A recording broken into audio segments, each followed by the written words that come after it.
If you ever feel like it's all so Jover, just come over, hop into the stream at twitch.tv/HasanAbi. Live almost every day from sunny West LA. I'll cover daily news, so tune in now, see what I have to say. Blast off, blast off. If you're unhinged, prepare to take a week off. Hasan, Hasan. I swear to God, please end this long pause.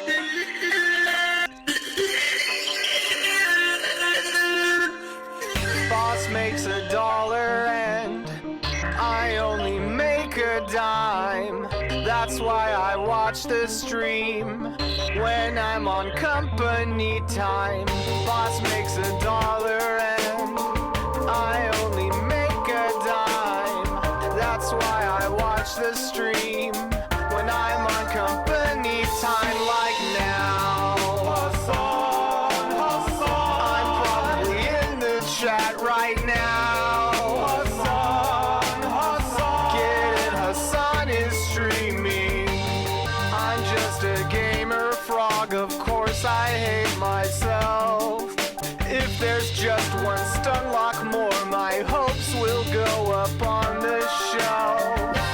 You're just a debate perv, of course you hate yourself. Every thought to justify your own self-worth to someone else. Again, what do I always say? Lost in the sauce, you can't escape. How unhinged can one chatter get? Don't ban him, mods, they're our new pet. Show me the light and set me free from this black-pilled reality. Can I find hope? Can I debate for this top of the hour break? Boss makes $1 and I only make a dime. That's why I watch the stream when I'm on company time. Boss makes $1 and I only make a dime. That's why I watch the stream when I'm on company time, like now. Hasan, Hasan. I'm probably in the chat right now. Hasan, Hasan. Get in, Hasan is streaming. What's going on, everybody? I hope everyone's having a fantastic evening, fantastic afternoon, fantastic pre-noon, no matter where you are in the world. I'm Hasan Piker, and this Dawson of broadcast coming to you live from sunny but cold California, Los Angeles. That was Hospilled by Cam Kardutzian. Right, folks, I'm live and alive, and I hope all the boys, girls, and MBs are having a fantastic one, because today's a beautiful day. Today's a wonderful day. Folks, today's a very special day. At the same time of the fucking week. It's the same time, same fucking space, same old attitude, right? It's a fucking Tuesday, lads. It's a fucking Tuesday. And you know what that fucking means, right? Because every Tuesday we gather, we get together, right? Every Tuesday. And we decide collectively it's not just any other Tuesday. Every fucking Tuesday is Tuesday News Day. But beyond the fucking Tuesdays, lads, which this one is a beautiful one, particularly beautiful, is Tuesday, January 9th, 2024. It's right in the fucking new year. We're 9 days in. It's a particularly important Tuesday, though, because today, ladies and fucking gents, today we do a fucking heist. That's right. And what are we stealing? The fucking Constitution. Yeah, that's right. Donald Trump, the president, has informed me that we're stealing a fucking Constitution and we're making sure that he's God King President, yeah? We got the fucking irons, right? We got the fucking blickies. I'm British, don't even know what to fucking do with this. But I got Tony Two-Tone by my fucking side, yeah?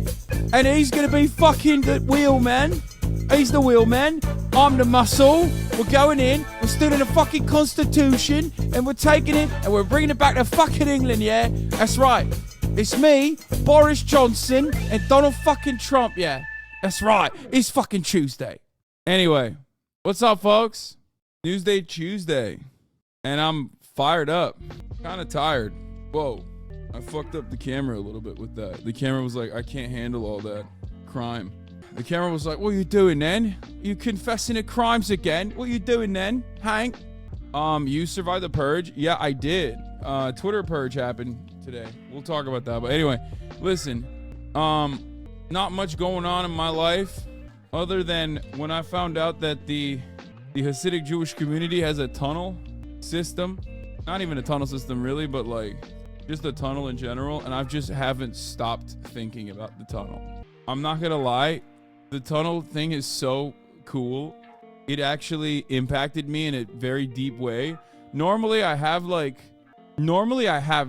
takes. I have takes for everything. And this was one of those instances where I was just like, I'm so taken aback. I have no take on this.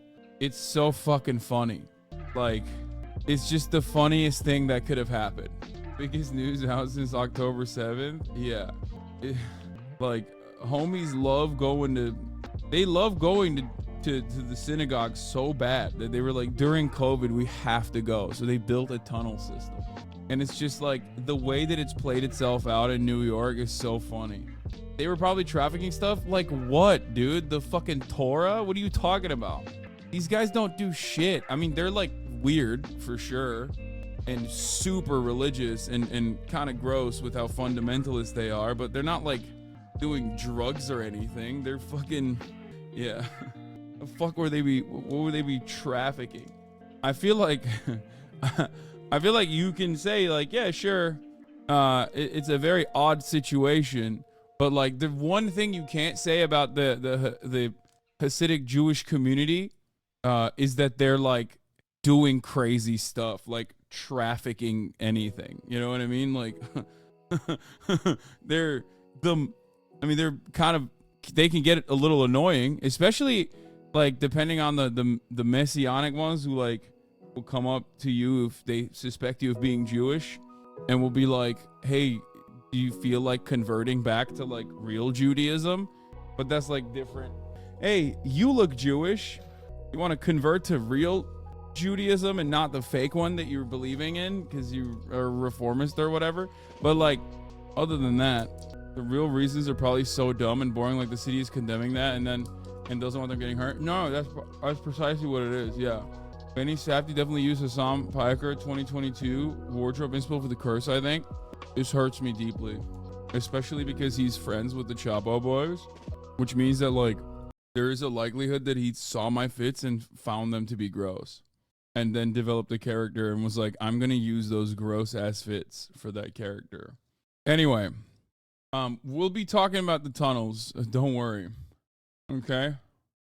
We'll be talking about the tunnels. The defense sector is cum cancer. I saw it was built like 6 months ago to a mikvah, a holy women's bath. Wait, what? Anyway, have you read Berserk? No, I have watched Berserk though. What was I gonna say? Oh my god, there's really not much going on. I just went on a big ass structure walk this morning. You know, Kaya was being a good girl, and that's pretty much it. That's all that's going on in my life.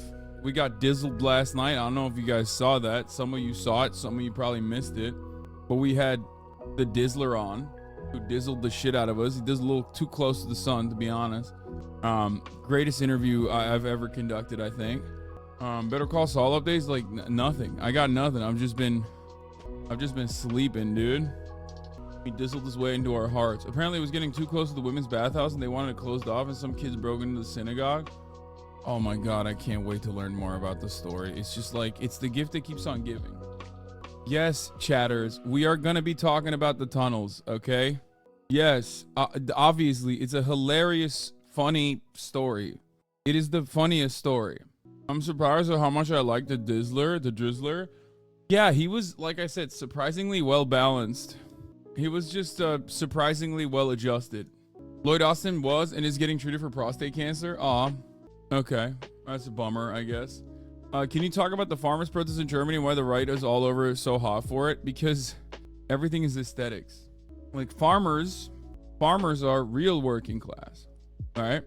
No matter what their demands are, even if their demands are like, no, we have to be doing more climate change. Like, if we don't do some more climate change, I will fucking kill myself, yeah. Like, because I feel like that's 90% of like farmers' gripes is like, why am I not getting more subsidies, and why can I not do more of the climate change? And they'll be like, dude, what are you farming? We're German. Like, are you farming car parts? Like, what the fuck's going on? And they'll be like, listen, you don't understand it. It is for me and my consumption only. I love to do the climate change. We need it. I am actually a farmer of the climate change. I need to do more of the anthropogenic climate change, yeah. Like, that's how I imagine the back and forth between the German government and the German farmers. Like, the German government's like, no, the farmers, don't do this. Don't do this. No, farmers. Your beer too strong, farmer. Your cousin too sexy, farmer. Don't do it. They'll kill you, farmers. German farmers, they'll kill you. And then the German farmers are like, nein, I love farming. I don't know what I'm farming at all. I'm just farming the beer and sauerkraut. If I don't stop the sauerkraut farming, who will have the sauerkraut? No one. Yeah, no, instead of saying your cousin too sexy, I should have said your cousin too big. Your cousin too muscular and big. No, farmer. Your cousin Helge too sexy. Your dick too fat, German farmer. Farmers are a part of the peasant class as a section of the working class, but it has many particularities, especially in relation to the proletariat. In some ways, they're opposites, despite being equally revolutionary, but in different contexts. No, I mean, first of all, farmers are a part of the peasant class is such a funny attitude to have, because, like, we are not talking about, like, subsistence farming or peasantry at all. Like, these guys have machines, you know what I mean? They have capital. They get a shit ton of subsidies from the government. They're not... Like, if anything, they're closer to a small business owner in many places nowadays. But that's classic intellectual versus working class leftist infighting. Yeah. Except, and I'll stand on this. I'll stand on this business, okay? Most of, like, a Starbucks worker is more of a worker than a farmer is, okay? In the classic proletarian sense. So I apologize for those who don't know that, but, like, a lot of the big business owners themselves aren't necessarily getting down in the gutter. Like, there are workers working at the farms. It's just not usually the farmers. Like, if you think that, at least in America, when we're talking about, like, agricultural output, if you think that, like, the Guatemalan migrant workers that are fucking picking all of the avocados and shit, if you think those guys are like, we have to do more climate change, then you're out of your mind. Anyway, can you quickly give me the citation to the international law that allows a resistance against settler terrorists? My friend, what's happening? Google it yourself, please. Most farmers never have generational wealth and automate their farms, which is insane to think about. I mean, you do still have, like, a lot of business owned and operated business owner farmers for sure. So, can you quickly prove that your moral opposition to murdering babies is supported by international law? Wait, what? Buy me a pack of smokes or you're not a real socialist? Yes, there's no part of international law that says you can murder babies. So if that's what you're looking for, you're not going to find it in there. Unless we're talking about abortion. That's right. We love murdering babies around these parts. It's called getting an abortion. Planned Parenthood, very valid, very cool. We love doing baby murder when it's abortion. No baby murder under international law unless it's abortion. Aborabos, baby, for everybody. Remember, this community raised like 60 grand to get more people to do abortions. And it wasn't even about, like, access to reproductive health measures or anything. It was straight up like, I'm doing the exact opposite of, like, the family planning centers do, where I tell women, white women specifically, in loving relationships that if they want to carry their pregnancy to term, that they mustn't do that, and they should do drugs instead and also get on welfare. That's my plan. That is what I've started. I put my money where my mouth is. That's what I've been advocating for, and I will continue advocating for it until the day I die. That's right. Anyway, new Aaron Rodgers COVID crank interview, baby. Let's go. Brother, we're not even an hour into the stream. We are 29 minutes into the stream. I haven't even blasted off, and I'm popping off, okay? On that note, let's blast off, okay? Let's do it. Farmer protests, question mark. These actions will result in more fetal alcohol syndrome podcasters. I have to sneeze. Oh, God. Holy moly. Okay. Tunnels in New York. Judge asks if president can order SEAL Team 6 to assassinate a rival. Can I just say, I didn't go to Harvard. I'm not a big city lawyer, but this is exactly the argument I made yesterday. And now it's like you got judges making that argument.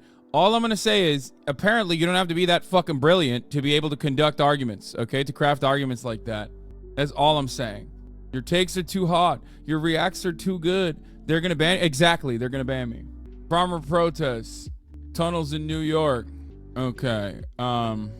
Trump immunity case heats up. Can he kill? And more drama. News.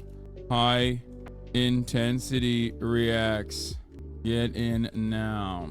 All right, that's a good one. The idea would never bomb the Hasidic terror tunnels. And they're not the Hasidic terror tunnels. You mentioned you get regular death threats. I work in mental health care and get regular death threats, but recently got some very specific ones. And I wonder how you cope/deal with them. Wait, you're working in mental health care and you're asking me how to give you advice on how to deal with death threats? What the fuck is going on? Brother, you're supposed to help me. No? Isn't that how that works? Do you think you'll ever blast off anywhere else? Will Twitter ever actually die? Yes, there's a high likelihood that Twitter might die, especially if Elon Musk does stuff like he did yesterday, like last night, which we'll talk about as well. Twitter unbans leftists, critics of Israel, plus Bill Ackman. But anyway, as far as helping you out, chatter, with the death threats is, I guess this is a kind of dumb thing to say, but like none of them are real. Okay? None of them are real. Like, most people, think about it this way. Okay? Here's what I have to tell you about death threats. So, most people that issue a death threat online is like very rarely ever leaving their homes. Okay? It's like the most agoraphobic type of person who's like severely mentally ill, that is deeply sad and is like if they were going outside and touching grass, which is like required to kill you, right? If they were going outside and touching grass, then like magically they would no longer want to do a death threat. So some of them are definitely real. Lol. I just had a participant fuck up a staff and broke their occipital lobe. Yes. Okay, well, that depends. Are you getting the death threats directly from people who you are in the immediate vicinity of? That's usually my mentality, is like, even if they are real, actionable death threats, I'm going to act like they're not real because I don't want it to fuck my day up. So I just kind of avoid thinking about it. I don't want to talk about it any further without revealing stuff, but I'll just say that what the fuck? This is some chatter saw this ancient copy pasta and got very upset. Please open this dude's chat because what in the fuck? This is a copy pasta chatter. Hello, Hasan. I'm an inconspicuous follower here and I've been watching you for some time. I've been a psychologist for about 5 years specializing in mental disabilities. You're currently in the middle phase. Like, you read this and you thought this was a good copy pasta chatter that freaked out over this? Like, you read this copy pasta and you thought this was a serious guy? I mean, he said middle phase. Like, what psychologist? First of all, he's not even saying he's a psychiatrist, he's saying he's a psychologist. So the person who wrote this doesn't even understand the distinction. That's number one. Number two, okay? I guess like psychologists specializing in mental disability is one thing. But the middle phase? What do you think the middle phase would be? The middle phase. I'm a psychologist and you're in the middle phase. It's a very real problem. The middle phase of your mental illness. I am the German psychologist. It's a phase in the middle. It's famous. If you're not a psychologist, please don't comment on middle phases. Yeah. Anyway, as far as death threats goes, okay, the one thing you can do is prepare yourself against possible stuff like that. You know what I mean? But more importantly than anything else, what I would suggest is not really thinking about it. Because the reality is, if it happens, it happens, and GG's. And if it doesn't happen, then it's better not to think about it. That's my unironic advice for death threats. For as someone who is a recipient of many every single day, You know, that's my real, very real advice. Now, obviously, I'm not, unlike you, I'm not a mental health professional. So maybe this advice isn't good. Maybe it's not sound. I don't know. But for me, in particular, that's what I do. I don't think about it. I don't talk about it. I usually just don't have it in my mind at any given point because I don't want to bring the vibes down. You know what I mean? I don't want to bring the vibes down. I like the vibes when I'm not thinking about it. And if I were to be thinking about it regularly, I wouldn't like the vibes at all. Not everyone's a 6'5" hunk like you. Well, that's the other thing. It's like, what am I supposed to do as a 6'5" guy? Do you think being 6'5" allows you to be bulletproof? No. Anyway, typical unmedicated middle phaser waving a firearm like a maniac. Yeah, that's also another common aspect of being in the middle phase of mental illness. All right. Anyway, blast off, everybody. When Hasan asks a question, someone in chat has to answer. It's the law. Yeah. Well, or more so, when I say something, at least half of chat has to be contentious, even if they have been a ride or die supporter of that same principle in perpetuity.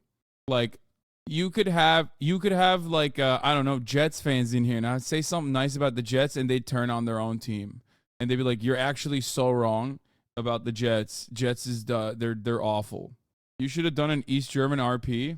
Being a Jets fan is in the middle phase. Being a Jets fan is in the final phase of being the worst kind of mentally ill, like the bad kind, not even the cool kind. I don't know what I'm saying. All right. Where were we? Oh, Scoop, Rumble Inc., by the way, which bills itself as a free speech alternative to YouTube, is home to shows hosted by Donald Trump Jr. and Steven Crowder, is the subject of Security and Exchange Commission investigation. Uh-oh. Joe Brandon coming after brave right-wing entrepreneurs again, dude. From Chabadnik group chats. Okay, he's memeing. That's an ancient.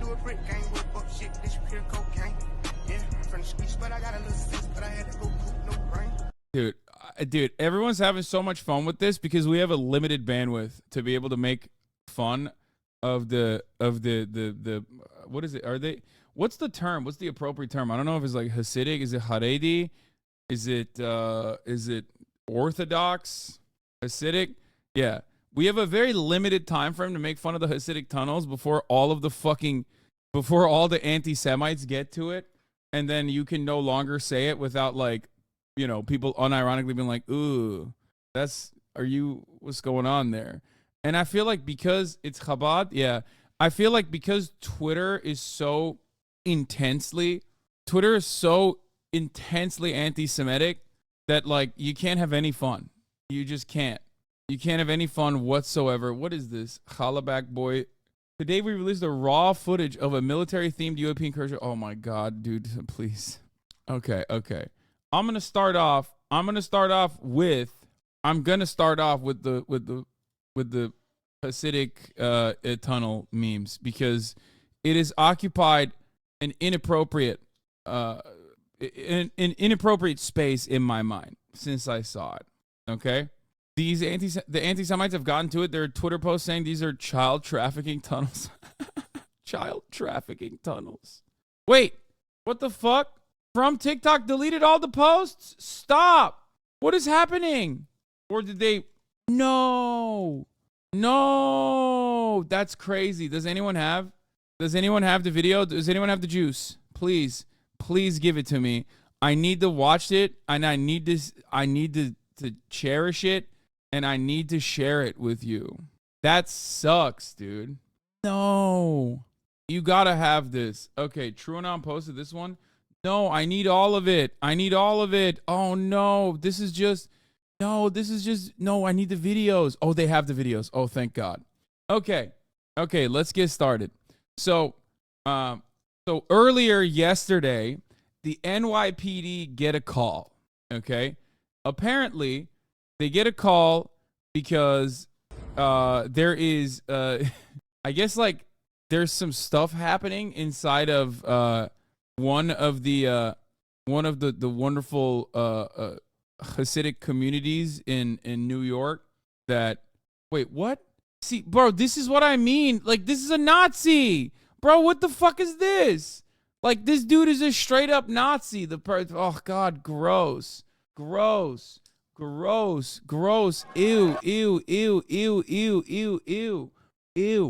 Let me explain something to you, okay?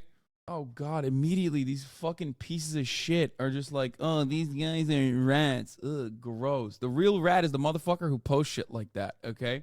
So the state found out about these tunnels like 6 months ago and said they were going to shut them down. So there's like a couple different things that I've heard. There's a couple different things that I've heard about like what they're for. One of the original speculations was that it was created specifically to sneak into the Chabad, right? To sneak into the Chabad while COVID restrictions were happening. So that was number one. And if you recall, this was a big deal in 2020. Like Jonah Cornblue, who now loves posting about the most Zionist stuff, was like the original Orthodox Jewish journalist that was investigating and kind of like leaking how much the Orthodox Jewish community in New York was refusing to, one, vaccinate themselves and also participate in the lockdowns, right? So I think like originally they built the tunnels so they could sneak in there. But then the other thing I found out is that like they actually were just like kind of illegally building the tunnels. I heard somewhere that they were saying that it was built 6 months ago only, right? So that doesn't work with the COVID tunnel situation. But here, let's just read this article. The iconic wooden panels in the main shul of the 770 Eastern Parkway were torn off by aggressive bochurim on Monday in response to a cement truck being ordered to seal off their unsanctioned tunnel. Chaos ensued in the main shul of the 770 Eastern Parkway in Crown Heights on Monday afternoon, disrupting the davening and learning that take place there around the clock. Okay? The trigger, a cement truck. Is this the davening?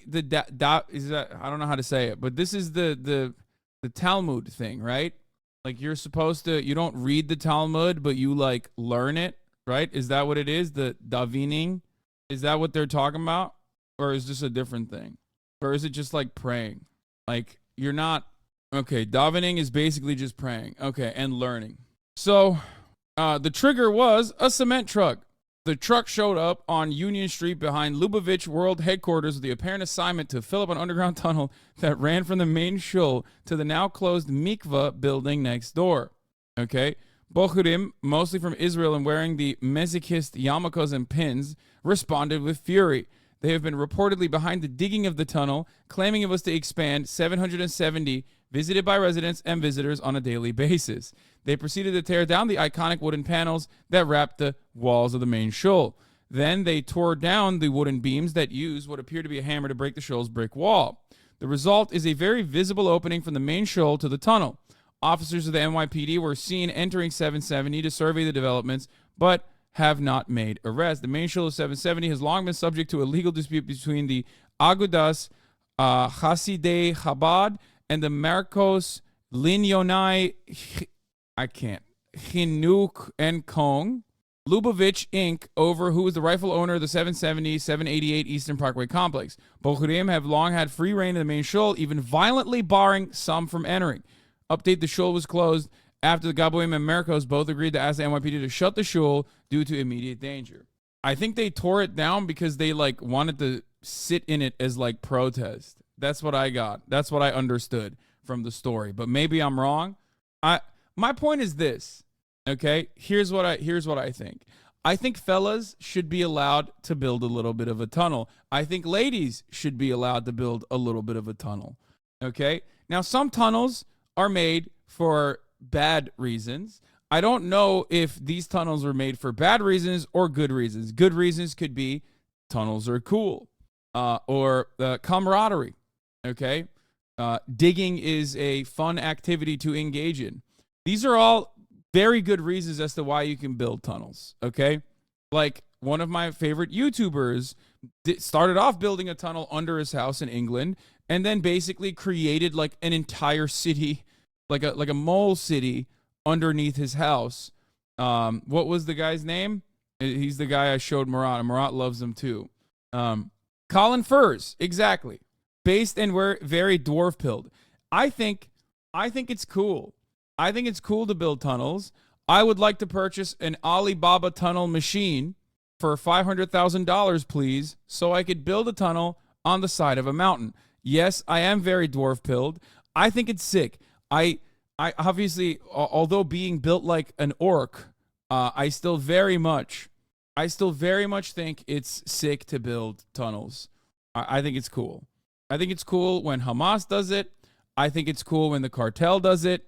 I'm an equal opportunity tunnel guy, okay? And I think it's certainly cool when these guys did it too, okay?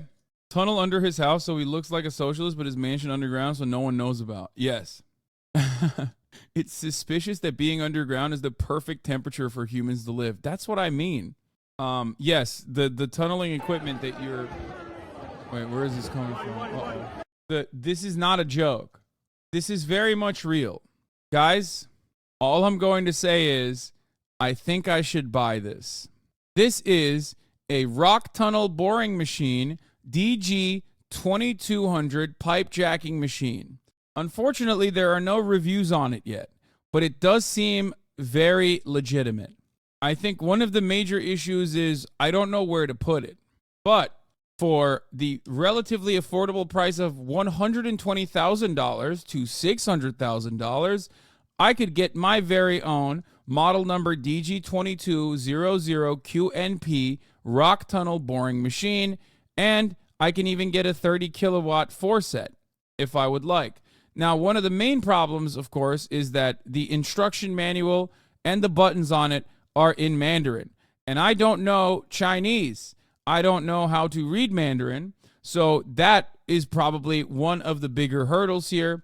Another hurdle for me, of course, is how big this is, and then another hurdle is how do I power this bad boy? So I feel like if I buy this, it should come with like my very own Chinese engineer, okay? And like it's not like you have to ship a Chinese engineer to help with the tunnel. You could just simply do like an American exchange program. I could go to UC Irvine, for example. And then, you know, from there, I could hire someone specifically with the tunnel equipment, though. Like it's like a program that comes along with literal jobs. Okay? Think about that. This would literally, I am merging the two warring nations, okay? With my tunnel building initiative. With my tunnel building initiative, we will do soft power between two countries. We will do diplomacy between two countries. We will build jobs, okay? With my Alibaba rock tunnel boring machine plan, we will be able to bring LA a subway system, okay? An actual subway system by tapping in to the heart and soul of every single citizen globally. Every single man, woman, and child that wants to create tunnels will be able to get to do that with this boring tunnel machine. This way, we can all basically create a Los Angeles subway system underneath our houses, underneath our apartments, wherever we feel like it. And then we connect all the tunnels to one another. We get public transit in Los Angeles. Everybody is super happy because they get to build tunnels. And we do it with Chinese engineers because absolutely no one knows how to speak Chinese, Mandarin, whatever, in order to use the boring tunnel, the boring tunnel machines, right? This way, everyone gets to, like, forcibly, I guess, due to their genuine interest in building tunnels, be able to hang out with a Chinese person and will no longer be afraid. Xenophobia combated, xenophobia defeated, okay? Taiwan reunification 2024, we got it all. A chicken for every pot politics, but it's a tunnel for every home. Yes. Notice how they call it a rock tunnel boring machine, when in fact, tunnels are very fun to build. It's a way that the Chinese mind has decided to get the white monkeys off the taste, okay? They're like, we know if those white monkeys learned about how fun tunnel making is, they would be constantly making tunnels. They would maybe even get high-speed rail, okay? Which is why let's call it boring. I know, flying so close to the sun here. Chat doesn't know. No, I'm joking.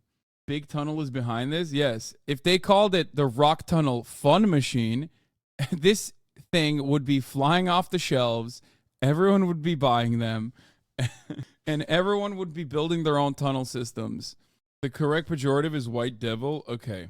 Sorry. White devil. Emma says, I'll buy one, but it's orange. It doesn't match anything. Guess what it will match? Your fucking sick-ass tunnel. Very cool. Thank you, China, for selling this machine, which seems weirdly inappropriate to have on this website. They even put the Mercy logo, bro. They got the Mercedes-Benz logo on it, I think. The Merc. Is shipping free? I don't know. I also don't understand how, like, what the logistics surrounding this is. Anyway, let's get back to the shul in New York. Let's get back to the Hasidic community's very own tunnels. Now, of course, the Hasidic community did not take advantage of the Chinese boring tunnel machine. I think it seems like they hastily made their own tunnel system without one. So, kind of an L there for those guys. But hey, let's take a look at the chaos that ensued when the New York Police Department found out about these illegal secret tunnels, which are, of course, very dangerous, by the way. That's like the major reason why. That's like, I would suspect, one of the biggest reasons as to why you can't kind of tunnel underneath. You can't tunnel underneath, buildings in New York for good reason. Felix says, this is one of the funniest things I've ever seen. In real time, you can see the cop wonder why his life has taken him here to be one of the assigned officers of the weird Jewish tunnel that nobody will explain. This part almost knocked me out of my chair. Imagine you're a beat cop 5 hours into your shift and suddenly you have to figure out how many Jewish guys are wall hacking in real life and they're screaming at you that they deserve a tunnel. Eye on the ball right here. They haven't filled it in yet. Go get your tunnel time while the getting is good. This is by far the most favorable press the NYPD has had in many years. This is one of those things where I empathize with them. Like, they're lost for words. How do you even say here, can you guys stop doing your weird tunnel? What is this? Android phones that remain? Okay. It's such a funny... Dude, all of the videos from this are so fucking funny. Like, not the chaos inside, which is funny for a different reason, but like this, the most Italian cop of all time having to, for the first time ever, like, have this very weird conversation that he never thought he would have to have in his entire career. No, because there was a guy wanting to go out. There was a guy wanting to go out. Say so already. I want to clear the whole shul out. He says, I want to clear the whole shul out. Hey, what are you doing? I want to clear the whole shul out. That's what I'm going to do. Oh, shul? Why is that? They want to fix this tonight. They want to fix this tonight. They need to clear and to... Why? We need to expense something. not like this. He goes, are you from Russia? We don't do it. Like, what in his mind led him to think, like, this has got to be some Russian thing, am I right? Like, what the fuck are these guys doing? What are you fucking doing? You got a fucking tunnel over here. You can't be putting a fucking tunnel over here. It's a goddamn shul. No. He goes, are you from Russia? And then the guy goes, I think the guy said Israel. Oh, he says, are you from Israel? Oh, never mind. He didn't even say, are you from Russia? He said Israel. Okay, that makes it even funnier. Oh my God. I thought he said, are you from Russia? He said, are you from Israel? Like, he's associating tunnels with Israel. I assume because of all the Hamas stuff that he's read. In his mind, he's like, yeah, Hamas, Israel, you know, that sort of thing. You guys fucking building tunnels or what? You can't be doing the tunnel thing here, all right? This ain't Gaza. We don't got that. You can have the hummus, but you can't have the fucking tunnels, dog. Or he's conflating Jews with Israel because of Zionism. Brother, at this point, like the dudes he's talking to have accents, okay? He doesn't know where the fuck they're from. I'm canceling the NYPD lieutenant for doing a microaggression at the Chabad. It's just every part of this story is so funny, dude. It's like you brought together like the funniest group of individuals that could ever clash with one another over such a such a New York City style story. I'm just waiting.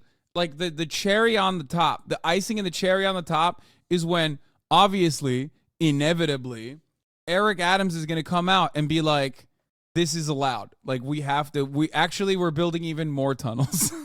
Like, he's going to be like, I'm taking more of the money from the libraries so we can specifically build these tunnels. And no, they do not have to have the proper authorization or the load-bearing structures built inside of them. It's okay. Yeah, and then somehow tie it to 9/11. The more tunnels we have, the less 9/11s we have. New York, city of dreams. Oh, it's so good. We don't do that in America. Hey, what are you, from Israel? I heard a lot about the tunnels you guys got over there. We don't do that in America. It's so good. It's so fucking, dude, I'm telling you, this video, like his hair, like how big of a beefy boy he is in that fucking vest, like every part of this is so good. Do they know? I don't know. Because there was a guy who wanted to go out. They know. I assume, is he the comms guy? Is he the liaison officer?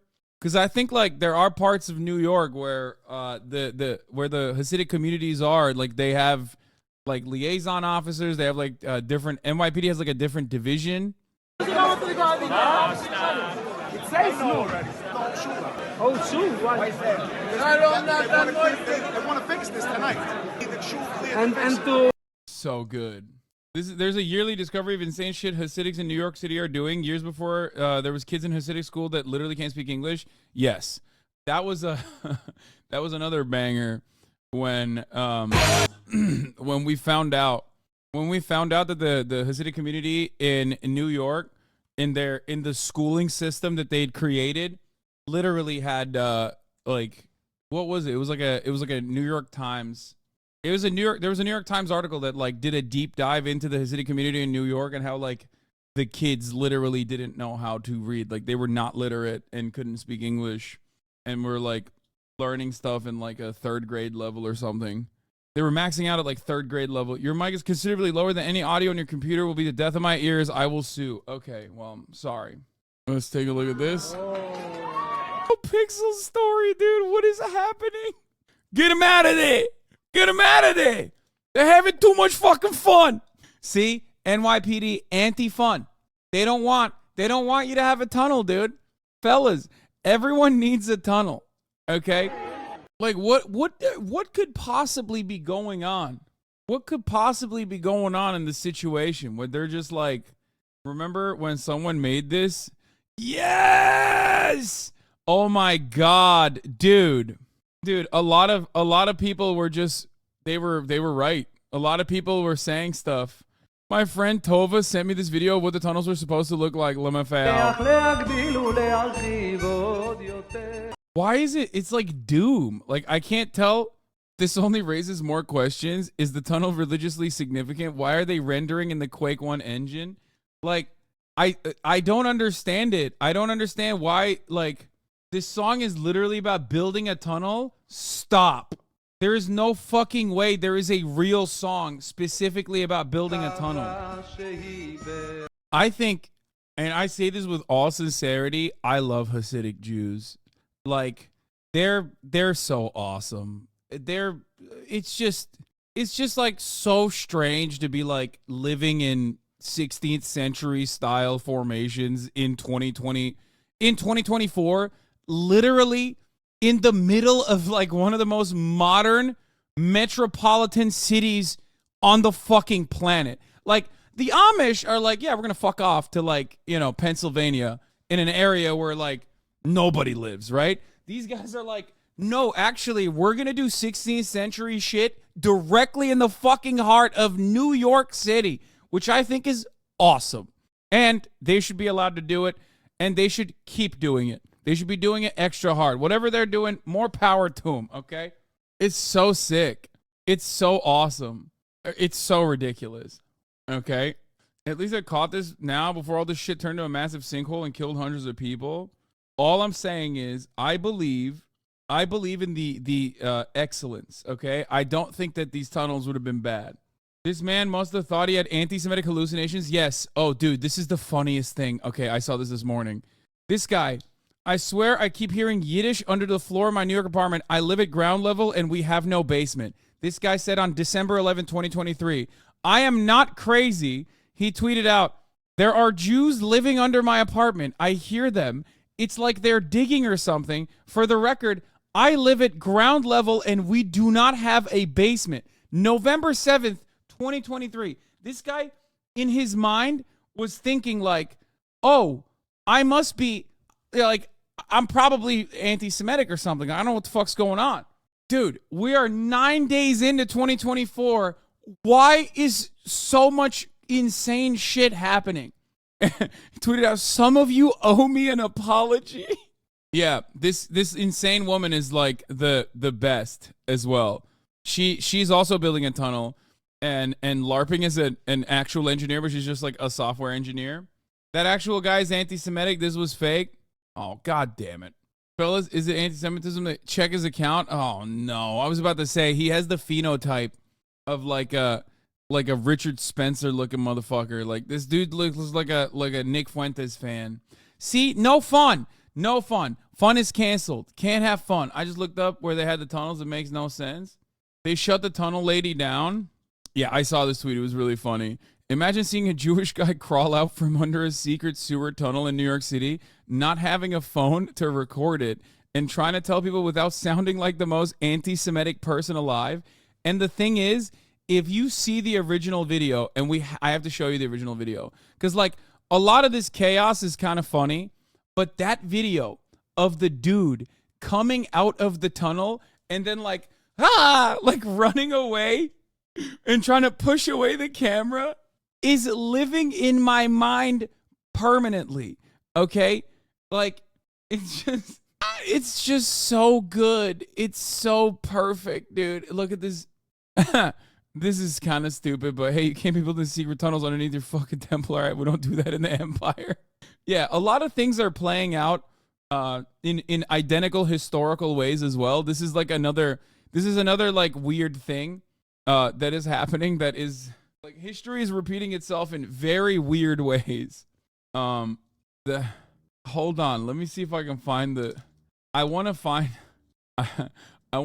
that specific. We're gonna talk more about the tunnels, but I wanna find the specific one where the dude's pulling out, where the dude's like running out of the tunnel, because it's so good. God, what a silly story. Let's see if they have it in here. No, they don't have it in here. Fuck. No, the account deleted all of their fucking goated ass posts, dude. It sucks. Yeah, they deleted the original from TikTok account, deleted it, which is like so. Oh, this is it. Okay, this music makes it. That's the video that I was talking about. I don't know why they put this like Sigma grind set music over it. What is going on?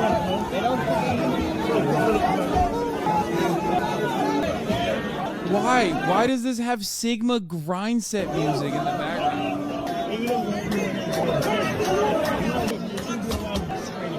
Not gonna help. They try to. Both sides have to work. It's fucked up. It's fucked up what they're doing to these boys, okay? Boys being boys, you know what I'm saying? That's so fucked up. It's so fucked up.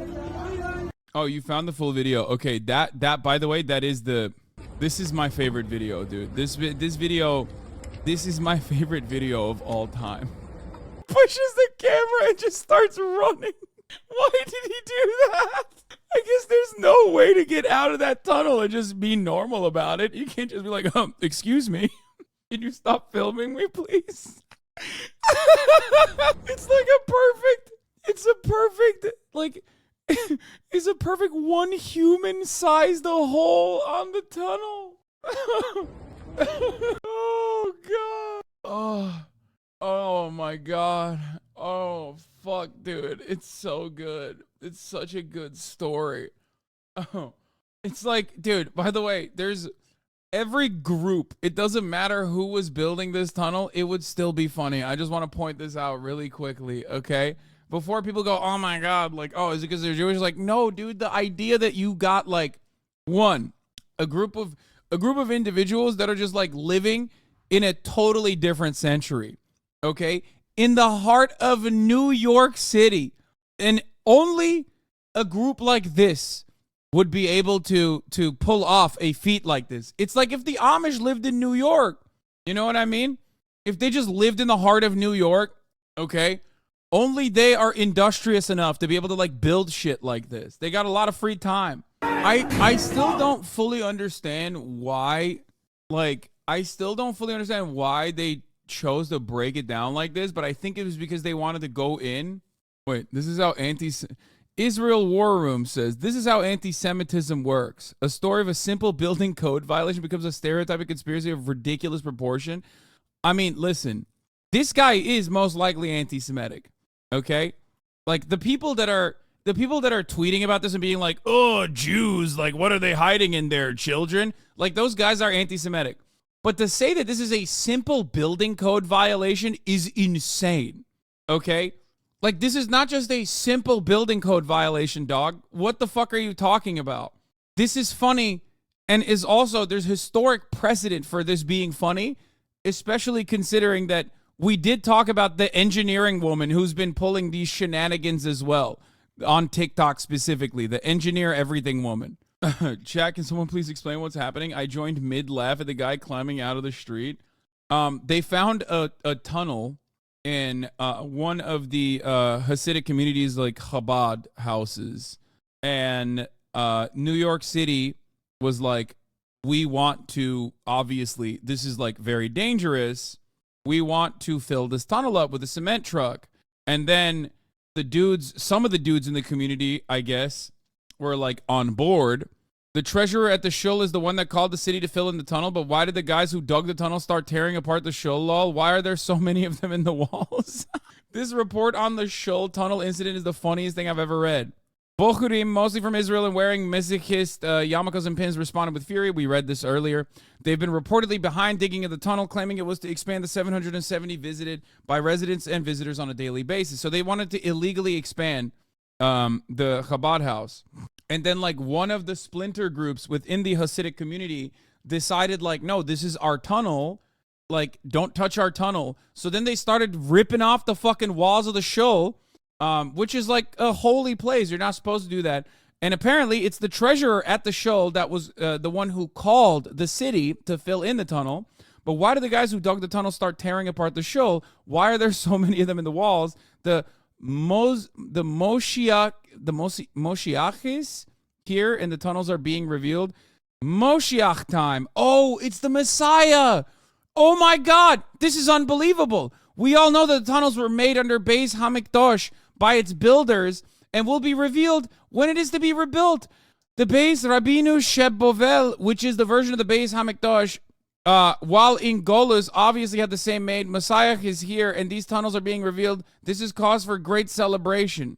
Huge possibility the tunnel was to have gay sex and smoke weed in. Tobias King MMA. The whole tunnel thing is just one aspect of a power struggle within the Chabad. Since their Rebbe died, conservative factions are fighting with more messianic factions who believe the Rebbe is still alive and the Messiah over the properties and shuls, etc. That's awesome. That's sick. I love the power struggle happening within the Hasidic community. And like for us to try and comprehend it from the outside is like virtually impossible. More religions should do wacky, fun stuff like this. I'd be into it. That's what I'm saying, dude. Dude, look, listen. Am I the only one who's extremely confused? No, if you've never been to New York, or if you're unfamiliar with like how the Hasidic community operates, okay? There's factions within the Hasidic community. I've shown you some of the different Orthodox Jewish communities before. Like you have the Neterai Karta. You have some who are who believe that like the Messiah is going to come back. I don't know like what the distinctions are. There's like a lot of different branches, okay? But in the most reductive ways possible, let me explain it to you. The overwhelming majority of American Jews are Reform Jews, right? They're like a lot of the people that you see in big cities that are, you know, Christian, but not really, right? So That's the overwhelming majority of Jews, both in America and just globally in general. Overwhelming amount of Jews in Israel are Reform Jews. Overwhelming amount of Jews in America are Reform Jews. And they don't really give a shit, right? They just like kind of do some of the stuff in the religion. They're very progressive for the most part. And then you have a specific subsect. Yes, secular Larry David types. Exactly. So that's one thing. Judaism is also not just a religion, but an ethno-religion as well. So there's like different sects, like, you know, obviously you have Sephardi, Mizrahi, Ashkenazi Jews from different parts of the world, like Jews that live in different parts of the world. But then you have the Orthodox Jews, okay? And the Orthodox Jewish community also ranges from like the Ben Shapiro types all the way to like super fundamentalist, ultra-Orthodox Jews under different sects like the Hasidic Jews. And I know that there's some Jewish chatters in here who know even better than me that can clarify if I've gotten anything wrong. But as far as like the ultra-Orthodox Hasidic Jewish community, okay, imagine if you had, like I said, Amish people with no technological restrictions except on Saturday, okay? But there's also cheat codes around that regardless within the religion. But imagine if you had Amish people, like, I'm talking like we want to live in the 15th century type motherfuckers, okay? Living in the middle of New York City, okay? It's reductive, but there's no other way to describe it other than like, it's like if you had Amish people living in New York, okay, and had their own community in New York and had their own schooling system in New York, had their own police system, had their own social amenities and social services, okay? And they just kind of chill. And like it's not like they are not allowed to touch technology or anything like that. They do everything, right?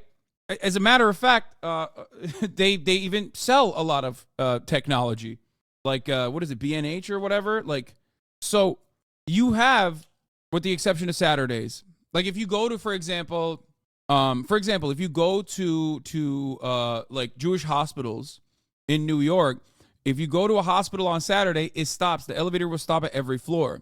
That is specifically so that the Jewish patients and family members don't have to touch the buttons, okay?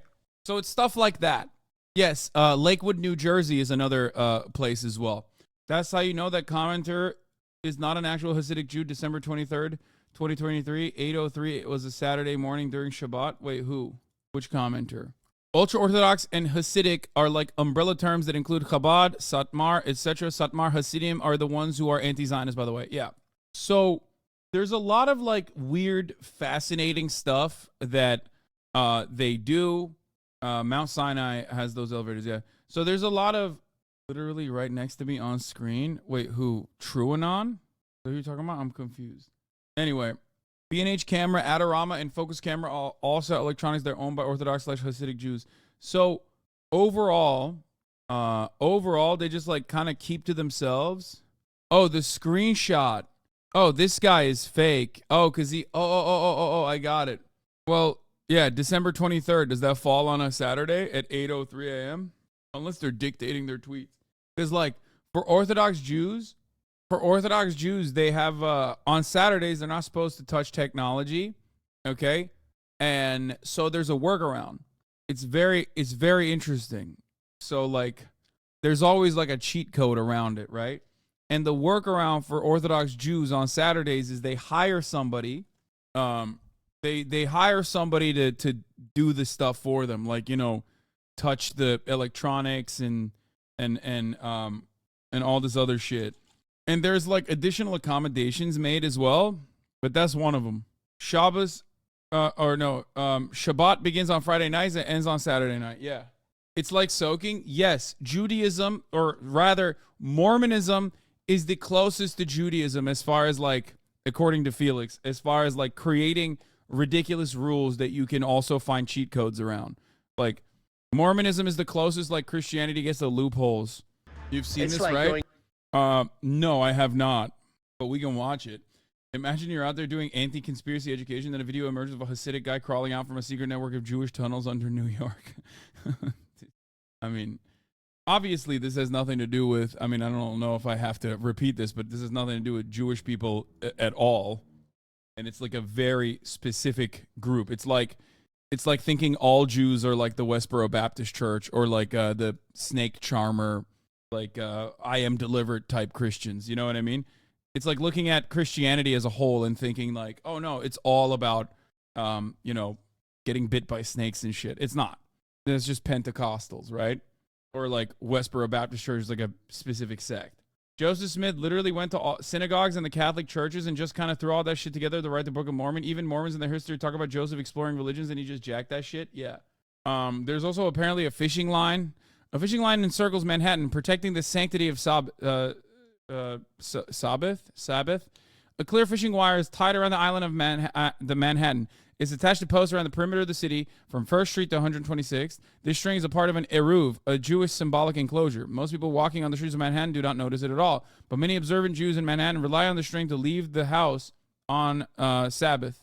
The concept of eruv was first established almost 2,000 years ago to allow Jews to more realistically follow the laws of Sabbath rest, particularly one, no carrying on the Sabbath. According to the laws of the Sabbath rest, nothing can be carried from the domestic zone to the public zone on Saturday. That means no carrying house keys or a wallet. It also means no pushing a baby stroller.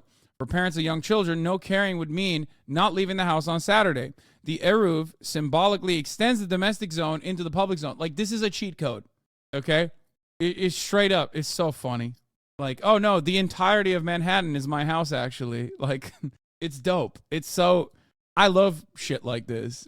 Like, most people will look at something like this, and even if it doesn't like inconvenience them at all, be like, "Oh, why does this exist? Like, it's fucking bullshit." And it's like, no, man. I think it's fire. I think it's ridiculous, and it's awesome.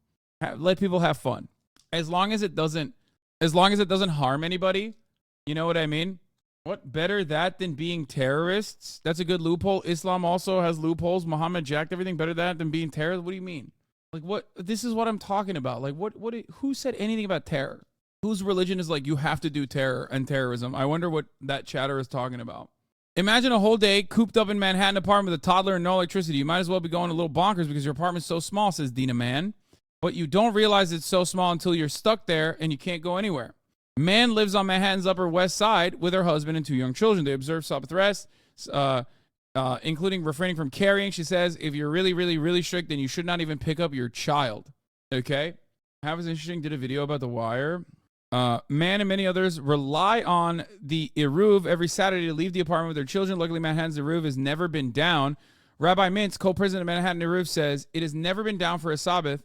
Never. We always save it at the last minute. Mintz noted that the Macy's Thanksgiving Day Parade is a particularly trying time. when the parade sometimes ends up fucking cutting the wire. Is that what it is? Oh, that's awesome. I have 3 under 3, and I can imagine going a day without picking up any of my kids. How would you even do that?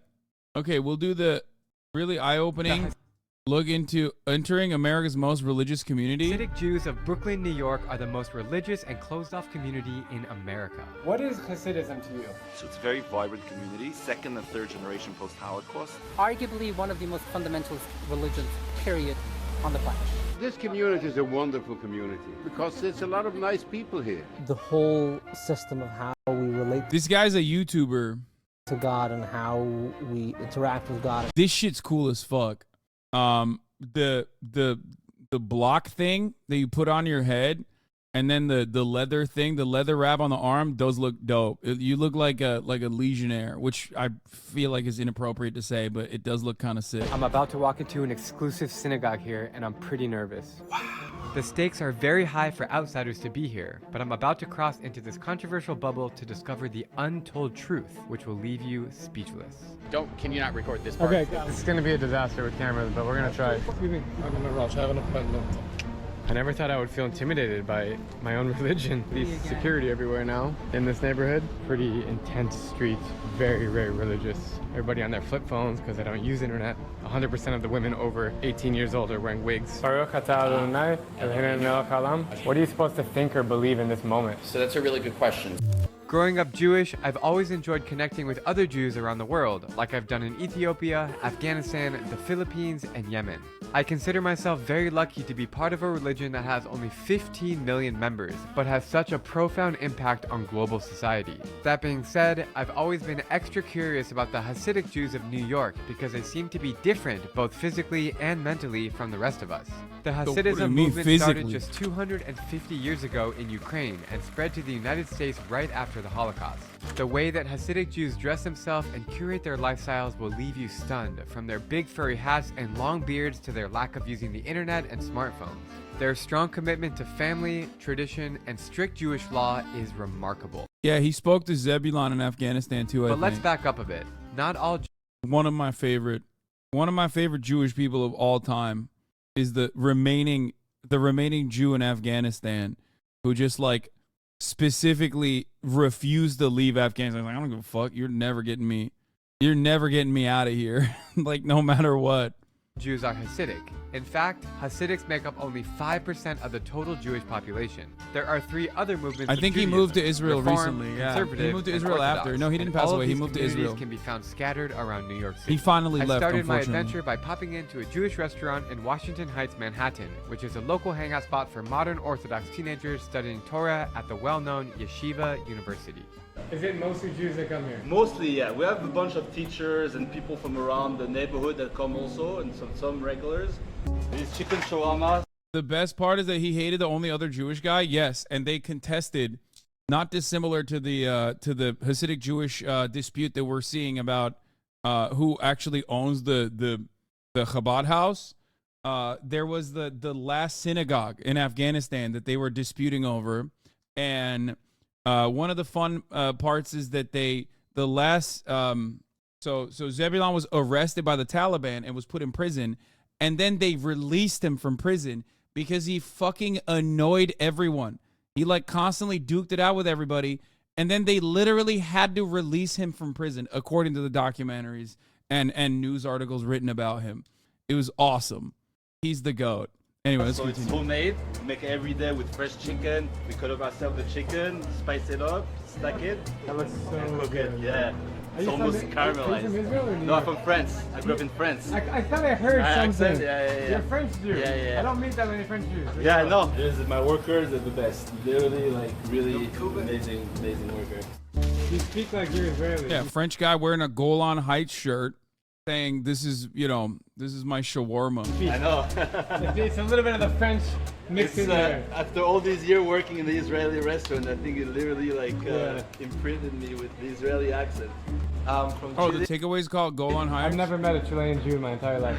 Do you feel like you belong here, like with the Jews and the community? I believe the community here is amazing. I believe that all Jews belong in Israel. It's not just her, that's the name of the restaurant? Oh, nice. That is pretty tasty. Everything in a shawarma that I would ever possibly want, including eggplant, is in here. Very. Went to this place when I asked for the Mediterranean salad on my wrap. They really corrected me to, do you mean Israeli salad? Very delicious.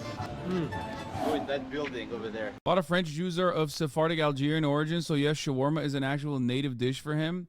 Yeah, except like, no, why did you say this then? Like, okay, he's a Sephardic Algerian origin. It's not a French dish. It's an Algerian dish. There you go. That's my point. This is the whole point that I make all the time. Okay? Arab Jews and MENA Jews are MENA and Arab. Okay? They're not Jews as a separate thing. This inherently comes from, and a lot of people repeat this without recognizing that like there is an inherent bias in it. Like, of course, Judaism being an ethno-religion implies that there are a shit ton of different cuisines from all around the world, right? From all around the world. It's just that to slap it as like, this is Israeli cuisine is what is incorrect about it. You know what I mean? Or saying that this is Jewish cuisine is like a weird thing to say about it, because it's not supposed to be Israeli or Jewish cuisine. It's whatever wherever the Jewish person is coming from. Like, that is where it originates from. Not that it fucking matters. Shawarma is not Algerian. Yeah, I know. I'm just... Shawarma is not Algerian or North African. Yes. Shawarma is not Turkish either. No. Shawarma is the is the, I guess, what is the origin of shawarma? I would say like Iraq, maybe. Döner is the Turkish version of that, and it's the best. Or Syrian is the Levant. It's from the Levant, okay? Anyway, let's continue. That's like the big yeshiva, and you have like hundreds of kids studying together. Really? Tell me about this community. Shawarma is a Turkish word? No, it's not. This is what we call a modern Orthodox Jewish neighborhood. A little more, takes like modern inventions and technology and incorporates it into Jewish life, as opposed to Hasidic neighborhood, which may not do so. What do you think about Hasidic neighborhoods? They're not like any more Jewish than us. They're not any less Jewish. We're all Jews, and like the way like their teachings are. Oh, are Chevirme. amazing, like it's not really for everyone. Oh, really? Wait, shawarma comes from Chevirme? Wait, no fucking way. Hold up. No, I think you guys are doing. I think Turks are fucking doing the classic everything is Turkish shit. Oh my god. Oh my god. It is Turkish. Oh my god. Yo, get fucked, everybody in the chat. I thought döner was like specifically Turkish, and I didn't realize that. I thought that like, oh my god, this entire time people were like, shawarma's not a Turkish word, and I was like fucking eating that shit up. Bro, all the fucking, oh my god, all the Syrians and the Arabs in the chat, dude, get fucking wrecked. Originated in the Levant region of the Arab world during the Ottoman Empire, consisting of meat cut into thin slices stacked into an inverted cone. Döner was invented in Berlin, no offshoot of shawarma. Bro, if you fucking say this in Turkey, they will put you in a cannon and launch you into space. Are you out of your fucking mind? Döner was invented in Berlin? Are you insane? No, motherfucker, Döner was not invented in Berlin. No. Turks that immigrated into Germany brought Döner with them, and it became like a beloved German dish as well. That is the most insane thing. It's like thinking fucking Indian food was invented in England or something. We've invented curry, mate. What you fucking mean? I know, chicken tikka masala. I know. Turks visited Berlin in 1997 and brought Döner back to Istanbul. That's so funny. Mexicans invented pastor. The fuck? No, that's not true either. This, I'm almost certain this as a concept originated in the Levant region, right, under the Ottoman Empire, inevitably moved over to Latin America. Shawarma is an Arabic rendering of Ottoman Turkish chevirme, referring to the turning, rotisserie. But yeah, I think like al pastor is also, it goes back to the Mexicans or Turks thing that I say all the time, which is real. Yeah, see? The origins of al pastor can be traced back to Middle Eastern cuisine. In the 19th century, Lebanese immigrants brought the technique of spit roasting meat with them to Mexico. There you go. Yeah. I've been on an Erasmus trip last year, and Turks and Syrians who were on that trip argued the whole time about food, both claiming they invented it. Yeah, this is a age-old tale. I do think it's funny that there's like anyone in the chat that tries to fucking claim that Germany invented it, though. Okay. In Israel, most shawarma is made with dark meat turkey, commonly served in tahin sauce instead of yogurt for kashrut reasons. It is often garnished with diced tomatoes, cucumbers, onions, pickled vegetables, hummus, tahini sauce, sumac. Like, I reluctantly will admit, okay, there is a new spot that I found in Los Angeles, okay? It's in Studio City, straight up. And it's an Israeli, I think it's an Israeli spot, okay? And it's actually kind of fire, okay? Like, I think that cultural cross-pollination, it can be good, okay? I love tahini sauce, and not tahini sauce, sorry. And this place, Avi Q, is actually fire, okay? Is actually fire. My favorite restaurants in Los Angeles are also run, owned, and operated by an Israeli couple, Bavel, not tahin. The tahin is the Mexican spice blend. Listen, in Turkish, it's tahin. So that's why tahini is tahin, right? Isn't it? Bavel, Bestia, Safis, all owned by the same Israeli couple. And it's gas. Bavel is incredible. And so is Safi's, really. Safi's has some of the best donut I've had in Los Angeles.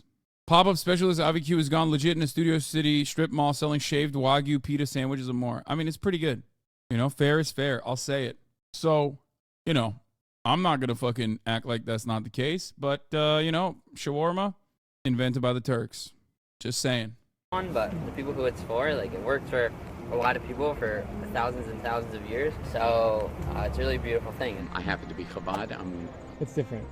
Different Chabad is a sect. totally, yeah, I mean, they're different Hasidic groups. But you guys have no beef with each other. It's all Judaism. They tend to be a little bit more insular, and for their reasons. From their religious perspective, they're trying to protect, you know, what they're doing, and they don't want the... I mean, this guy is dripped out the fucking wazoo, bro. This is what I'm saying. It's like, come on, dog. He's dressed up like a Peaky Blinder, you know what I mean? I mean, it's fire. To necessarily influence them. I mean, there have been conflicts, I'm not going to lie. But like you wouldn't goal- go there and they wouldn't come here. Put it that way. Yeshiva University is a little bit controversial in that sense. Like, Okay. Satmar Chassid would not hold of Yeshiva University. They don't go to secular college. They don't go to secular university. It's really cool to see Hebrew writing all over the walls. Like, I can actually sound it out, but I don't know what it means. Now that I've got a good feel for the modern Orthodox life in Manhattan, I'm hopping in a cab to the ultra-conservative Hasidic community in Brooklyn called South Williamsburg. Unlike other Jewish communities, most Hasidics rarely, if ever, leave the boundaries of their district. Ottomans aren't only Turks, you ignorant Turk. Shut the fuck up, bitch. Everything from schools, hospitals, and supermarkets to hardware stores, internet cafes, and bookstores are all found within walking distance. It is very much a bubble, and it's intimidating to enter because A, I'm not Hasidic, and B, I'll be meeting up with Abby Stein, who comes from Williamsburg but was canceled by her parents and her family for coming out as transgender.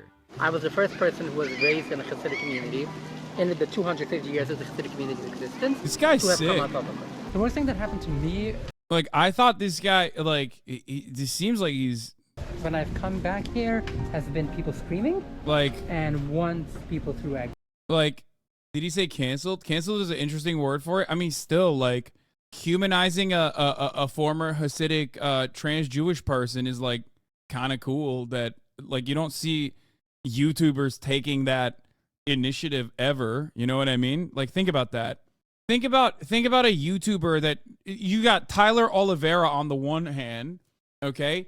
You got Tyler Oliveira on the one hand, and then you got a guy like Drubinski on the other hand, who's like pretty fucking, who I mean, this is like incredibly open-minded. Threw an egg at you. I'm going in with an open mind and a willingness to learn more about this unique Drew has come a long way. I'm not gonna lie. I filmed him in 4 countries, and he's a good dude, just not very informed on a lot of stuff, surprisingly. culture while being extra careful on how I use my camera. Hi. Hi. How are you? I'm good. Good to meet How are you. Finally. You grew up like here. My He loves parents Turkey. It's live- in his top 10 countries. He's been to every country, and it's in his top 10. Nice. Live about 10 minutes walking from here. As we cross the border into Hasidic Williamsburg from the hipster part of town, I'm noticing the people's outfits and street signs immediately starting to change. It's literally separated by a single street, Broadway, with the subway screeching right above our heads.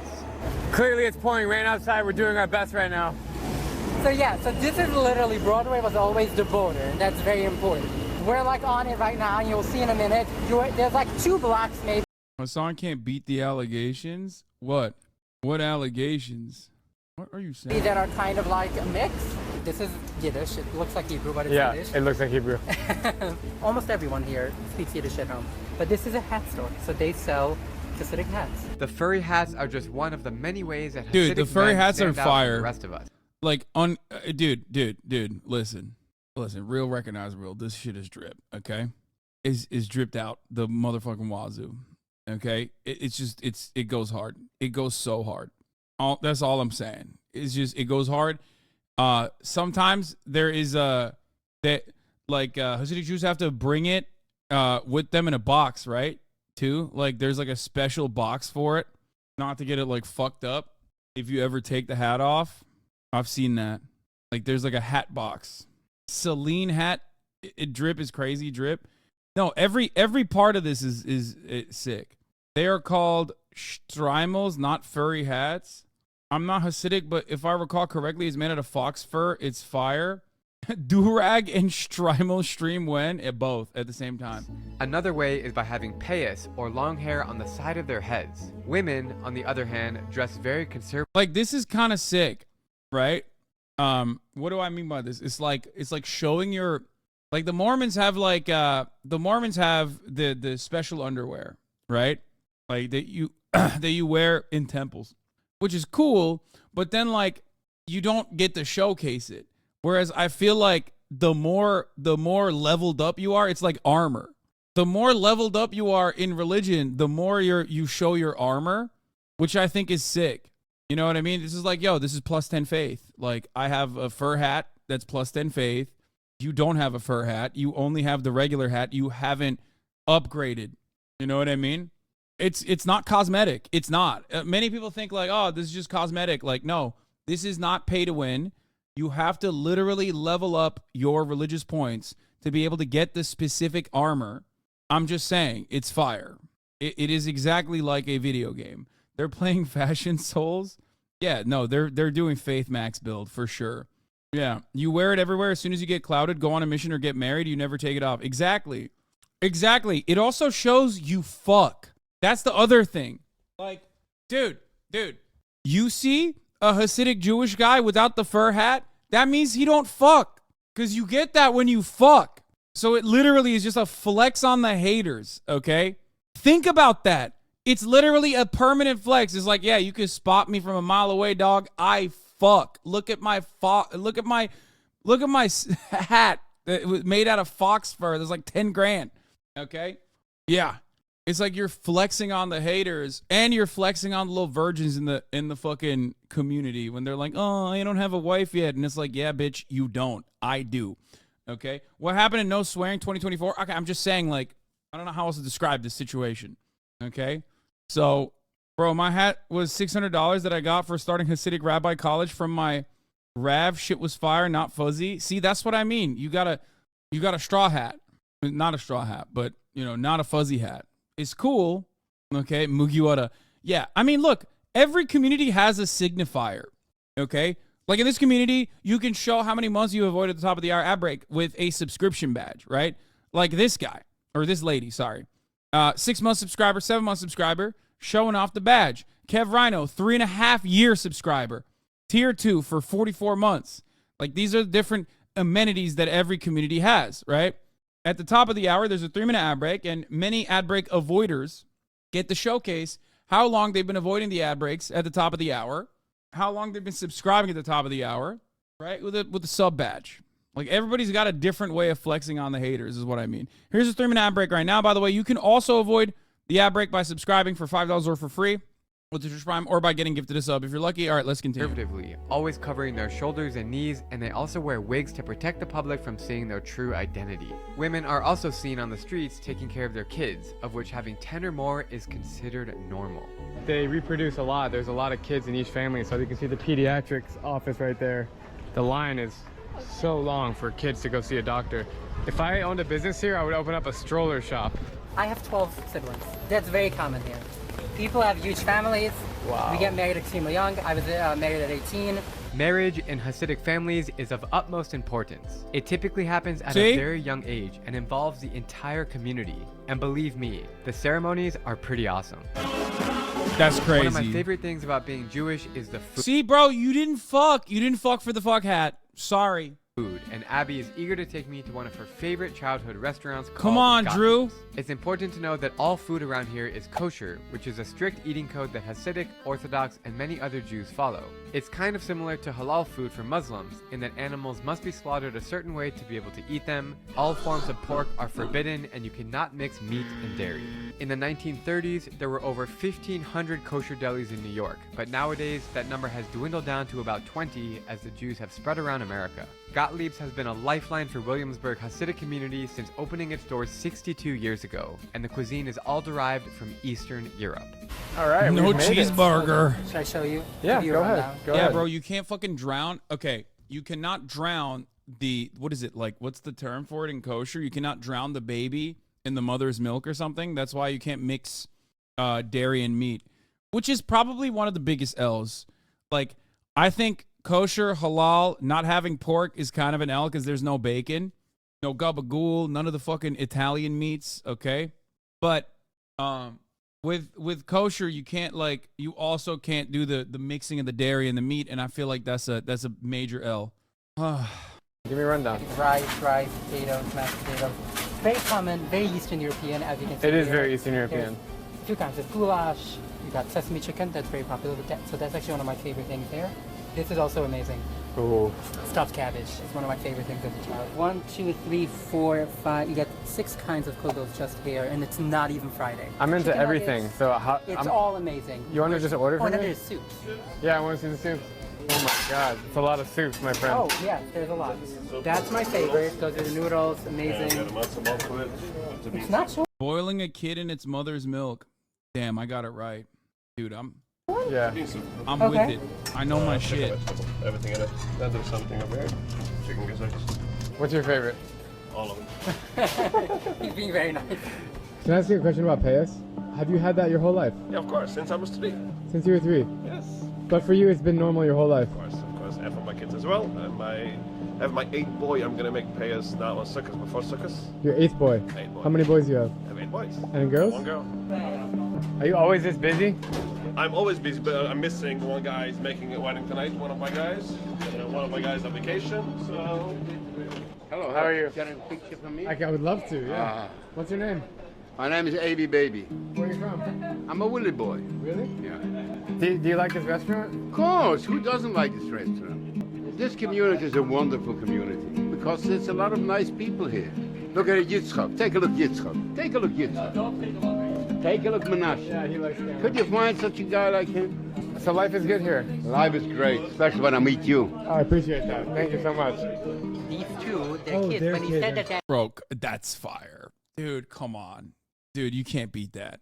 Like it's not just, you don't just have the hat, you have to protect the hat. Are you kidding me? Come on, bro. He's got a rain cap on the hat, dog. bad guys. Mechitzen means that their kids are married to each other.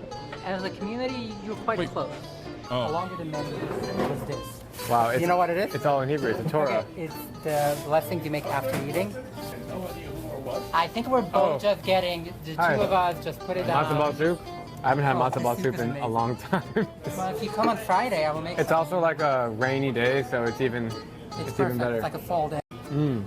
It's filled with meat, cabbage, onions. It's My grandmother was from Jerusalem. She put rice in it as well. Oh yeah, there is rice in there. Oh, there's right there. It's so good, and it's pretty filling too because it has rice and it's like a. It has a starch and a protein. It's like a soup and a dumpling. What is this one? That's sesame chicken. Okay. I'll have some of that as well. Yeah, please dig in. This is like Asian style, no? I was about to say that's gotta be the deep cultural ties that the Jewish community has to Chinese food, I assume, right? Very interesting. So I have learned recently that there's a lot of overlap between Hasidic food and Asian food, and I think the reason for that is actually food developed out of pottery. And they made use. That's why you Polish? get the Wait, gizzards. really? They're very popular. Chicken hearts. They eat that in the Philippines. This is the kolchlish because it's very similar to gnocchi, kind of like the Delicious. pasta, but it doesn't really have a. It's not cheese. It's like. There's nothing dairy here. Oh, I should have pointed out. Oh yeah. There's absolutely nothing dairy here. You can't mix. So this is a meat restaurant. This is a typical cuisine of Williamsburg. Yeah, meat. Well, this is a fantastic meal. Thank you for taking me here. No. I'm concluding this part of the video. Don't worry, it's all gonna get eaten. She's a Jewish mother. Let's The eat. only real way to insult me is by not eating food. This is so fucking cozy, dude. Holy shit. Oh, sure.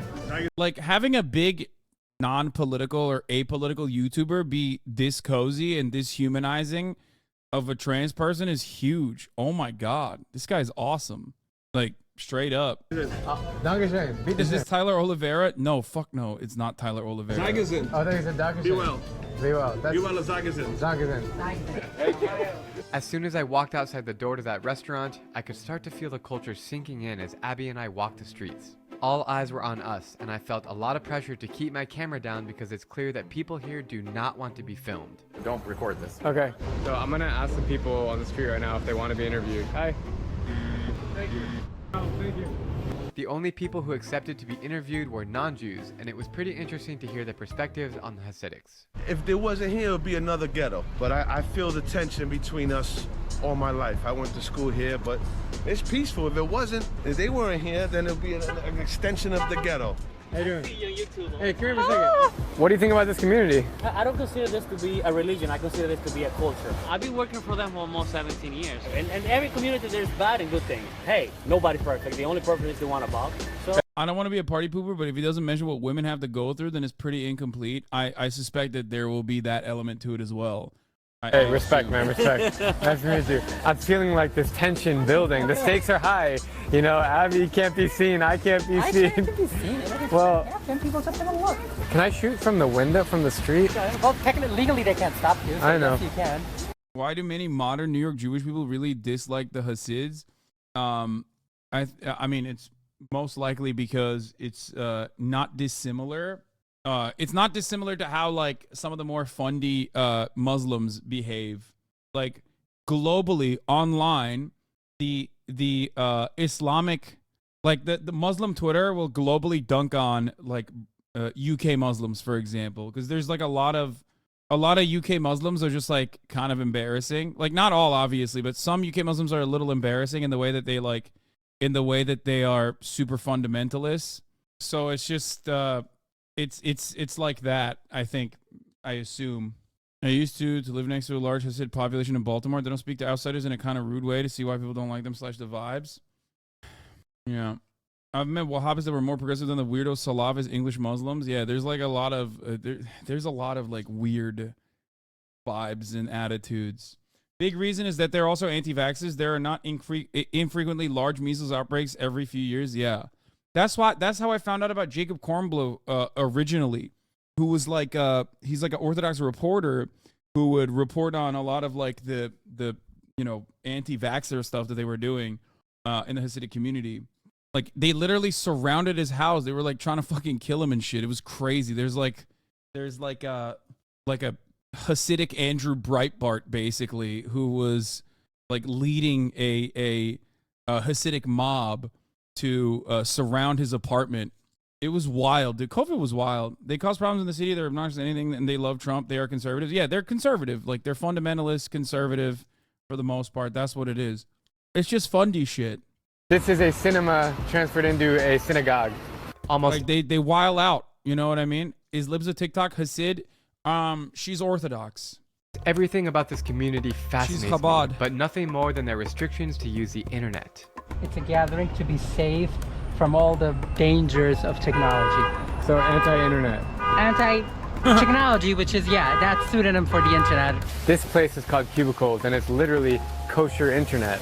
So basically, you go in, you pay per hour, or half hour, whatever. Like an internet cafe in other countries. Yes, an internet cafe, and you get filtered or / kosher version of the internet. So it's like North Korea. Yeah, pretty much. I'm gonna go in. Try to go in. Would you hold this? I was not wanted in there. Let's go. Whatever, what they tell you? No, they just saw my camera and they're like, what are you filming? Let's go. I'm fully Jewish. I had bar mitzvah, everything. Last name is very Jewish, but I'm not welcomed in this community, which is very fascinating. I was told as a child that in school by my teachers that walking into a Reformed temple is worse than going into a church. And you have to go. Dude, that's awesome. That's so sick. That's see, there you go. There's your answer for the chatter who was watching. Like, why do a lot of like secular or Reformed Jews in New York get annoyed with the Hasidic community? Well, there it is. If going into a church is a horrible thing. Yeah. Going into a Reformed temple is even worse. It's so interesting that all these shops are mostly food. You will see later a lot of children's stuff. Yeah. A lot of children, a huge percentage of the community of children. Yeah, because there's so many kids. You said people have 10, 15 kids. My parents have 13 kids, and it's on the bigger end, but it's not crazy large. 13 is not crazy to you? You have 10 grandkids, and you're not even that old. No, you don't have to be old to get married at 18. You have a child every year. By the time you are 38, your son is already getting. It should be said that not all Orthodox Jews are the same. The New York community is extremely isolationist. Other places are less so. Yeah, I would say that in my experience, like Lakewood, New Jersey, and this specific Hasidic community is significantly more insular than the well, I guess it's not even like Hasidic, but the Orthodox communities in Los Angeles. The Orthodox Jewish communities in Los Angeles are like is much less isolated. Getting married. When you're 40, he has 2 kids and 2 grandkids. So it's normal to have 20 grandkids. 20 is a joke. My father has hundreds. We are now entering the heart of Hasidic Williamsburg. Okay, let me rephrase. We've been at the heart the whole time, but until now we were in a part that also had government housing. Okay. So it ends up being a lot of people who are not Hasidic. From the BQE until Flushing Avenue, 100% of the people living here are Hasidic people. This way.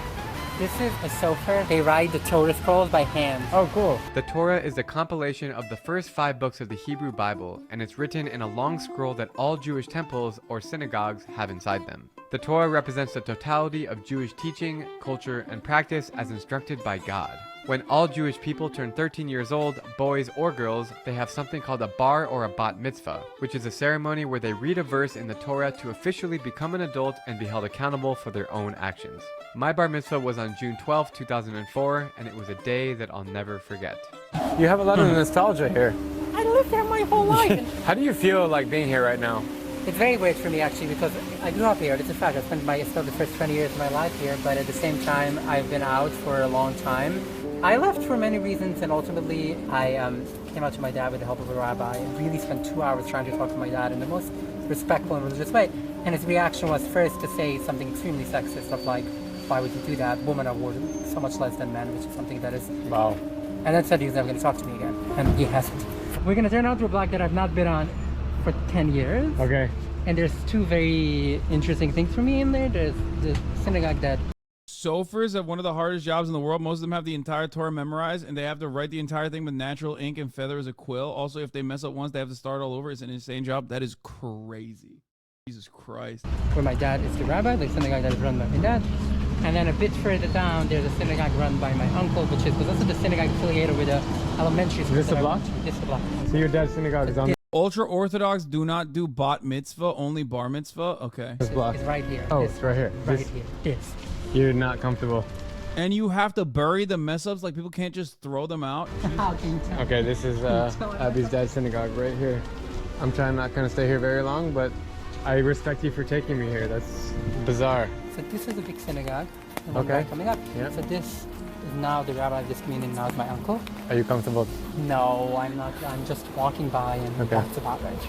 Wow, these synagogues are intense. I never thought I would feel intimidated by my own religion. It's such a weird feeling. So my family doesn't wear any wigs at all. So all my sisters and my mom and all my aunts and everyone, they shave their hair and then cover their heads with just a scarf. Wigs. Oh. No, no wigs. Wigs are too much. They shave their head. Shave bald. Shave bald on a 000. That's the other part that I think is very important for people to realize. There are some beautiful parts, but I think it all gets wiped away by the fact that people can't choose. For people who want to choose this way of life, I will fight for their right to choose this way of life, Right. if that's what they want. But Right. the reality is that most people don't have a choice. It's your whole life. Why is there no Israeli flags? They're anti-Israel. They're extremely anti-Israel, I was trying to say. This I whole community is extremely anti-Israel. I was shocked to... I told you, like, the Orthodox community, the Orthodox community goes in either direction. The one thing that they align on is, like, being super conservative, okay? And this is something that I've stressed before. Like, it was a bit of, in anti-Zionist circles, it was a bit of a faux pas to point to the Neturei Karta, at least in, like, the last 10 years, I would say. Less so now, because of, like, how wild sometimes Neturei Karta and other sects get, specifically on their anti-Israel commentary. But overall, like, some of the ultra-Orthodox Jews are very anti-Israel because they believe that the accurate interpretation of the Torah implies that Jews are a nation. Jews are not supposed to have a nation state until the Messiah comes back. And then there are, of course, other ultra-Orthodox Jews that are super pro-Israel. The tunnel guys are on our side? No, I don't know. I don't know which sect it is. To learn that some Hasidics have mixed feelings about Israel. I mean, remember the Yeshiva University student that I just met at the Israeli Grill? I believe... Yeah, it goes either way. In Israel, there's a massive ultra-Orthodox Zionist community, and in the next 40 years, they're predicted to constitute most of the population because their families are so large. Yeah, but then there's also an ultra-Orthodox anti-Zionist. Like some of the ultra-Orthodox Jews in Israel also are the ones that live in Jerusalem that constantly duke it out with the fucking cops that are like pro-Palestinian and anti-Zionist. And those are the dudes who always fucking duke it out with the IDF and the Israeli police regularly. Like whenever you see a bunch of ultra-Orthodox Jews in Jerusalem getting beat up by cops, they're the ones who are super anti-Israel, right?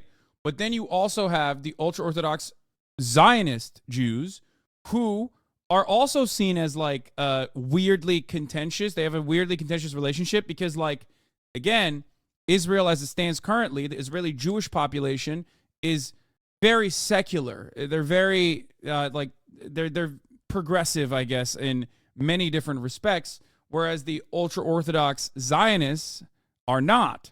So they not only are Zionists, they also comprise of like the settler population, and on top of that, don't serve for religious, don't even serve in the IDF because of the religious exemption that they get. So it's like it's like frowned upon almost. Like there is definitely, like obviously, as we've talked about before, as far as like Zionism goes inside of Israel, inside of the Israeli Jewish population, the overwhelming majority of Israeli Jews are obviously pro-Israel's expansion or Israel dealing with Hamas or dealing with Palestinians across the board. But there are some deviations. There are some distinct features within Zionism in Israel where, a lot of people obviously don't give a shit about like leveling Gaza, as we have seen from the polls.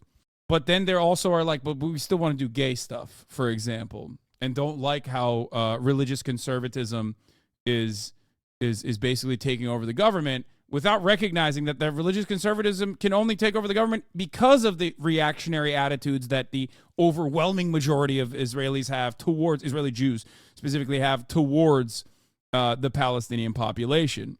And beyond that, like I said, it's just like it's seen as like hypocritical that the Haredi Jews like don't serve in the IDF, which is seen as also again a secular institution, while simultaneously taking up a lot of the resources of the IDF by engaging in like settlement expansion and constantly like making life living hell for the West Bank Palestinians.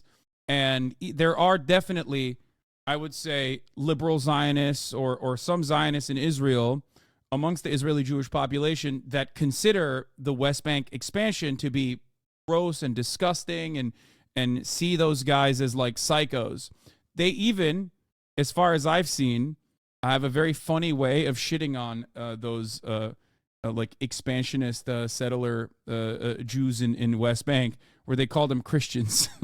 Like that's something that I've seen when they talk about some of the I guess Messianic Jews, or some of the Jews that are invested in like settler expansion, like the settler Jews, they call them Christian. That all Jews belong in Israel. But Abby is telling me that the anti-Zionist Hasidics are from the Satmar sect, who make up the majority of South Williamsburg. Zionism is a movement for the development and protection of Israel. The Satmars believe that establishing a Jewish state before the arrival of the Messiah is a violation of Jewish law. When will the Messiah come? Who knows? But until then, you will not see a single Israeli flag on these streets. We all pray every day that we should return to Israel, but a holy one, like one that is we want to see divine power, not some just tanks and missiles. There's a school bus with Hebrew writing on it that's parked right in front of an actual school. No English, just Hebrew. Look at that security. That looks like I'm in a Islamic country and there's a checkpoint.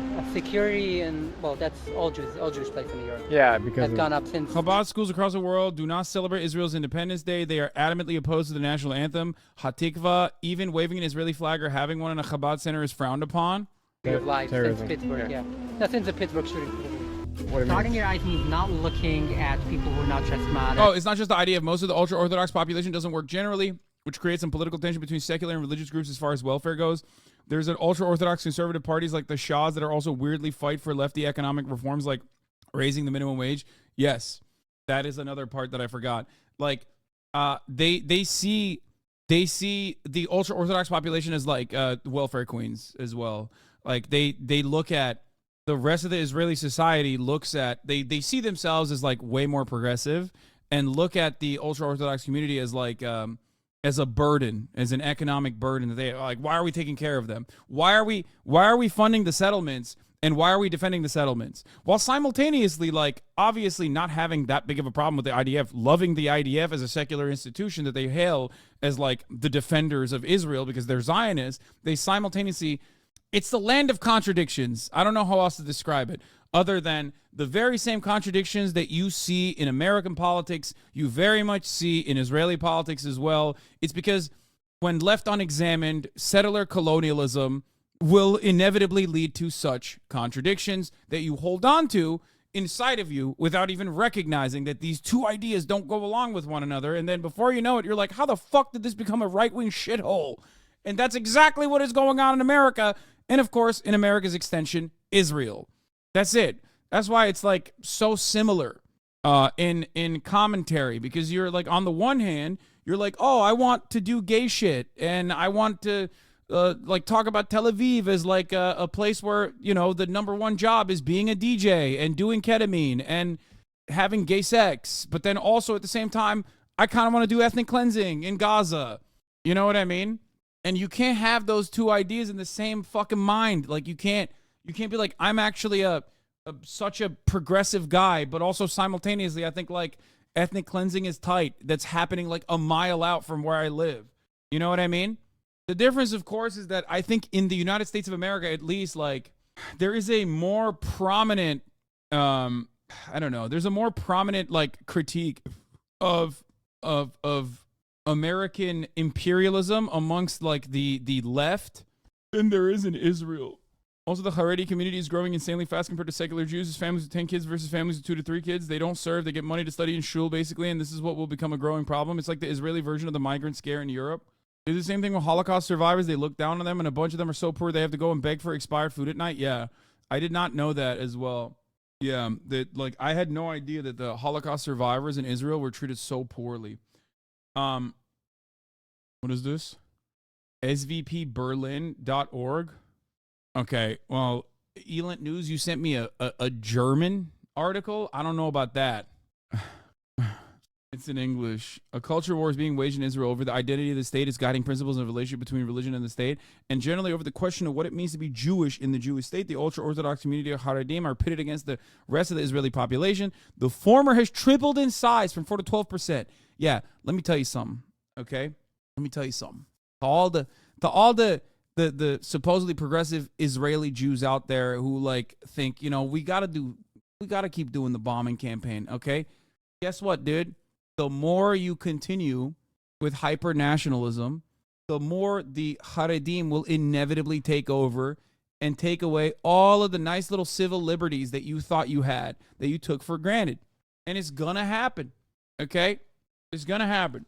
But of course, much love to the actual Israeli left, the tiny group of people in Israel that are protesting against the anti-Zionist Israeli Jews, and of course the Palestinian citizens of Israel. Obviously, they see the problem, and I see them as united in the same struggle because it is the same. You know what I mean?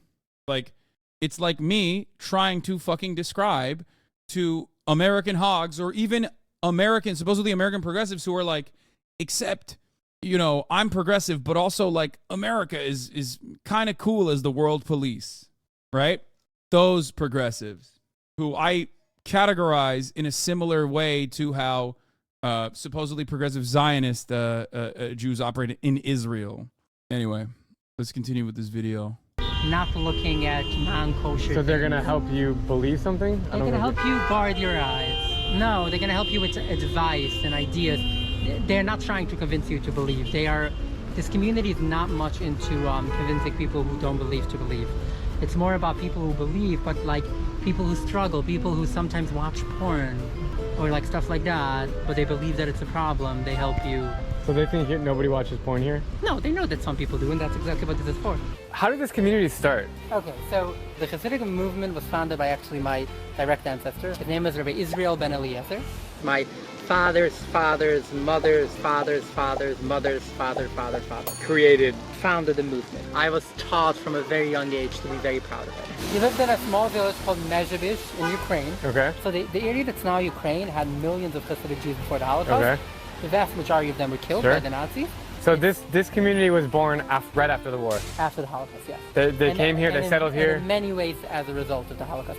I think it's amazing how these immigrants of Holocaust survivors are still able to practice their traditions in New York, the same way that their ancestors did hundreds of years ago in Eastern Europe.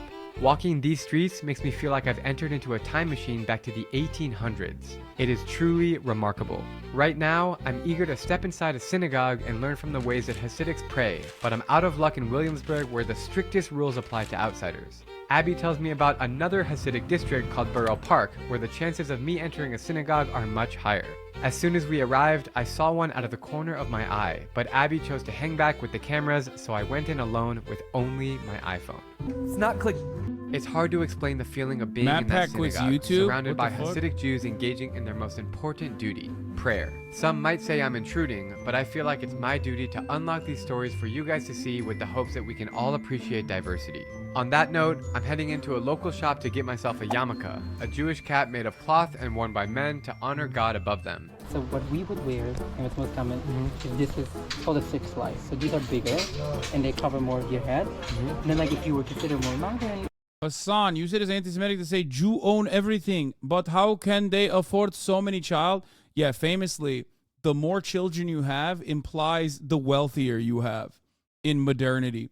You know, that's why famously all of the developing nations where they're having population problems, right, are actually very poor. That's how it works. Yeah. Brother, I don't know if you know this, but like you know, having multiple children is almost always, both historically and certainly in developed society, in developed nations, a indication that you're not actually doing all that well. It has a direct association with poverty. Hasan, how come Aya Sophia look like this and not this? you would get one of these, which is just 4 pieces. That's like so funny because that's also extra funny because like people will be like, how can you say people in Gaza are being ethnically cleansed when their population has exploded? And it's like, yeah, dude, that's not, I don't know if you know this, but that's not a telltale sign of like an exactly robust and developing country, okay? Kind of the exact opposite. Got it. Smaller covers less. You think it's too small? That's perfect. Okay. He says it's perfect. It feels right. I've worn a lot of kippahs in my day. I've never done this one, so it might take me a second, but let's see. Keep going. Beautiful, beautiful. The shofar, everyone. How many shekels? Now do I look a little more respectable? Now you look like modern Orthodox. Like you can pass as a modern Orthodox. It changes everything. This changes everything. Specifically this kind of kippah, it changes everything. So Abby and I have discovered a ton of magazines all in Yiddish. This is a weekly newspaper.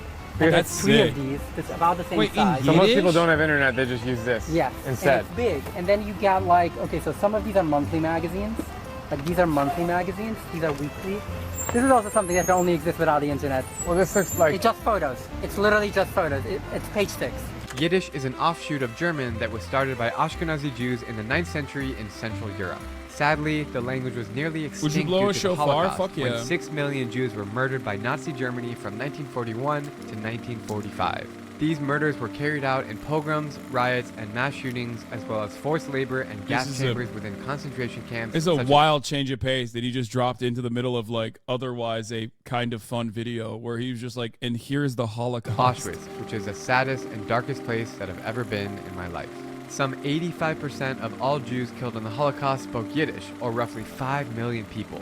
And today, that number is a mere 600,000. If you ask me, it is surreal to hear Yiddish being spoken in the United States today. This is like really common. People will just come and buy a magazine and take it home. We used to buy like one of those newspapers several things every week, yeah. Look at this. I feel like, did HasanAbi see Sam Cedar saying he wants to work out with Hasan? Are you kidding me? That's incredible. I would love to do that. But also, as far as Yiddish goes, like from what I understand, this is another like weird cultural thing with the Zionist nationalism project, where like the revitalization of Hebrew was obviously it's like a phenomenal feat in linguistics, okay, in language, except it of course would be as a standalone thing, it would be seen as awesome, you know, but it came at the cost of a lot of ethnic cleansing, which is not so awesome. However, from what I understand, It also kind of eliminated Yiddish. I don't know if it's like it goes back to the same, like, we don't want to be associated with Germany in any capacity attitude. I don't know if it's like seen as an extension of the same thing that we talked about before within like Zionism and the cultural cultural forces within Zionism treating Holocaust survivors or Holocaust victims of the Holocaust as like weak, and that Israel is strong and it will never happen to Israel again. That's why Israel has to be like very militant, which is of course ahistorical and wrong and kind of gross, really. But from what I understand, it's like Yiddish is seen as not great. Like the revitalization of Hebrew came at basically a suppression of Yiddish. Hasan, this is borderline Holocaust denial. The revisionism of Yiddish mainly and obviously came from the Nazis killing most Yiddish speakers and not the Zionist project. No, obviously that played a significant role in it. But as far as I understand, there's a reason why a lot of the Yiddish schools and like a lot of the Yiddish being spoken globally now is done in America and not in Israel. Oh, sorry. How you doing? Obviously, the video just mentioned that. I didn't say that like... I'm trying to figure that out. Yeah, I mean, dude, I love that the chatter is yelling at me, but it's like considered the exhibit Palestinian Yiddish chronicles the integration of Yiddish with Arabic and its literary rise and violent suppression in pre-state Israel. But then also like, as far as I understand it, like David Ben-Gurion, who would soon become Israel's first prime minister, then spoke to the crowd in Hebrew. A comrade has just now spoken here in a grating foreign language, he declared. Ben-Gurion's shocking remark was a part of the pattern of denigration expressed by advocates of modern Hebrew within the Zionist movement during the pre-state years. It aimed to delegitimize the Yiddish language using violence, intimidation, and propaganda. A year after its establishment in 1948, the State of Israel banned Yiddish theater and periodicals under their legal powers of control material published and presented in foreign languages. Where's that? I know I'm trying to do better by not yelling at chatters, which I'm not going to, but it's a ridiculous thing to state that I am engaging in borderline Holocaust revisionism when talking about something that I've read about Zionism and its distaste and potential association with the Holocaust in and of itself.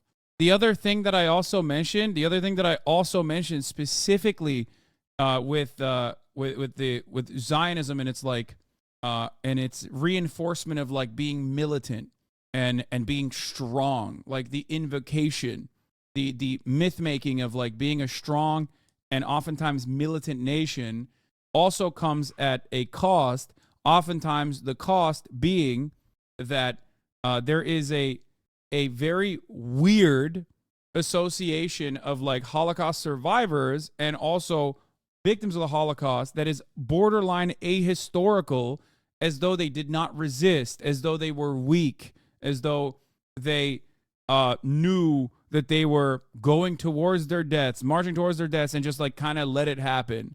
That's the other side of the militant Zionism. It's very messed up, but it is something that I've seen. Roll the video back 10 seconds to see something funny. Wait. How you doing? You know what it says inside? I'm trying to figure that out. Anything emergency happens, people don't call 911 at all. People always call them. I memorize their number. It's 7183 at 71. So it's like the see Shoreham search and rescue. It's like an emergency. That's what room. people call. Yeah, that's what people call. So. Is it like a trust issue? Like they want to be with other? It's a mix of a lot of things. It's a big mix of trust. It's they usually arrive faster. They don't charge. Oh really? It's free. Okay, now I understand. Behind me there's a Hasidic mother and a Muslim mother next to each other pushing their kids on the playground. That's cool. What's it like to live in this like Hasidic community? It's rough because it's kind of a closed community, but it's got its beauty, it's got its innocence. It's really different than the whole world, but it's really cool. I'm Hasidic. I'm sorry, So dude. yeah, it's all good. So yeah, I grew up Hasidic. So why Why this? Because it didn't work for me, obviously. And I went on my own. I went on my own path, my own journey. But there's nothing like home. There's nothing like coming home. And there's literally long-term community members who are, I think, former Hasidic Jews too, right? Isn't there there's one a lot in of here love right here. now? It's an awesome community, but it's definitely got its rougher parts. Later in the day, I met up with Barry Weber, the most famous Hasidic musician, who shared some pretty cool insight about his people. So the real meaning of the word Chassid, which means someone who does more than what justice demands from you. The movement of Hasidim started off with Rabbi Yisrael Bashem, and the purpose of that is, as an ex-Hasid, I really appreciate you showing all this to chat so people can actually learn instead of either being anti-Semitic or Zionist bullshit people that think. to reveal the presence of godliness into the world. Instead of us always trying to find where the holiness is, you become part of that. Your body is the vessel of your soul. The sun is getting ready to set, and Abby wants to take me to a legendary Judaica bookstore from her childhood. It is so impressive how these old-fashioned bookstores are still thriving in this day and age. I am 99% certain. What if this makes people more anti-Semitic? Bro, what do you mean? Who are you going to call Jew busters? And then you turned around and said, what if this makes people more anti-Semitic? I guess you were talking about yourself. Chatter, answer for what you said. Chatter's like, what if this makes me more anti-Semitic? Which, you know, I'm already bordering on it currently with this joke. That's a couple got married within the last week. So they're still getting to know each other. You can tell by the way they're walking Just apart a bit from of each other. banter? because for Okay, certain take a reasons. day off. Think about that. Rethink your the priorities. After night of the wedding, you're not allowed to touch for 7 days until they go to the mikveh, and it's a long story. So these are. Yeah, it's like, yeah, I watched a YouTube video that like dives in a very like humane way into a insulated and fundamentalist religious community, and I became more anti-Semitic as a consequence of that, which, you know, I already was. I think I was joking around with the local ambulance group. I know. That's why I only give him a day off. Children's book, all of them in Yiddish, of all kinds. You're proud of Yiddish. I'm very proud of Yiddish, but it's like these things are made today for people who read it. Is this really the 21st century? TV special for $1.99? I can see through the window that the bookstore is busy and intense, and I'm debating whether or not I should go in with my camera. Luckily, the owner came outside and invited us in to learn about the books and the items that are sold here. Right now I'm in the largest bookstore here. It's fascinating. It's really beautiful in here. We have all different kinds of books, all in Hebrew and Yiddish. It's interesting because they don't have internet on their phone, so they come here to learn, to study, read books, magazines, newspapers, CDs. That's fascinating. Morty Getz. I grew up in Borough Park, so when I grew up, this is where I spent most of my time. This was always like the book central.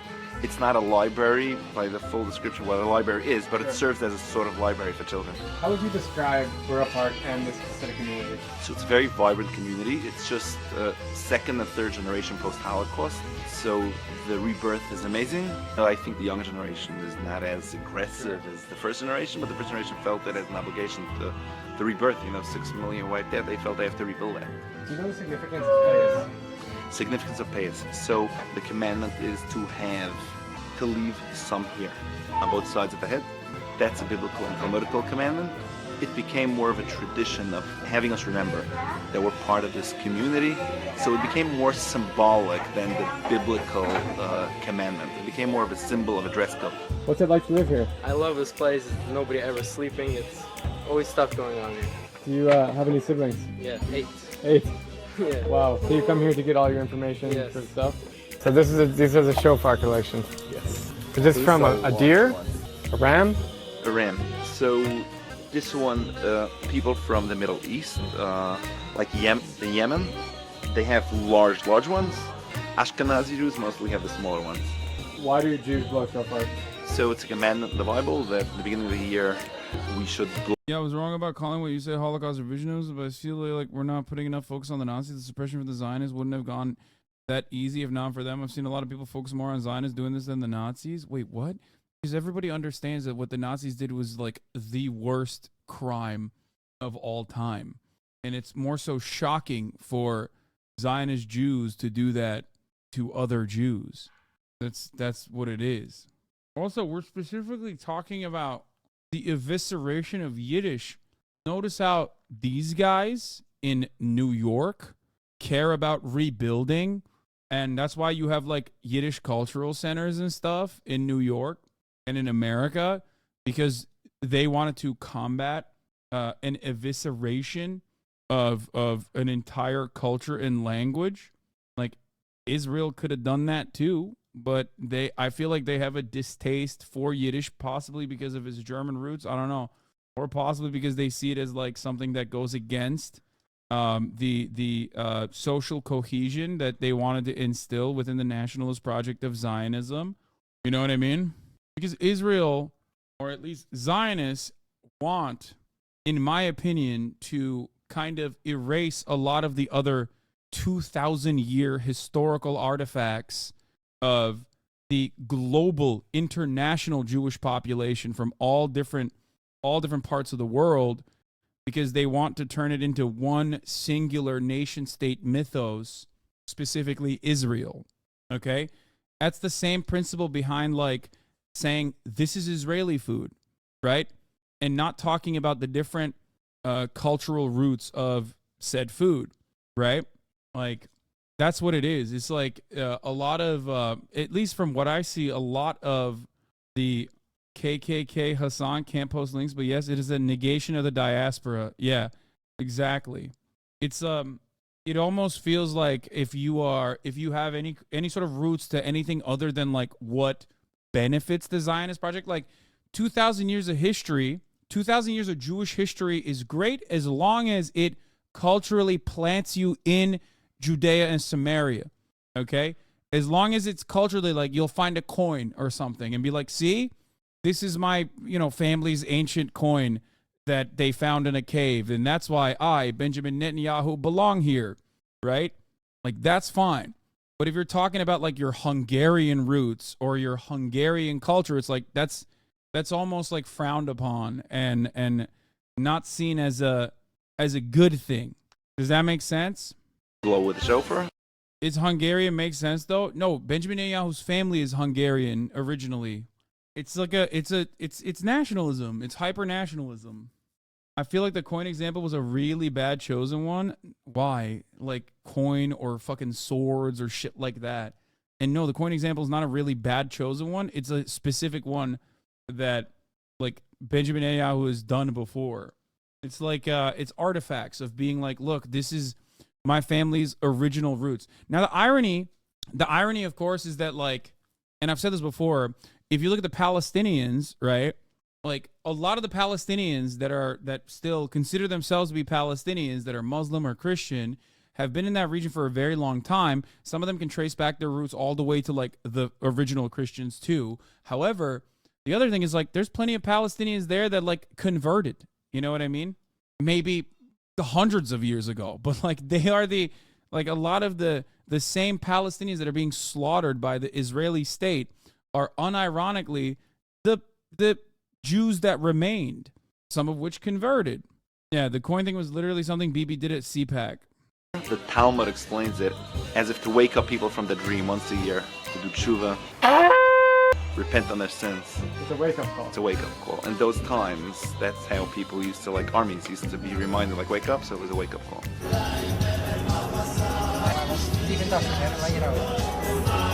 This video isn't complete until I experience a Shabbat dinner inside of a Hasidic household. For those who aren't aware, in Judaism, Shabbat is a day of rest that happens every week from sunset on Friday to sunset on Saturday. During Shabbat, it is prohibited to work, to drive a car, to use your phone, and even to turn on the lights during these holy 25 hours. All of the activity takes place at home, talking among family and friends, praying in the synagogue, and eating a massive meal. While I don't keep Shabbat on a regular basis, I do love to participate, and I always enjoy this peaceful day of rest whenever I get the chance. However, bro, he didn't even fuck and he's got the fuck hat. I'm just saying, that's a little... For filming a Shabbat dinner inside of a Hasidic home is nearly impossible because it goes against the principles of not working. Let's just say that it took me 4 months to get permission from a rabbi to film the Shabbat dinner that you're about to see. He approved my mission to document in good faith and share the beauty of Hasidic culture. The what hat?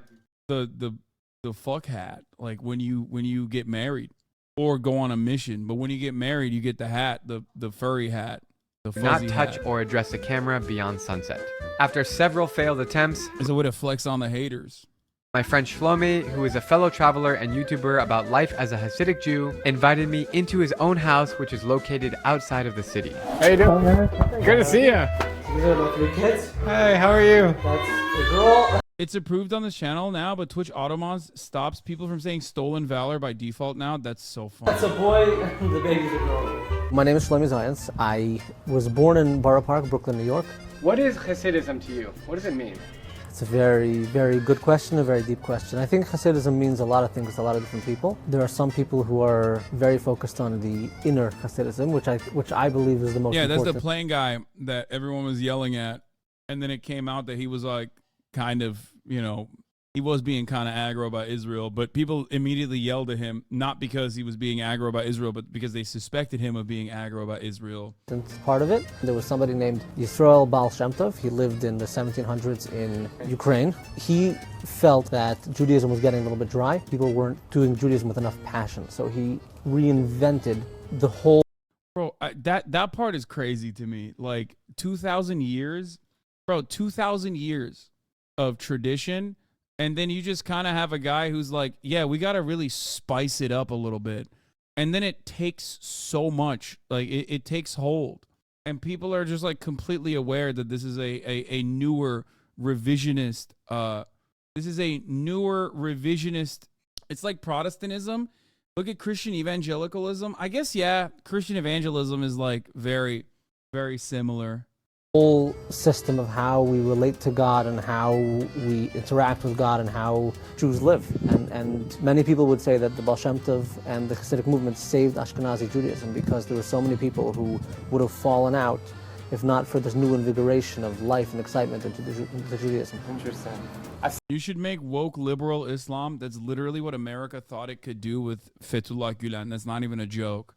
Like, America was like, we kind of invested a little bit too hard into like Wahhabist sects. So now as a counterbalance, we should literally tap into like Fethullah Gulen and try to create a network of schools in the exact opposite direction where it's like more tolerant and more liberal. And that was also a failure. And you know, so it didn't work out at all. Seen your YouTube channel, you're doing a great job. Thank traveling as a Hasidic Jew and what you're learning from it and taking us through your life, which is awesome. Keep it up, by the way. Gonna try. Is that controversial among the community? I have some very open-minded rabbis who feel that it's important for people to understand what Shabbos is, and therefore, it's not like we're doing this every week. On a one-time basis, we brought people in with special permission from rabbis, and that's what we're doing again this week. Yeah, and it's very important to say that. So I just want to make it very clear that this Shabbos video that we are going to do today was done with the permission of a rabbi, and anybody who's considering doing anything similar should please talk to their local rabbi. Bro, put a windsock, homie. What's happening? To make sure that this can be approved in a way that it goes in accordance with halacha, with Jewish law. I am about to do tefillin, which is a very... They are full of it like evangelicals do. Hasids are often found in strip clubs, sex clubs, brothels, etc. in New York City. Wait, really? No shot. Do they wear the drip? Like, you don't take the fox hat to the strip club, you know what I mean? No shot. Because I find to be strange if you're like doing that level of sin while still like riding for the religion, you know what I mean? Very special experience in Judaism. I've done it maybe 10 times in my life. I'm following the leader here. He's showing me what to do. Okay, so first of all, please lift up your left sleeve. Repeat after me. Baruch atah. What is it? By the way, can someone explain what this is to me? I'm sure they will explain it actually, because like it does look kind of it looks like a little mini Kaaba. I don't know. I don't want to come across as insensitive. It's a box with the scriptures. Tefillin is a prayer that involves a black leather box with leather straps containing scrolls from the Torah. Like this. And then, like this. Yes. And now we got it. All right. Okay. So, guide me. So, Shema Yisrael Adonai Eloheinu Adonai Echad. Now I would just suggest if you want to think about your family, pray for your loved ones, and just have a moment. You can close your eyes, leave them open, whatever you're comfortable with. It does look like the Kaaba. I'm not even kidding. By the way, we have to take the obligatory tefillin selfie. Sure. We call them telfies. And I have to tell everyone that I wrapped Drew Rubinsky. Yeah, of course. Please. Okay, so. I have a feeling what's in this box, and I feel like it's a hat. This is a hat. It's a very special hat. I told you, chat. See? Chat. I told you.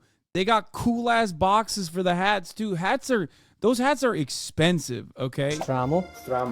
Yeah, Stramo. Stramo. Perfect. This is a hat that Hasidic men wear on Shabbos. Oh my They are very expensive. This one, I believe, was $5,500.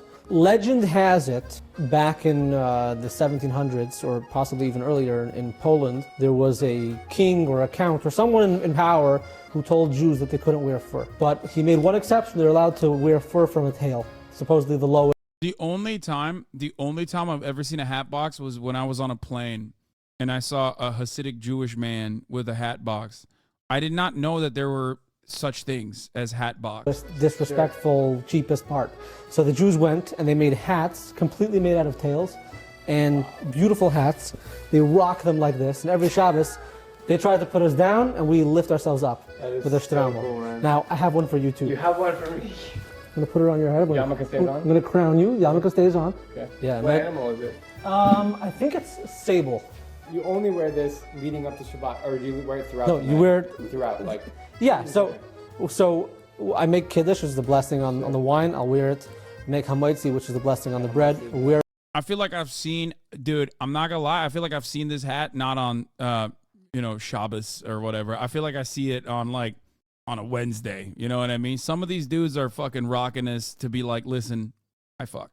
It. A lot of people will wear it for the entire meal. It gets kind of heavy and kind of hot. Yeah. So usually when I start eating soup, that's when my body heats up and then I take it off. You got a nice little lean there. Is mine straight or is Your strip club is real? Yeah, I heard that someone in the chat was also saying strip club installs mechitza to attract Orthodox clientele. I did a little research on their lifestyle and we're moving forward with what I learned. New York, a local gentleman's club has erected a barrier to separate female patrons from the males in order to cater to Jewish males who adhere to stricter standards of modesty the most. I can't tell if this is a joke or not. Yeah, dude, this seems like this is like The Onion or something. I feel like you just sent me The Onion. Look, in New York City is never a joke. No, I think it's a joke about I think it's probably a joke making fun of the actual phenomena of Hasidic Jews going to strip clubs. There's a straight. I kind of like the curve. I like it too. It's like the hood Hasidic, you know? We're hood Hasidics. Take me to your right hand. Yes, sir. Ooh. That jacket is sick. Yes, you are. Looking good. What is this called? It's called a bekasha. Bekasha. Now what's interesting is that it goes right over left. Oh. Okay? So in Hasidic thought, the right side represents kindness and the left side represents judgment. You always want to have the kindness over the judgment. Make sure that there's more kindness than judgment. So we wear our clothing right over left. I like that. Good Erev Shabbos. You don't have payas, but because you have the beard, I bought the Pope version of that jacket. you kind of look like a new age modern chassid. If you didn't have a beard, then it would be harder to. Then people would be like, "Who's this guy?" But with the beard, yeah, you could pull it off. We're talking about all these things that happen on Shabbat, but for those who aren't Jewish or maybe don't know, Shabbat is a time that happens sundown Friday night to sundown Saturday night. So 20. Yeah, see, I had neighbors who were Hasidic. They would let me pay. They would pay me to flip the lights on for them during Shabbat. It's called Shabbos Goy. Yeah. 24-hour period. 25 hours, actually. 25-hour period. Every single Friday to Saturday. No matter what. For existence, no matter what. Yeah. And during Shabbat, it's a time of relaxation, a time of family, and you're not allowed to work. No cooking, no watering the grass. No watering. Just chill. Just chill. How much do you get paid for that? I don't know, but it's it's great. It's a cheat code. That's what I'm saying. You just feel the presence of Shabbos. Can you shower? No. Can you shave? No. Can you brush your teeth? No. When you take a toothbrush and you put toothpaste on it, and most people put it under water as well, what's happening is that you're squeezing out water from between the bristles. And you're not allowed to squeeze water out of anything on Shabbos. That's the problem with the teeth. It's not a hygienic thing, it's the water thing. So there's somebody who invented something called a Shabbos toothbrush. Rubber bristles where the water doesn't get converged within the bristles, and then when you use it, you're not squeezing out. Do you see what I'm saying? There's so many cheat codes. It's awesome. It's just it's just so it's so strange from the outside looking in. Where you're just like, what the hell is going on? But yeah, hold on. Let me see if I can find. The entire Eruv is basically a cheat code. How do we get here is a question that many people might be asking themselves. Okay? Maybe at the top of the hour, as a matter of fact, where there's a 3-minute ad break. And that 3-minute ad break, of course, is coming to you. The cheat code against that 3-minute ad break is not by getting a Shabbos Goy, however, by subscribing for $5 or for free with a Twitch Prime, by connecting your Amazon Prime account to your Twitch account, where you get 1 free Prime subscription a month, or by getting gifted a sub. Here's the 3-minute ad break now. But the way we got here, okay, the way we got here is this story. The story of this, the walls of the shul coming down as the treasurer of Chabad decided to plug the hole that was illegally crafted, okay? And then a different sect within the ultra-Orthodox Hasidic Jewish community being angered by the secret tunnel's existence, or rather not existence, but being angered by the secret tunnel being taken out. Anyway, at what point does it stop being cool, quirky, and unnecessary to borderline concerning like this? I mean, I love tunnels. I don't have an issue with that at all. I respect Hasidim and Orthodoxy, but the rules and hacks are so funny to me. Like, you cannot break the rules, but the rules were made like 1,000 years ago, and the enforcement of said rules in modern era is just like vibes. Yeah, I mean, you're basically describing a lot of like a modern interpretation of religion. It's pretty funny. It's, you know, it's whatever, as long as it makes people happy. I don't give a heck. I was trying not to curse. I don't care. Okay. Anyway, let's continue. I have to pee. I think there's nothing cooler than standing for something. Okay, in this day and age, men have forgotten that there is a divine right to building tunnels. Okay? And if big government comes down and tries to take your tunnel away, you should stand for your tunnel. All men should have the right to build a secret tunnel. Okay? It's very cool. It's a cool concept in general. Okay? Just a place to hang out with the boys. So when big government, the nanny state, comes down and tries to take your tunnel away by force, some boys will turn into men. A second bar mitzvah, if you will. When you stand against big government, the nanny state, taking your tunnel away, you have become a man once again. That's all I'm saying. Not everyone has the capacity to stand against tyranny like this. Shout out to tunnels in general? Yes. Anyway, are we going to spend all day in this? No. We're going to finish this video about Orthodox Jewish communities, and then we're going to move on from the tunnel stuff. Which, by the way, as far as I understand, the tunnel is being sealed off. Which is kind of messed up, in my opinion. They're already taking certain parts of the tunnel away. Which is messed up. We went down a rabbit hole? No. We went down the tunnel hole. Not a rabbit hole, but a tunnel. That's all I'm going to say. All right, Now, let's continue. Do you have the Shabbos toothbrush? I do. Yeah. Okay, good. You travel to all these countries. What if a flight gets canceled on Thursday and rebooked to Friday night? What do you do? I'm not going to be on that flight. You're not gonna be on No that flight. chance. Only if it's a life or Only death if it's life situation. or death. Like- So God forbid, like if I had medication that could save someone's life at the other end of the world, I'd get on a plane and bring it to them. Anything short of life or death, Shabbos comes first. My baby was born on Shabbos. Really? Now, we went to the hospital before Shabbos because my wife was in labor earlier, but if we had to, yeah, we would just get in the car and go to the hospital. Yeah, you gotta have baby. You gotta have baby. I mean, you can have a baby at home, but most women aren't into that. So it's Shabbat. This is a very meaningful time of the week. Is it usually just your family, or do you have guests come over? So we actually travel a lot. So like. Oh, you travel with him? Some of the time, yeah. Like if it's like a really dangerous place, then I wouldn't go. You wouldn't go to Afghanistan or anything? No, I have 3 kids. Do you connect with other Jews on the road? Have you done that? Go to like Chabads or any communities? For sure, we always go to Chabad. I mean, we kind of like rely on Chabad for like restaurants. It is a lifeline. And, like, I've done the same. Yeah. Like they're amazing. They really are. First of all, I hope you're like absolutely starving and did not eat anything today. I'm pretty hungry. Okay, good. So we have some baked asparagus, hasselback. Wow, that was fantastic.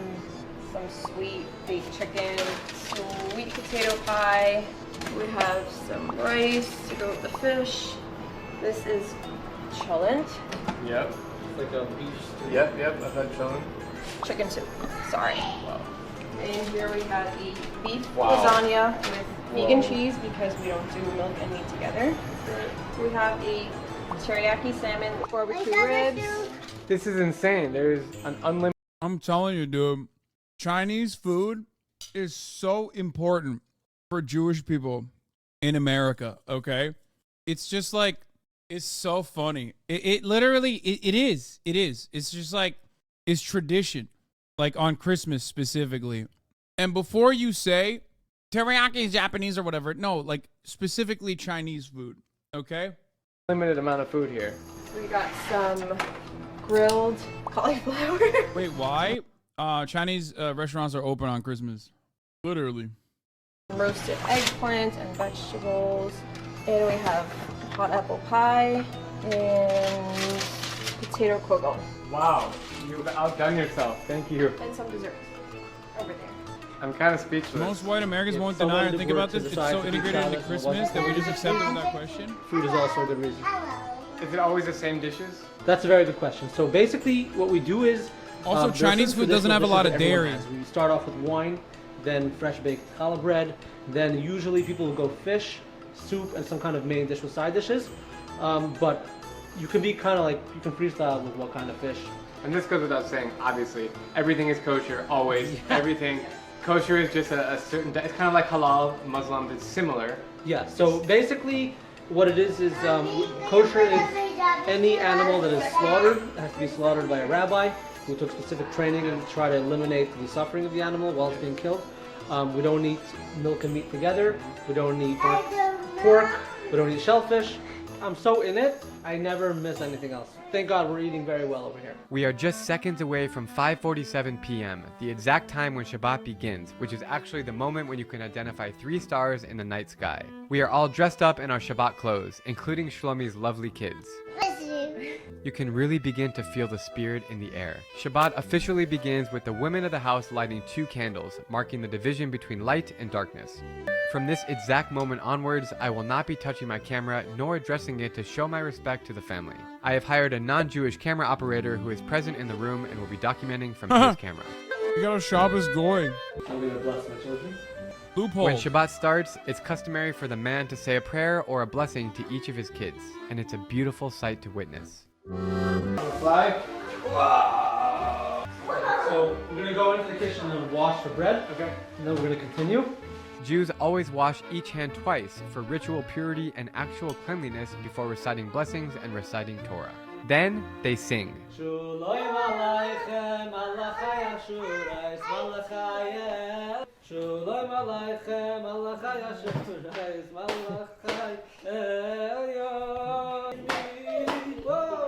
After that, they recite some prayers and take the first sip of wine, which everyone in the room drinks from the same cup.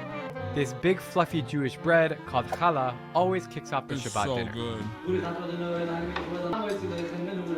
As far as like, I'm not like a big matzo ball soup guy, but freaking challah bread is so good. That I think is the most OP. That is the most OP like Jewish food item. I think it's so good. It's Then very, food very good. keeps on coming. If there's one thing that all Jews have in common, it is feeding you until you cannot breathe. Nice big glass of wine. Oh, thanks. Some of that. No, don't worry, I'm not afraid. How many days did it take you to cook this? Definitely more than one. All of yesterday. All of yesterday? Wow. Drinking alcohol is a big part of every Jewish dinner, and Shabbat is no exception. First Hasidic Shabbos. Yes, sir. Thank you so much. Good Shabbos. Cheers. Cheers. L'chaim. Mary, you're gonna have some water, okay? The regular night at 8 p.m., what would I be doing? Maybe I'd be eating supper with my family, maybe I'd be putting the kids to bed, but I wouldn't have the clarity and peace of mind to just stop everything being a moment. When my boss is on my phone, on one phone, there's a second phone where someone else wants me, and everything's just all up in the air. Now, relax, peaceful and relaxing. Ooh, Just chocolate center- babkas are sick too. That's another great center one. on yourself. The food kept on coming, but soon after, I cut the cameras out of respect for Shabbat. I ended up staying at Shlomi's house a few hours into the night, and it was a wonderful experience to say the least. As a Jew and someone who has celebrated Shabbat in many countries around the world, I must say that this one was the most special, and I'm very grateful to have the opportunity to take you guys along on my Wait, was that in the permanent hell? Hold on. say that this one was the most special, and who has celebrated Shabbat in many countries around the world. Oh my I must God. say that this one was Wait, is he in front of what I think he's in front of in that photo? The never-ending fire pit? What is it called? The Hell's Gate? Gateway to Hell? It's such a funny photo. Soy facing outside the gates of hell. Chat, this is, for those of you who don't know, what was this, like a coal mine or something? And they thought they could just like blow it up and then light it on fire.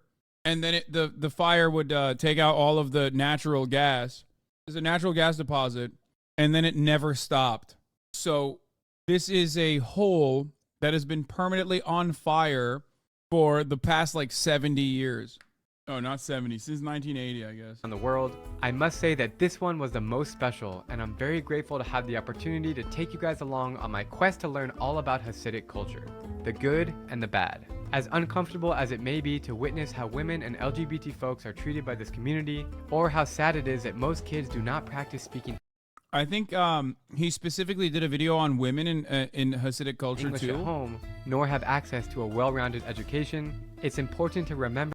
He's right though. Like the education part is like really crazy. Apparently they have diverted funds away from public schools, directly back into like these like Jewish community schools, like Hasidic schools specifically, and it seems as though, according to the New York Times, no mention how they steal $1 billion in New York City public school funds and barely teach their kids English or any core subjects, just Yiddish. 1,000 kids took state standardized tests and 100 of them failed. 100% of them is borderline cult abuse shit. Nobody talks about it. Important context so people don't think it's just some harmless insular community. So that is definitely one of the genuine insane aspects of the Hasidic community.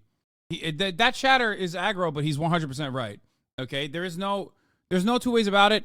And the way I'll describe it to you is by making a comparison to Christian schools. This is something that happens with Christian homeschooling as well. Betsy DeVos literally was the Secretary of Education, if you recall. This is basically what she did in, if I'm not mistaken, Michigan, right? Like, it's identical. It is identical. And it is completely unacceptable, completely inappropriate, absolutely ridiculous. In Hasidic enclaves, failing private schools flush with public money. New York's Hasidic Jewish religious schools have benefited from $1 billion in government funding in the last 4 years, but are unaccountable to outside oversight. So it's really, really, really bad. And it's completely unacceptable. It's also really hostile towards women who want divorce, suffer from domestic abuse, especially since the lack of resources in the community backing successfully remove themselves from their household. Yeah. So, as like, there's definitely the other side of this as well, is what I'm saying. There's definitely the negative side of this as well, for sure. So it's not all just like haha fun stuff and crazy. But the tunnel thing, on the other hand, well, tunnels are cool. Remember where Hasidic Jews come from and how they came to be, which explains why they hold on to a lifestyle that seems so backwards to the rest of us. In many ways, Hasidic Judaism can be looked at as a miracle. For a group of 500,000... This chatter has been saying this nonstop. The tunnels are a cover-up for the truth. The earth is hollow, and you know it. You know what, chatter? You might be right, okay? You might be right. I think the Hasidic community uncovered a deep, dark secret of the earth, which is that the earth is hollow. Jews who are direct descendants of Holocaust survivors to have such discipline in preserving their traditions and identity for over 250 years is unbelievable. As the world keeps evolving... Isn't hollow earth like some esoteric Nazi shit? Come on, dog.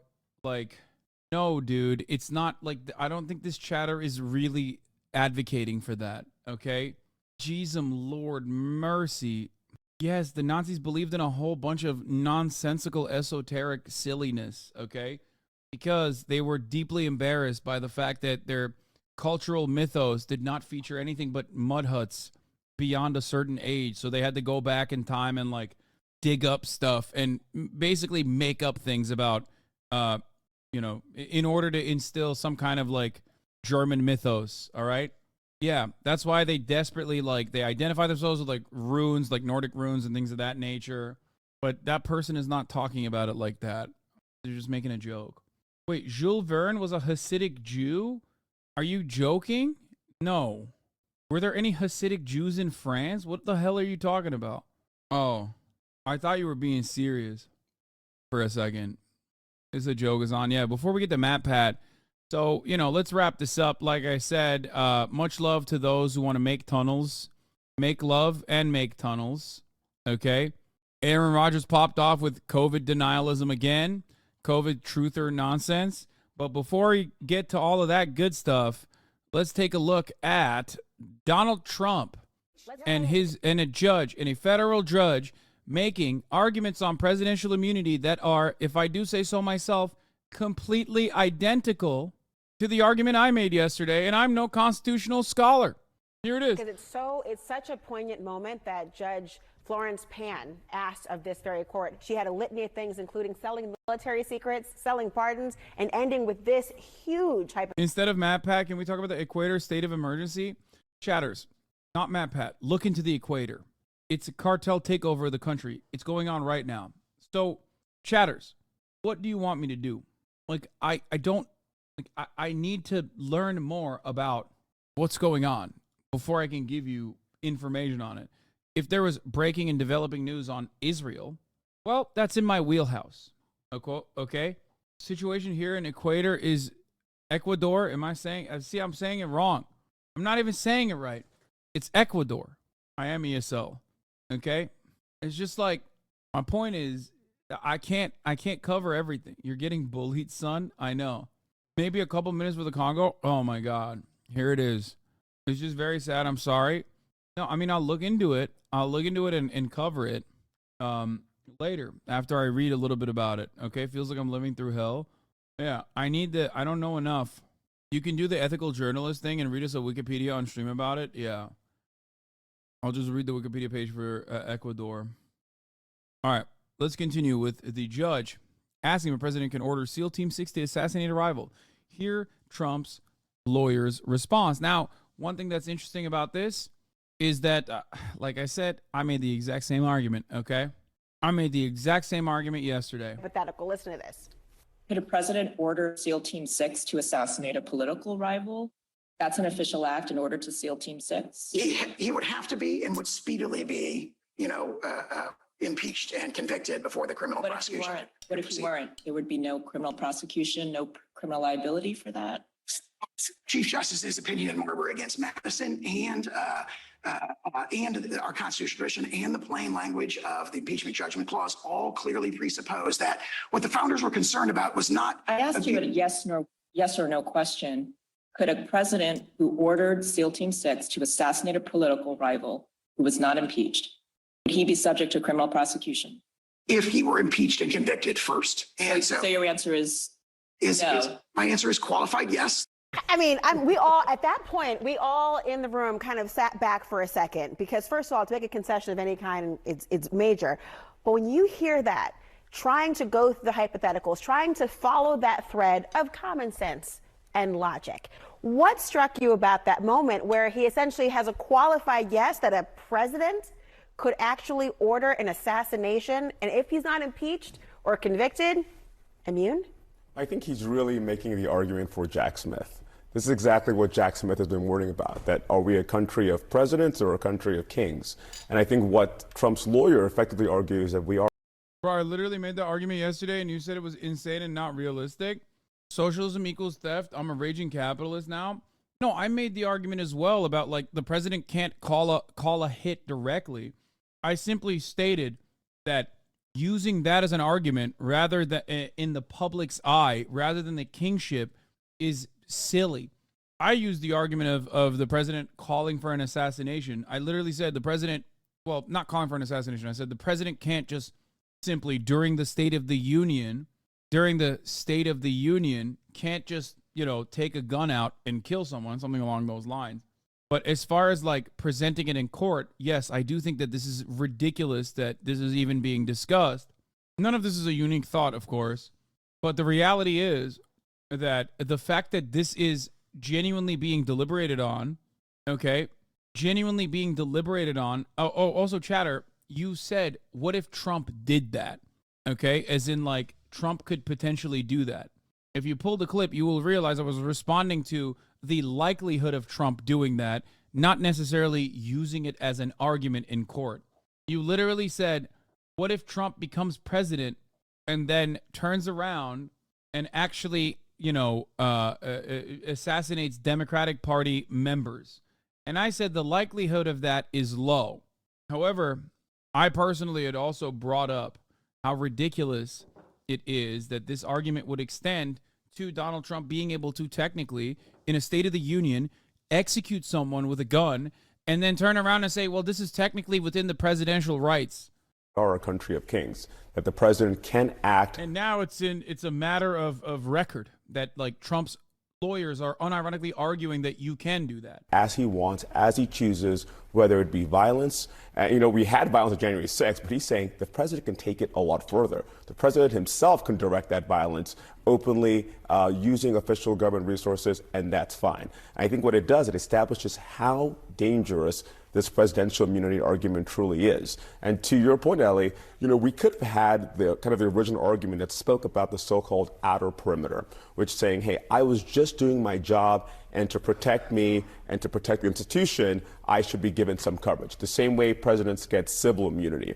What they've done is say, let's go further. That the president, even when he effectively is not upholding and effectively executing the laws, in that scenario, he's still covered. When he's breaking the law, he's still covered. That no one gets to sit in judgment over a president, and I think that danger was seen by the court today. Well, and there was skepticism, a lot of it, from which we expected, though, from the judges, but I think in a real way. I mean, Judge Henderson, who is the senior judge out of these three, the Republican, who was appointed by a Republican president, said at one point, I think it's paradoxical to say that his constitutional duty to take care that the laws be faithfully executed allows him to violate criminal law. But what Judge Pan also noted is that that is not the understanding that senators have, because when Trump was actually impeached and then it went to the Senate, a lot of them, including Senator Mitch McConnell, said this is something for the courts to take care of. This is something that he should be handled in a criminal prosecution.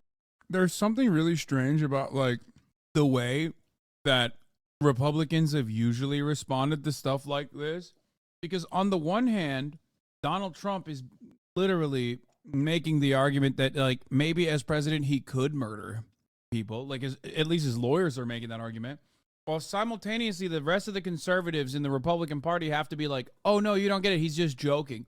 And then Trump is consistently like, no, I'm not joking. It's very odd. It's kind of it's not dissimilar to the way that like Israeli politicians in Hebrew will be like, I'm doing genocide. I love doing genocide. Palestinians are dogs who deserve genocide. And then, like, the defenders of Israel in the Western world have to turn around and be like, you guys, what do you mean genocide? Come on, they're not being serious. I mean, don't take this to the international, court of justice. I mean, that would be ridiculous. I mean, if you do, I mean, come on. It's not really. It's like putting their defenders in a weird position over and over again. Yeah, kind of like how Kanye was on Alex Jones, where Kanye was like, openly saying insanely anti-Semitic things, and then Alex Jones was trying to stop him to be like, oh, come on, you just mean like rich people, right? Like, you mean like, come on, you mean like the rulers of society? He's like, no, dog, I'm talking Jews. Like, come on, that's not how we, listen up, Kanye, we're not supposed to be saying stuff like that. Or that could be handled in that way. Yeah, it's a great point. There's obviously two very different talking points. The problem with the argument that Trump's lawyers just staked out, there has to be an impeachment and a conviction before there could be a prosecution, is it leads to absurd results that cannot be the way this works. We all know impeachment is entirely different. A judgment about whether to impeach could be political. It could be based on any number of factors. That is just a different ballgame altogether than a decision whether to prosecute and eventually convict somebody.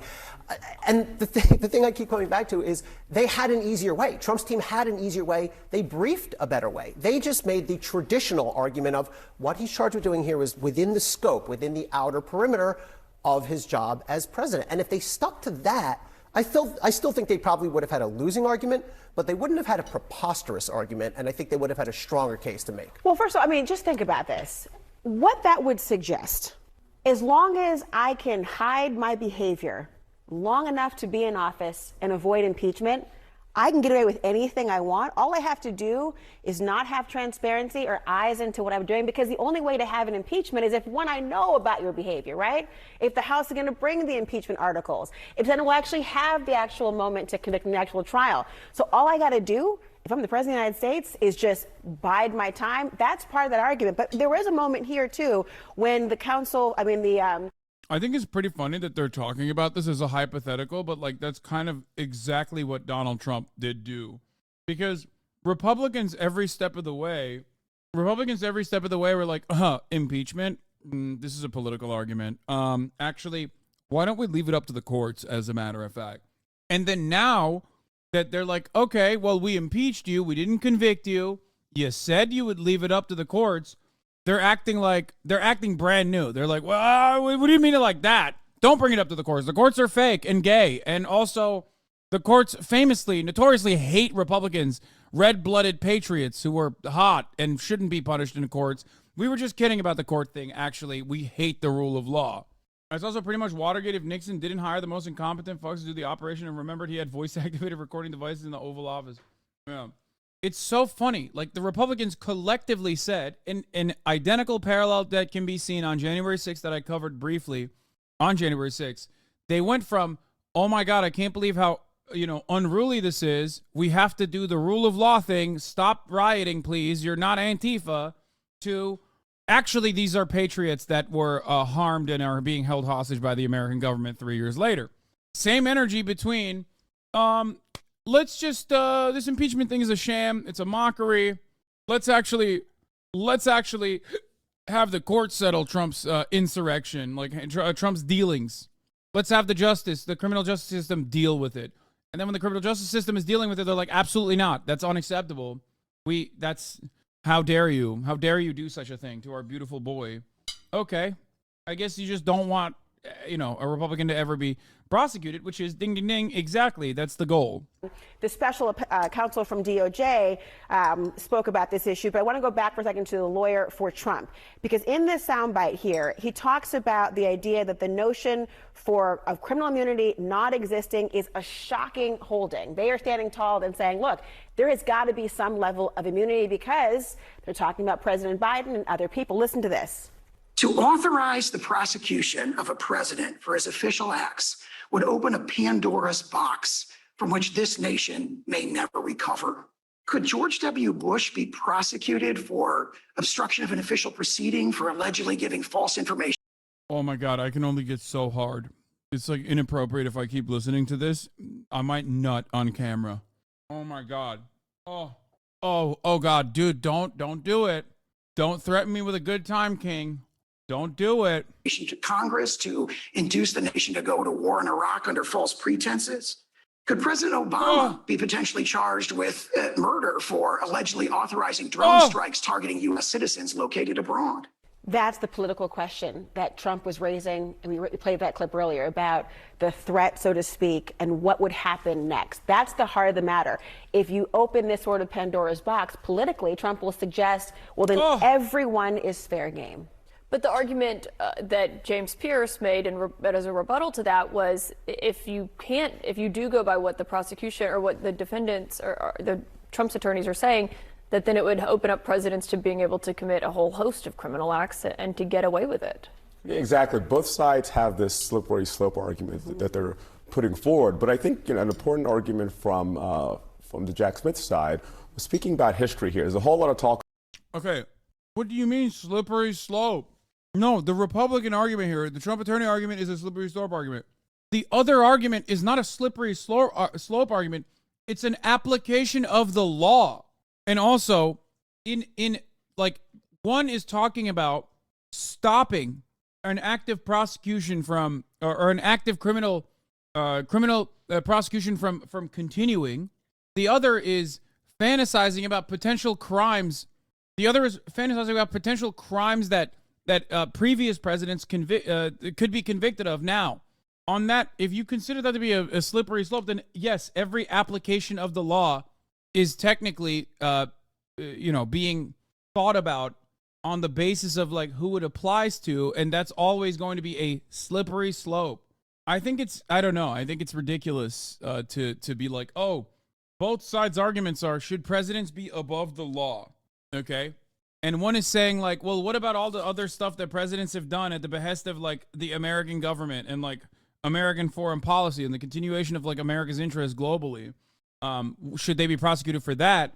And the other side is saying, if we don't prosecute presidents for doing stuff that's not at the behest of like American foreign policy, but only on their own, for their own personal gain, like what Trump did, and we don't prosecute them for that, then presidents can do whatever they want. And the real standard not being talked about here is whether or not something is being advanced for American global interests. You can do whatever you want as long as you are doing it under the umbrella of advancing America's foreign policy interests or America's interests in general. But the moment that you flip that script over to selfishly trying to preserve your own power, all of a sudden, you can't make that argument. That's basically it. If there was oil, for example, that Donald Trump could have, found by somehow ensuring the continuation of his presidency, then it would be fine.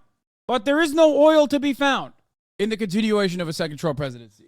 Of what's happened in the past and the example of President Nixon, right? President Nixon engaged in his conduct, and what did he do? He accepted a pardon, right? He talked about we have the Iran-Contra investigation, right? And Ronald Reagan, no one there thought that he could not be prosecuted. So I think the slippery slope argument, I think there's something there on both sides. But importantly, that is the nature of all prosecutions. We've both been prosecutors. For our system to work effectively, you have to have prosecutors that are acting with a sense of justice, that are using discretion appropriately, and that is true in every scenario, for everyday Americans and for former presidents. So that faith in our system, we have to have that for our system to make sense, no matter who the defendant is. So I don't think it's a especially strong argument to say someone could abuse this. We have courts that will review indictments. We have standards of burdens of proof, a reasonable doubt. You have to do a trial. So we have other fail-safes. That's not just a rogue prosecutor can go after a former president without any recourse. So I do think, Jack. First of all, but they should, and that would be sick. I'm a fan of that in general. It would not be a rogue prosecutor. It would be someone who's, considering the extrajudicious killing of an American citizen to be illegal. I think there's a decent standard to apply. Okay? Yes, in the famous words of Noam Chomsky, you could prosecute every president. Here. Said that if the Nuremberg principles were applied, every post-World War II president would be indictable. It's probably true. Can we run down them real fast? What did Eisenhower do that you would indict him for? Eisenhower overthrew the conservative nationalist government of Iran with a military coup. He overthrew the first and last democratic government in Guatemala by military coup and invasion, leading to years of, in Iran it led to 25 years of brutal dictatorship, finally overthrown in '79. In Guatemala it led to massive atrocities, which are still continuing. That's after almost 50 years. In Indonesia, this wasn't known until recently, but he conducted the major clandestine terror operation of the post-war period up until Cuba and Nicaragua in an effort to break up Indonesia, strip off the outer islands. There are very few places on the planet that are more than 3 Indonesias away from Indonesia. Like, look at how tiny that map is. Most places on the planet are only 1 to 2 Indonesias away from Indonesia. Clearly only a small sliver of countries and places in South America are 3 or more Indonesias away from Indonesia. You can pretty much count on being only 3. This is why Barack Obama is actually not Kenyan, but an Indonesian man. I rest my case. Less Indonesias away from Indonesia. So that is a comforting thought.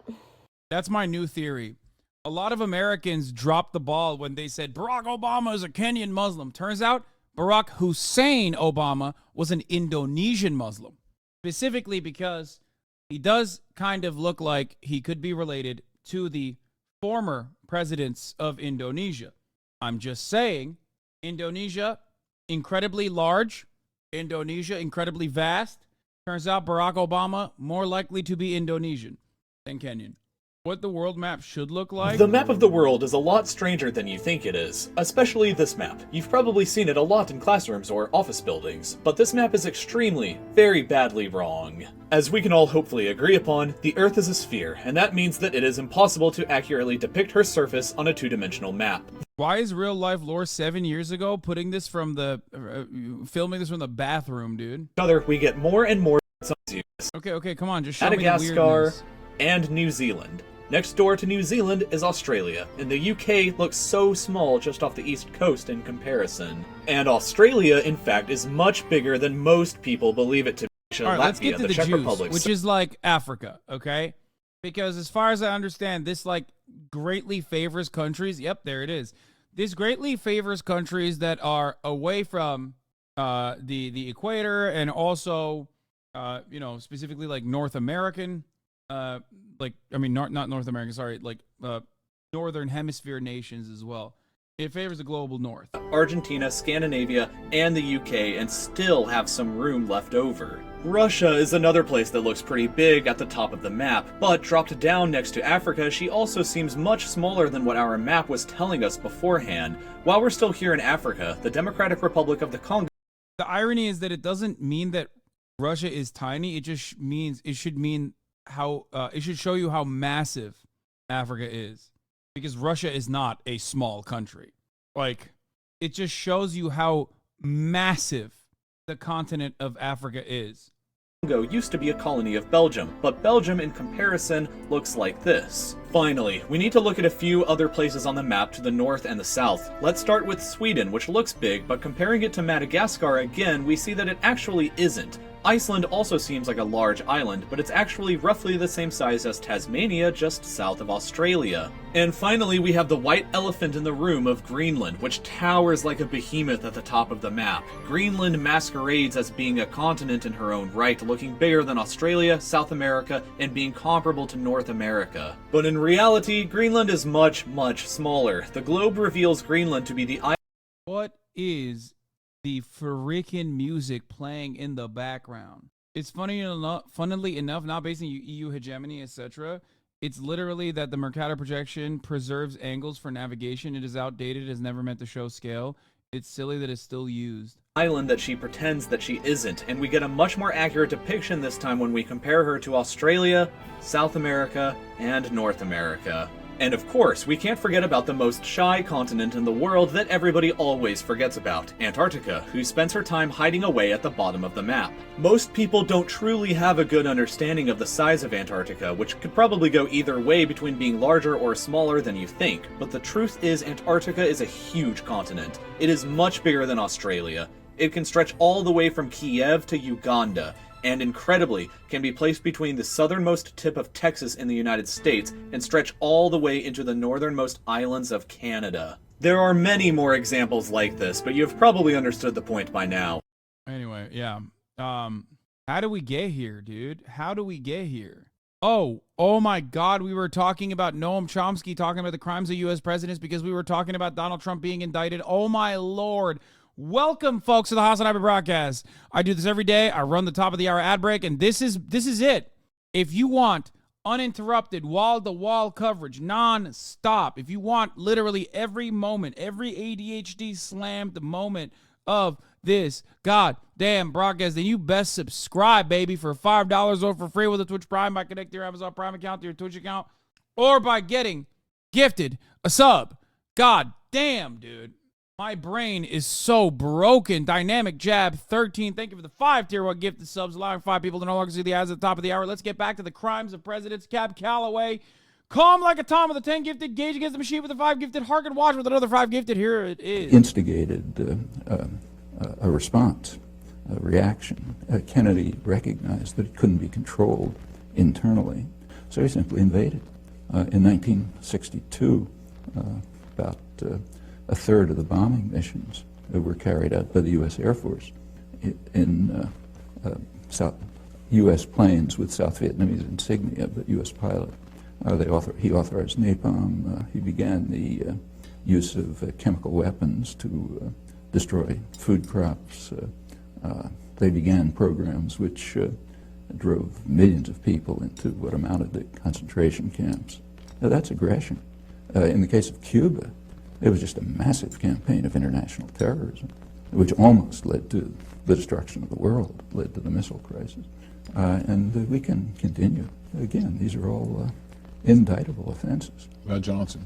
Well, Johnson expanded the war in Indochina to the point where ended up probably leaving 3 or 4 million people dead. I feel like this is Oliver Stone's biggest L. To block is like, I feel like he rides for JFK a bit too much. You know what I mean? Which is like, I feel like that's a very common thing that a lot of boomers do. They fantasize about JFK because he was hot. It's like what, I would say this. I think Republicans now do the thing for JFK that Democrats now do for Ronald Reagan and even George W. Bush. JFK slander incoming?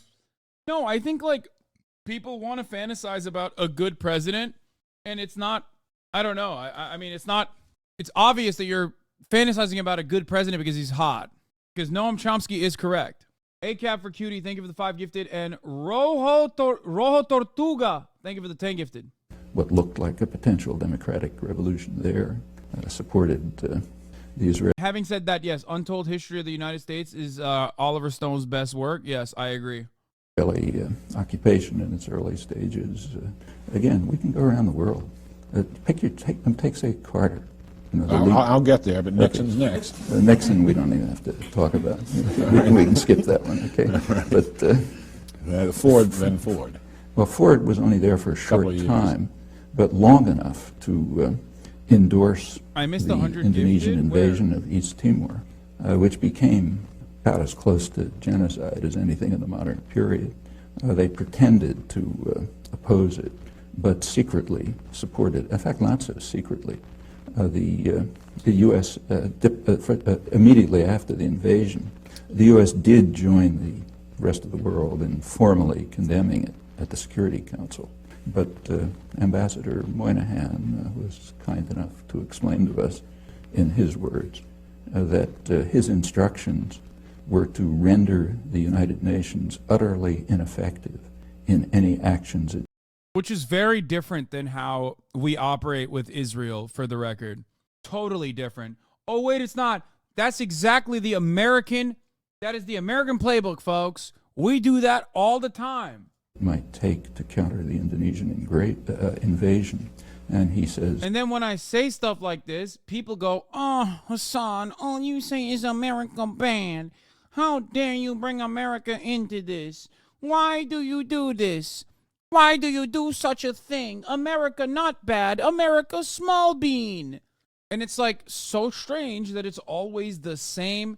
It's always the same thing. I don't know how.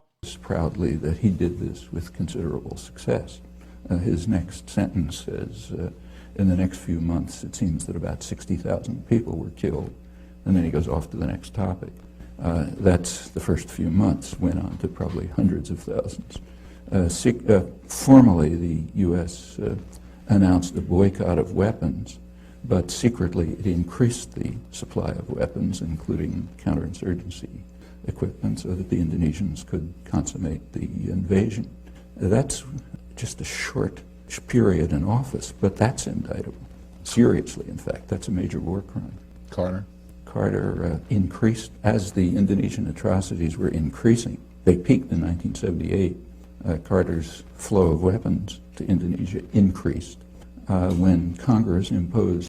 No, what's on the new liberal line is that it was the Cold War, so it was different compared to post 1991.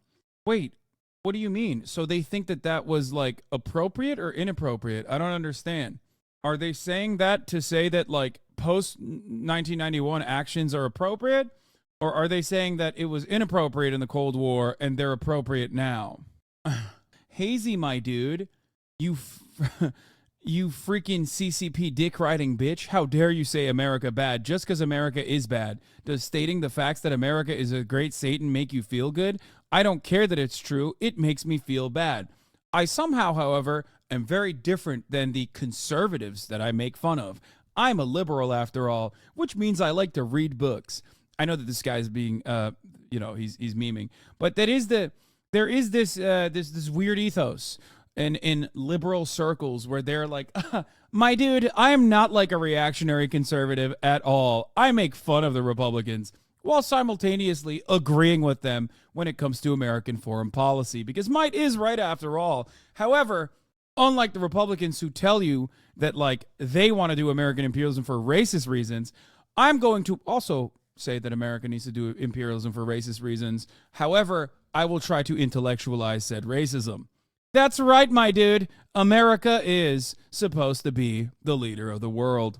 It's like, yeah, a certain class of liberals buys into the JFK conspiracy as if he's going to destroy the military-industrial complex or expose the deep state or something. Dude was just a syphilic rich kid. Yeah. Did Chomsky mention the massacre of 1 million communists in Indonesia with the, first of all, 1 million communists in Indonesia with the U.S. giving lists of targets to the killers? Yes, he did. Of course he did, because that's a huge a part of America's imperialism. But the thing about that is that they were not 1 million communists. They were women, college students, people with weird haircuts, trade unionists. And it was not actually, communists, which, by the way, even if they were, that's still completely inappropriate. It's just that they also weren't even communists. They were mostly, just like it has happened in every other fascist coup, whether that we backed, supported, facilitated, or anti-communist coups, fascist coups that occurred everywhere else. It's just whoever they consider to be communist.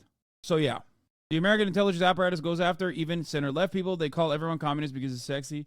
Yeah, a lot of Indonesian Chinese basically forcefully assimilated in Indonesia. Why are they indicting Trump instead of all the war criminals they're running through, other than the fact that they're mostly dead? Well, I mean, that's one of the reasons. They are dead. The other reason is because of what I described. What I described to you was this. As long as crimes are done at the behest of American empire, that's fine. That's okay. That's permissible. Not even permissible. That's actually supported and encouraged. American presidents are supposed to do war crimes on a regular basis as long as it is to continue America's empire.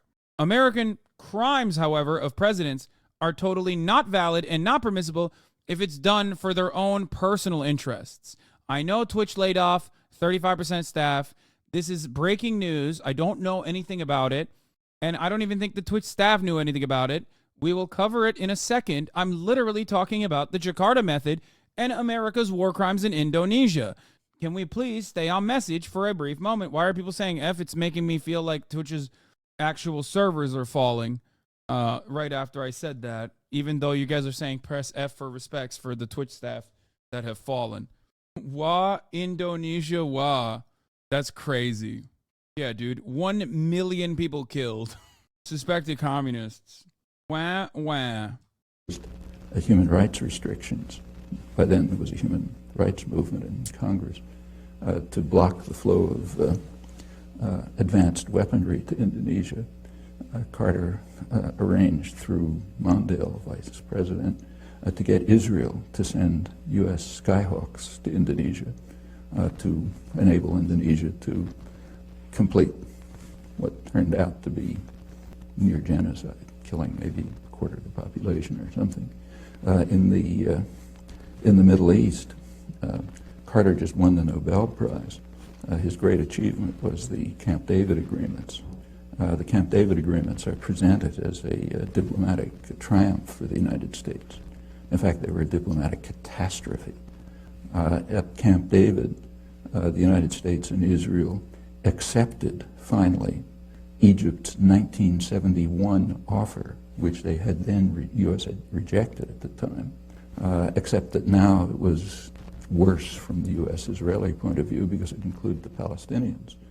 In order to get Israel to accept Egypt's 1971 offer after a major war and atrocities and so on, Carter raised military and other aid to Israel to more than 50% of total aid worldwide. Israel used it at once in exactly the way they said they were going to do, as every sane person knew, as an opportunity to attack their northern neighbor, first in 1978, then in 1982, and to increase integration of the occupied territories. And that's for starters. We can continue. Reagan? I don't think we have to talk about that one either. I mean, pretty much all the modern powers have done genocide and whatnot, China and Russia too. That delayed reaction is copium.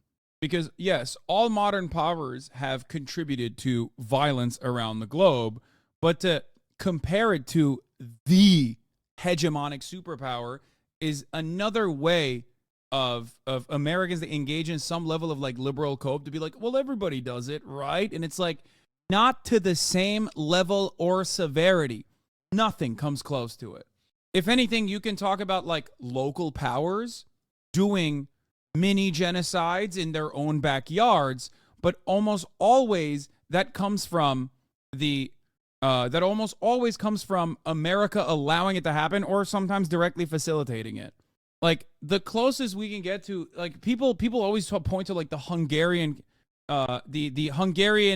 USSR actions, right, in Hungary. And it's like what you're describing there is marginal in comparison to what America did all around the world. Like, it's just, I don't know. It's frustrating. And then we turn around, and you know, run the whole hypothetical argument of like, well, what if hypothetically Russia or China was a global hegemonic power? Then they would do the same thing. And it's like, yeah, but that's hypothetical. Like you're looking at the hypothetical possible violence that other world powers would genuinely engage in, right? By pointing to, the need that America has to keep doing what it's doing currently in order to stop this hypothetical genocide in the future. Okay? Very frustrating. And it's unfortunately a very commonplace, it's a very commonplace argument specifically for Israel. Crazy Chomsky didn't mention that Carter's actions in the Middle East, i.e. funneling weapons to the Mujahideen and allowing CIA to prop up and promote Islamist fundamentalists. By the way, I think he didn't because it hadn't come out yet. I don't know when this interview was done, but I think Brzezinski openly admitted that in on a French newspaper in like 1997 or maybe later. I don't know. If this interview was in the 2000s, maybe he could have brought it up. But I'm pretty sure like Zbigniew Brzezinski, Mika Brzezinski's father, didn't reveal that bit before like it was before 2001, before 9/11 happened, but it was like close to 9/11 happening, where he was flexing about how they are the ones that brought Russia into Afghanistan with the hopes that Afghanistan would turn to Russia's Vietnam by arming the Mujahideen. Is the Great Leap Forward not as bad? Brother, that is an incredible, that is an incredible thing to compare. You understand that? Like, you're looking at no one, and I mean no one, at least as far as I know, in the history of the planet, looks to the Great Depression and points to it as though it's like a phenomena that was brought about. Like, we don't, even if on the most communist, most leftist circles, you look at like the mass amounts of wealth consolidation, it's still understood as like something that happened, like famines that occurred, as partially a natural mechanism of the economy operating. Okay, the problem is the way we look at famines under communist rule is directly a byproduct of deliberate and systematic murders, rather than a negative consequence of like oftentimes well-intentioned policy failures that legitimately create massive crises, sometimes not so well-intentioned. There's a difference between the systematized machine of death and destruction and ethnic cleansing within the Holocaust, or the systematized machine of the extraction of labor through violent means in the form of chattel slavery, or what the Belgians did in the Congo, and like countries trying to move away and collectivize within their own means after being victim to colonial violence and not being able to industrialize adequately. To flatten all of that, and reduce it to this was done specifically for violence, for the sake of violence purposes. To look at it from a black and white framework is ridiculous. And it's a way to engage in copium. Like, countries doing it to themselves for one reason or another is still going to be different than America doing it to every country on the planet. It can, right? So I think some people deliberately bring me to this conversation so they can like say, oh, you're immoral or your perspective is broken. Look, it's hypocritical. It's hypocrisy. There is no such hypocrisy, and I will always duke it out on those terms if necessary. But of course, yes. I mean, these are abject failures. The USSR had its own version as well. I understand and can contextualize why it happened. I can describe why it happened. However, having said that, yes, of course, it's bad. Famine is bad across the board. It is a abject failure, right? Yes, millions of deaths, not good. Well, not millions, but still. The interview was from 2003, and the Brzezinski interview was from 1998. Chomsky just straight up failed to mention it. Yeah, big L for Chomsky. Reagan is the first president to have been condemned by the International Court of Justice for what they called the unlawful use of force, meaning international terrorism in the war against Nicaragua. Again, that's just for starters. They also, the Security Council endorsed it in 2 resolutions, both of which were vetoed by the United States. Bush won. Well, we can begin with the invasion of Panama. The invasion of Panama, which, according to the Panamanians, killed about 3,000 people, since it's never in.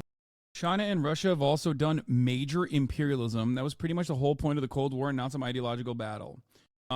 China's actions in every part of the globe was directly trying to either squash what it considered to be a rebellion or help ideologically aligned governments. It was a major misstep, Afghanistan being the gravest example of such, okay? But there's a difference between saying, you have weapons of war, we're coming, and we're going to take all of your oil, for example, and the Afghan communist government being like, please come help us purge the Muslims because they're going crazy because we keep purging the Muslims personally. Even after the USSR is like, hey, maybe you should dial it back on the religious repression a little bit. People are getting really fucking violent. And then inevitably going in to the communist Afghan government, to the communist Afghan government and you know, helping. By then also, I think they were the ones who executed the leadership, right? There's a difference between that and being like, oh, we're just going to go in because we are at odds with the regional operation. We are at odds with whoever is running the country. And with the express purpose of like going in and securing material wealth, securing the natural wealth, for example. And that is the difference between these actions. Did you mean to say China? No, I'm talking about Afghanistan. I'm talking about Russia's involvement in the USSR's involvement in Afghanistan, which was still bloody, brutal, violent, major problem. It led to the dissolution of the USSR, right? This long conflict that we're drawn into. That is the difference, though. The USSR being brought into the Afghan war was the CIA's aim. The CIA then also blew up areas in Central Asia in the USSR to scare them further. As far as Prague Spring, the Hungarian counter-revolution, and the Russian actions, the USSR actions against the Hungarian rebellion, I guess, if you want to call it that, that is, once again, maintenance of your own interior domestic affairs. It's still different. It's unacceptable, okay? I agree. But it's like you're covering matters of like domestic affairs at that point and comparing them to you're covering matters of domestic affairs at that point and comparing them to you know, going into a country completely irrelevant to the United States of America. And all of this still stems from, this is not a real intellectual conversation to have about whether or not I consider those to be good actions or just actions or moral actions. I'm not even saying any of those things. I'm simply telling you that there are differences, right, between those things. And the only reason why we even started to have this conversation about USSR's foreign policy, which is completely irrelevant to what I'm talking about in this regard, because you wanted to deflect away and successfully got me to deflect away from America's crimes, right?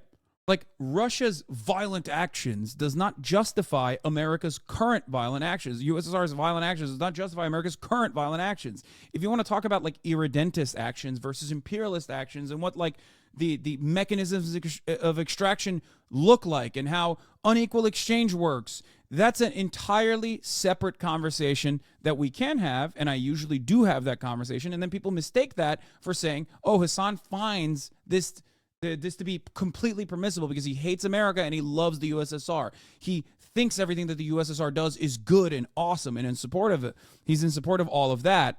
but he hates it when America does it, even though most of the people that say that are actually saying that specifically because they want to deflect away from America's actions. I'm an American, okay? I can't go back in time and stop the USSR from sending tanks into Hungary, okay? I can't do that. I can't do that, just like I can't stop Nazi Germany from existing, right? I can't do any of those things. Ultimately, however, our opinion on historic events are completely irrelevant when we're talking about current ongoing imperialism and America's crimes, ongoing crimes, as it becomes the dominant hegemonic power, okay? America does, however, love utilizing its former conquest against Nazi Germany as the standalone singular force of good, which allows its current and ongoing imperialism to continue. We always love pointing to Nazi Germany, okay? You know who else also did a very profoundly good thing during World War II? The USSR. Russia did that, okay? By the way, thank you, John Manila, for the 5 Get the subs. Investigated. We don't know if that's true or not. This was done in order to kidnap a disobedient thug who had been supported by the United States right through his worst atrocities. Noriega, who was brought to Florida and tried for crimes that he committed mostly on the CIA payroll. This is the peak of, like, the USSR tried to ally with the Nazis, is the peak of the historical revisionism, because Molotov-Ribbentrop is the same principle behind appeasement, okay? Except you're dropping that as though, like, the USSR was unique in its alignment with Nazi Germany, especially because what happened after is significantly more relevant. Appeasement wasn't good, I agree. Appeasement was shown to be wrong. However, both the Western powers and the USSR engaged in that same exact thing. Do you understand? So this reeks of the same kind of historical revisionism or the reactionary attitude that Republicans have. Okay? What does that mean? It is no different than sitting around and saying, I'll have you know, the Republican Party is the party of abolition. Can you tell me what Abraham Lincoln believed in? What party was Abraham Lincoln a part of? That's right, silly liberal. You just got wrecked. And it's like, but we're not living in that era, right? It feels so silly to bring this up. It feels so stupid to bring this up when what happened after is infinitely more important, okay? So why would you make that point unless you have an agenda? And that agenda is to somehow make it seem like the USSR was actually pro-Nazi, even though, ironically, the Nazis hated the USSR and communists significantly more than they hated Western powers, which, especially when it comes to England, for example. This is often forgotten. It's just pure historical revisionism. You are basically repeating false history, right? And you feel as though maybe because there are other people who also agree or are motivated by the same blinding other people who are also equally blinded by ideology, that they like kind of agree with what you're saying, so it makes you feel good at the time, but it's just not historically correct. This is how reactionaries operate. Okay, that's aggression. We could go into the details of the war in Iraq. But there were plainly opportunities for, they might not have worked, we don't know, but there were opportunities for diplomatic settlement, which the Bush administration refused to consider, and incidentally the press would not report. It's entrenched in so many liberal minds, though. One of my friends, one of the smartest I know for many reasons, but this is his exact take on the USSR. Well, have you ever approached him about, like, what I just said? Like, if your intelligent friend, if you were to talk to your intelligent friend and talk to them specifically about, like, what you think is more important, like appeasement, which was wrong, and the USSR did it just like the Western powers did, what do you think is more important to the the rest of the world history, global history as we understand it. Also, the illusion of being able to impose a new European order blinded Stalin to the danger of Germany, and his misdiagnosis, as well as his permanent distrust of Britain, led him to deny evidence presented to him by both his own and the British Secret Services. Why do you never react to Lee Kuan Yew comment? Is democracy good? Yes, democracy is good. With a single exception, and Long Island Newsday, which did report the whole story throughout accurately, and is the only newspaper in the country to have done so. The Bush administration then did attack, and the attack was carried out in a manner which is criminal under the laws of war.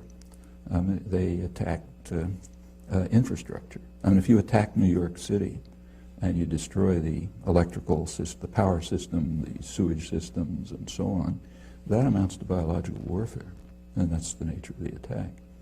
Then came a sanctions regime, which it's mostly Clinton, but began with Bush, which is, by conservative estimates, killed hundreds of thousands of people while strengthening Saddam Hussein. That takes us off to Clinton, which that's the beginning, but that's by no means the end. We can run through it. Well, we can run through that one case suffices.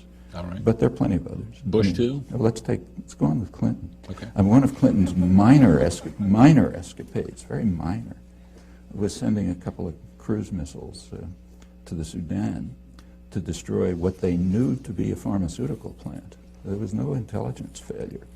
According to the only estimates we have from the German ambassador and the regional director of Near East Foundation, who does field work in Sudan, both of them estimate several tens of thousands of deaths from one cruise missile attack. It's pretty serious. If somebody did that to us, we'd regard it as bad news. And again, we can continue. In the Middle East, for example,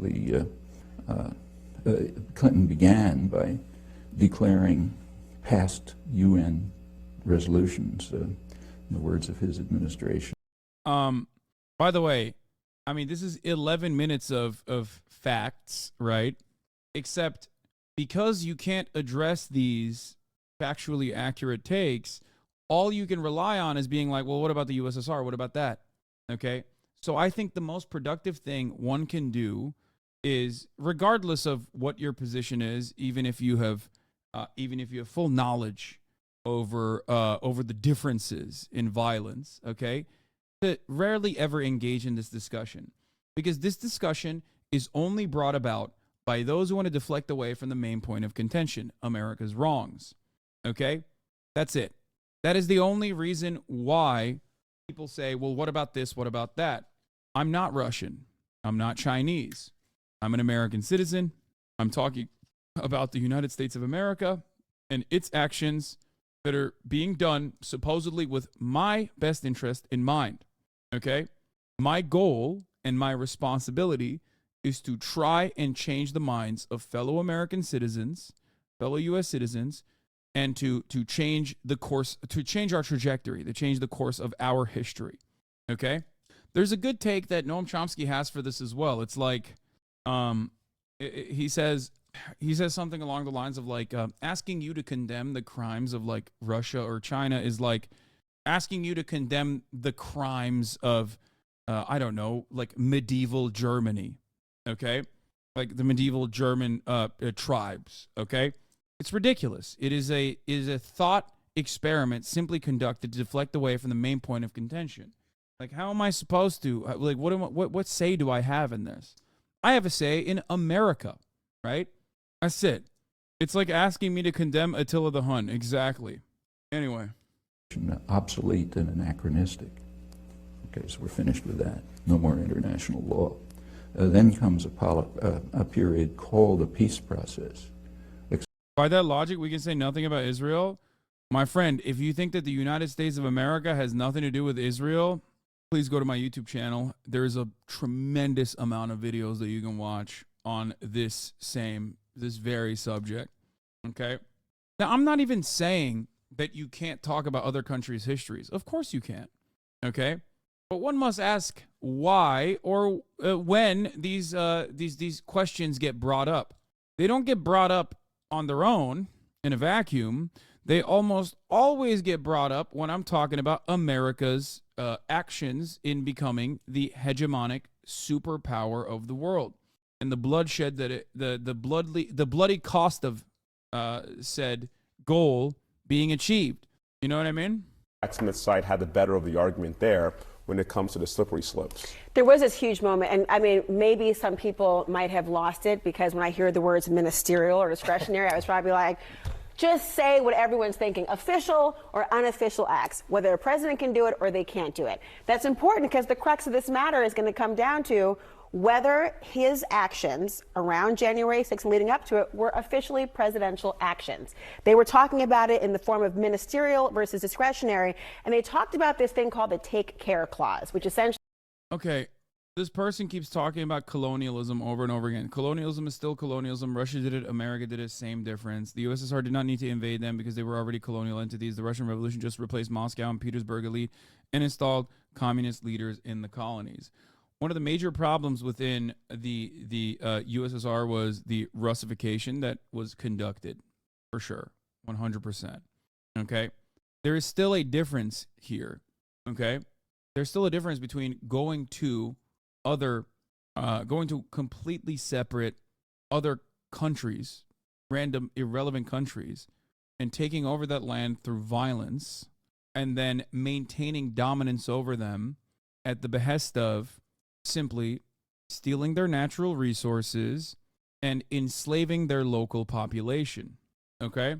The difference there, and there is more truth to the Polish conversation here than the other places that you're pointing to, but there is a difference between America going into Iran, or America conducting a coup in Iran, or America going and invading Iraq, Afghanistan, America bombing Libya, with the actions of the USSR as what would be considered internal domestic affairs.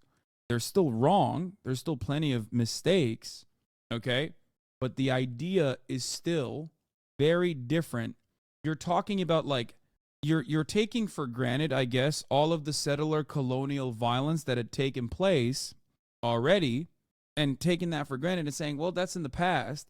Let's look at that right now. Let's look at the violent actions that are being conducted, the violent actions that are taking place here. Okay? Immediately following the revolution in the various Soviet republics were actually supported in nationalism, and their central committees were made up of the national identities of each republic. Stalin squashed this because he was a monster, but after he died, they brought it back. Russification lasted roughly 30 to 40 years in a brief period, in the abbreviated periods. Okay, but that's a very long period of time. And also, there's a lot of people moving. There's a lot of populations moving around in that time frame, and it doesn't matter. The impact of that is still not great. So, I guess I don't know. I don't know how we got here. I mean, we were talking about America's war crimes and how every president. We started off talking about Trump's crimes that should be prosecuted, and then we moved on to how every American president could be prosecuted for war crimes. And then we moved away from that to what about all the other countries that have done crimes as well? And I just got completely stuck. And I guess it's yet another great example, okay, as to why it should not be said at all. And now, beyond what I've already said about the USSR's many mistakes, there are still people who are stuck on stop glorifying USSR to make a point then. There is no point in time where I said forced deportations was appropriate. There's no point in time where I said that, like, a forcible suppression of countries that wanted to, even if it was reactionary, wanted to gain autonomy away, or wanted to maintain some level of independence, squashing that violently was appropriate. I never said any of those things, right? But you're basically saying that because you don't, I guess, want to have a conversation about America somehow, and you think the USSR is a good place to talk about. My point was that America's crimes are egregious. Does America still have, some positives to point to? Of course, that's why I choose to live here, right? I mean, I take advantage of the bounties of imperialism. I live in the imperial core, and it's just like, unfortunately, it unfortunately always just like is, I think, directed with a real reason. The whole, what do you think about? I'm with you. However, you say the USSR's mistakes and the US's crimes quite a difference. Yes, I do, because I don't consider like the Dust Bowl to be a crime. Okay, I consider that to be a mistake.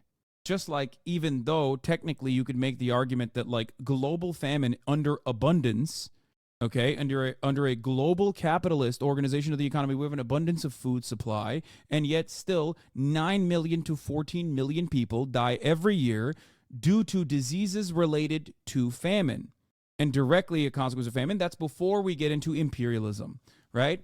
Now, do I say that that's a crime?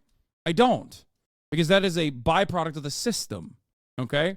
The difference, however, is that when you are pro-capitalist and anti-communist, you look at mismanagement of resources under communism as a direct crime against the ideology, and yet every death due to famine, in a concept where we already have, in a global system where we already have an abundance of food production, you consider that to be a byproduct of personal responsibility and the failure of personal responsibility.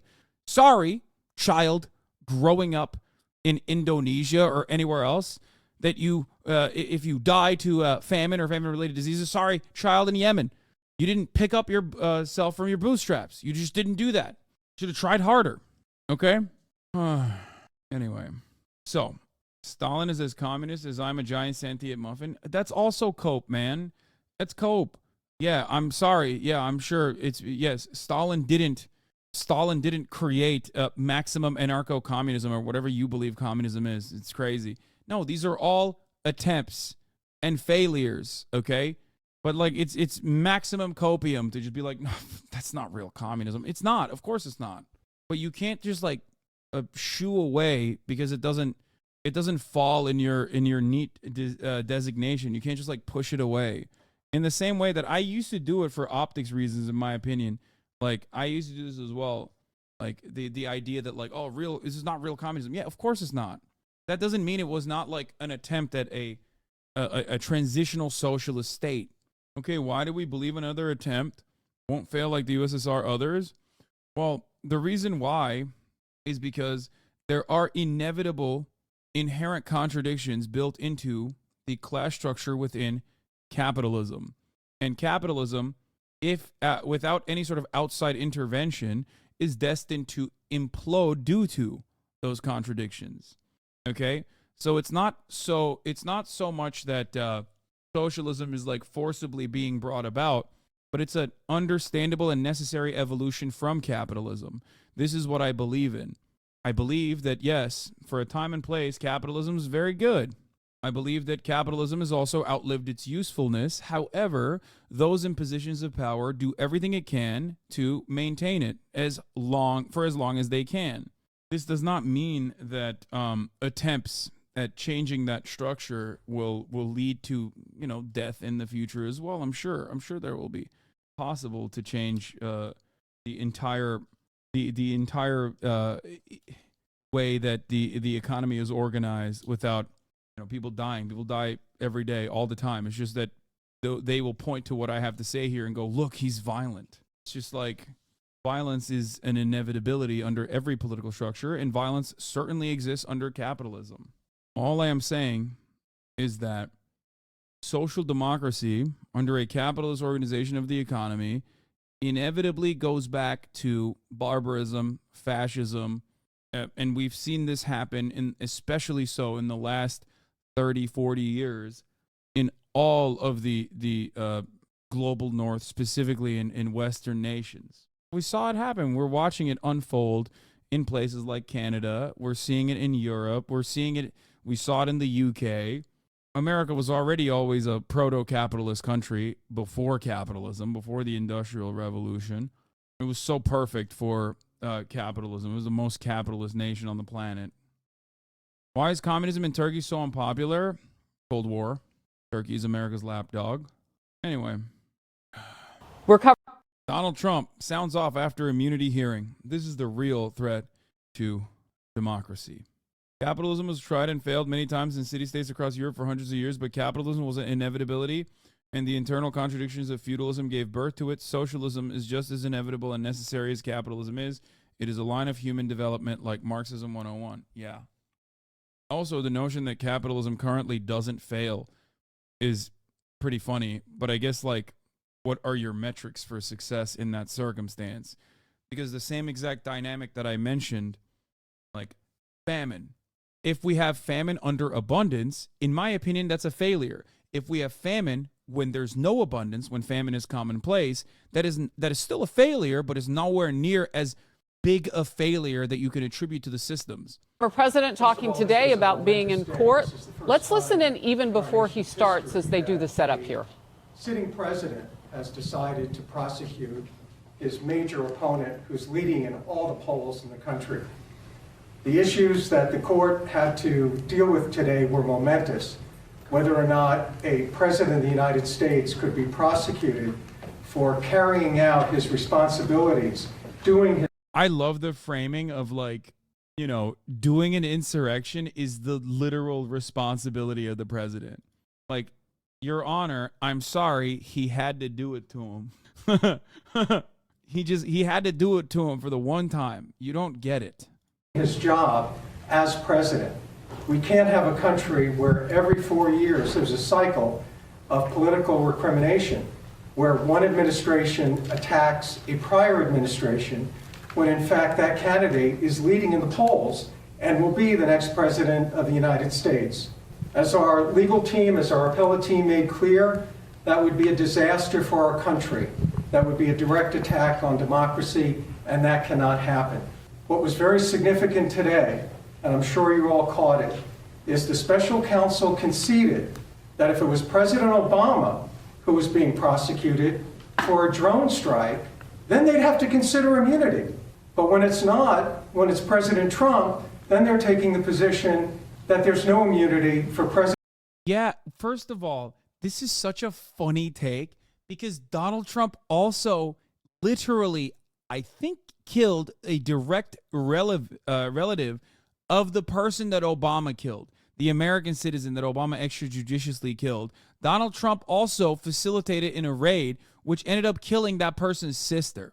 So the idea that, like, oh, this is a specifically Barack Obama thing is so silly. Why is it silly? Because clearly you're not up there for that reason. You killed an American citizen extrajudiciously as well, literally directly related to the person that Barack Obama had killed prior. Okay? Ain't nobody's making a big stink out of that, dog. You want to know why? Because that's America, baby. That's America enforcing its might around the globe. And that's precisely the reason why nobody cares about that. Nobody is going to prosecute for that. They should. In a just world, you should be prosecuted for that. The difference is they're prosecuting you for an insurrection, okay? You didn't do that for the continuation of American hegemony. You did that for the continuation of your own power. And that you can't really do, right? That's it. Also, the other dude he had killed with the marshals, even that doesn't count. Even that is not considered to be inappropriate because that's like, you know, that's still the president sending the marshals, like utilizing the actual the actual existing power structures against a criminal who has already given up their rights. Obviously, innocent until proven guilty. But if you're a socialist or if you're a leftist or whatever, and you killed a fascist, then you know you're no longer innocent until proven guilty. You're guilty until they kill you, and then you're extra guilty. So, you know, that's something to consider. That is not up for contention on this day. Okay, your crimes today are of the top of the hour variety. Okay, forgetting to run the top of the hour variety. The biggest crime of all time, because at the top of the hour, there's a 3-minute ad break. If I were to forget that, even though apparently 35% of Twitch's staff has been laid off today, I would lose my job. I wouldn't, but I'd be void of my contract. But if you no longer want to see those ads, all you need to do is subscribe for $5 or free with a Twitch Prime by connecting your Amazon Prime account to your Twitch account, where you get 1 free Prime subscription a month. Use it on your favorite broadcaster. Hopefully that's me. Here's the 3-minute ad break now. Boom. Hey, Hasan, did you know 30 billion% of the Twitch staff was laid off? Presidential acts that were required when a president is carrying out his job responsibilities. If we adopt what the special counsel wants, if we adopt what President Biden wants, then we open the Pandora's box. Leftists would greatly benefit from divorcing socialism and communism from Leninism, Stalinism, Maoism, and Marxism. Stop. Okay. You heard that, Kaya? That's a dumbass. Yeah. Oh, that's so good. Thank you, man. No, leftists should be divorced. So, what is supposed to be leftism then? What do you mean? Here we go. This is a bit, right? There's no way this is real, bro. Why don't you make your own thing then? I don't understand. What is it supposed to be? Like, I've heard Stalin and Mao before, right? I have heard Stalin and Mao before, but like once you put Lenin in there, you're broaching, libertarian socialist territory, which is already on tricky ground. I've never heard someone also say Marxism before, though. That was new. Like Noam Chomsky will also be like, "Oh, I'm an anarchist. Lenin, he was bad. Whatever. Okay, go hang out with Jeffrey Epstein. Whatever." Right? But like, I've never heard someone also say Marxism should be removed from Leninism. Then what is it then? What is it? Box to political prosecution after political prosecution after political prosecution. In fact, Joe Biden could be prosecuted for trying to stop this man from becoming the next president of the United States. We don't need political prosecutions. We need political process. I'd like to introduce President Trump. Well, I want to thank you all, and we had I thought, very momentous day in terms of what was learned and what they've conceded. They conceded two major points that were they were right in doing it. I don't think they had much of a choice, but they're very, very big, very powerful points. And I think we're doing very well. I think it's very unfair when a political opponent, is prosecuted by the DOJ, by Biden's DOJ. So they're losing in every poll. They're losing in almost every demographic. Numbers came out today that are really very mind-boggling if you happen to be Joe Biden. And I think they feel this is the way they're going to try and win. And that's not the way it goes. That'll be bedlam in the country. It's a very bad thing. It's a very bad precedent. As we said, it's the opening of a Pandora's box, and that's a very sad thing that's happened with this whole situation. When they talk about threat to democracy, that's your real threat to democracy. And I feel that as a president, you have to have immunity. Very simple. And if you don't, as an example... It's simple. It's so simple, dude. As president, they should let you do it. I don't understand. It's that simple. It's sick, man. That's awesome. Come on. You're opening up the Pandora's box. So, like, okay. So what if Biden also maintains that same immunity and does an insurrection after losing the election? But this time, he just continues being the president. How would that work then? What if Biden currently, utilizing his presidential immunity, sent a hit squad to execute you? He's got immunity, right? You can't charge him for that. Let's think about this for a second. Yeah, why doesn't Biden just send out an assassination squad right now to wherever Trump is and kill him? He can drone strike you. He's got presidential immunity. You can't do a crime when you're the president. And you want this man to be president? Wait, where did this come from? I've never been like, I hope Trump becomes president. I'm so confused. Biden isn't going after him. And also he literally ran on Lock Her Up. Yes, he's saying Biden's DOJ is going after him. That's it. Example, if this case were lost on immunity and I did nothing wrong, absolutely nothing wrong. I'm working for the country, and I worked on very hard on voter fraud because we have to have free elections. We have to have strong borders. We have to have free elections. Those two things almost above all. And we found tremendous voter fraud. We have a list of it. We have some findings if you want it. The press doesn't like reporting it, but we found tremendous voter fraud, determinative voter fraud. But we worked on that. That's what I was doing. And they were talking about after. Well, nothing has to do with after I left. It was during the time. And that was what they really focused on today during the appeal. And they concede that, and everybody concedes that. And if it's during the time, you have absolute immunity. So we'll see how it all works out. We have a great argument. we have an argument with, they conceded 2 major points today. In fact, I think it's probably a concession you have to have. Well, what do you mean? Where does this come from, dude? You joke about loving Trump all the time, of course, and branded liberal haters are going to see clips of that and think you're a hog lover. No, because liberals love, like, getting the respect of Republicans. That's the thing. Like, so if they genuinely did think I was a Republican, they wouldn't despise me as much. They would actually come in here to try and, like, convert me. Liberals are, like, constantly in a I can fix him paradigm with some of the dumbest, most reactionary losers on the planet. So if they did truly think I was a conservative, they would be trying to win me over. Liberals will spend so much more time trying to convert conservatives to vote for the Democratic Party than actually get their politicians to at least capitulate a little bit to, like, good policies that a broader leftist coalition would also benefit from, themselves included. So technically, if I was someone that they considered to be a conservative Trump lover, they would actually come in here and tell me, like, Hasan, you're such a good guy. You're such a good idea. I feel like we agree on a lot, but why do you want to vote for Trump? You should vote for Joe Biden instead. They wouldn't come in here with the same level of disdain that they currently have. Disdain that they only have for the left. That's who they hate more. Ask the lawyers, Todd, if you'd like to talk about it. But they conceded 2 points that I think were, by normal standards, if it weren't me, that would be the end of this case. But sometimes they look at me differently than they look upon others, and that's very bad for our country. You had a very big event yesterday, as you saw, in Georgia, where the district attorney is totally compromised. The case has to be dropped. They went after, I guess, 18 or 20 people. They wanted to go after a lot of other people. They wanted to go after senators. She was out of her mind. Now it turns out that that case is totally compromised. In fact, they say she's in far more criminal liability than any of them. That's what they're saying. Guys. Real intensely here. And Marla, this vehicle is, are we moving? Are we turning here? Looks like we're going to this parking garage. Obviously, you can see the Whole Foods below. Okay. Oh, no. Oh, my God. Turn around. Big U-turn. A stolen U-Haul? The size of the U-Haul. So 2024, baby, crime is so back.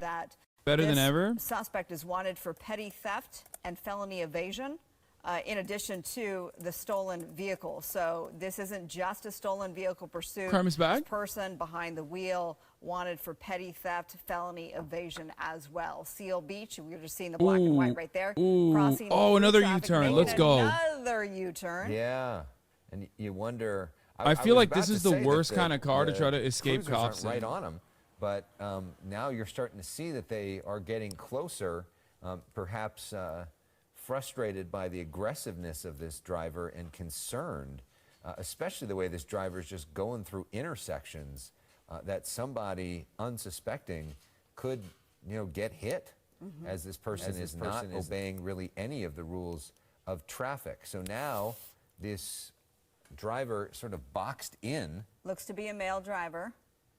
And you can see him head sort of on a swivel trying to see, can I get through here? Can I get through here? And yes, he can get through here. So we just saw on our air that U-Haul, he has pulled this move a couple of times. We do have some video to show you of another incident in which another moment when he did pull a U-turn precariously. There we go. So you see on the bigger frame there on your screen, he just flipped a U-turn there. Yeah. Now, the live picture is the top left side of your screen, the smaller box.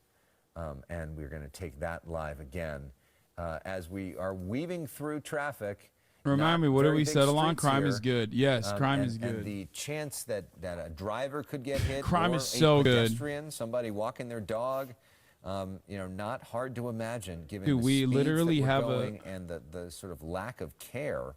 We literally have a song for it. Wrong lane, plowing through another intersection, and eventually, Marla, all these traffic crimes will be. We have crime music on this broadcast. They go back through this tape and do their instant replay of this, and they will.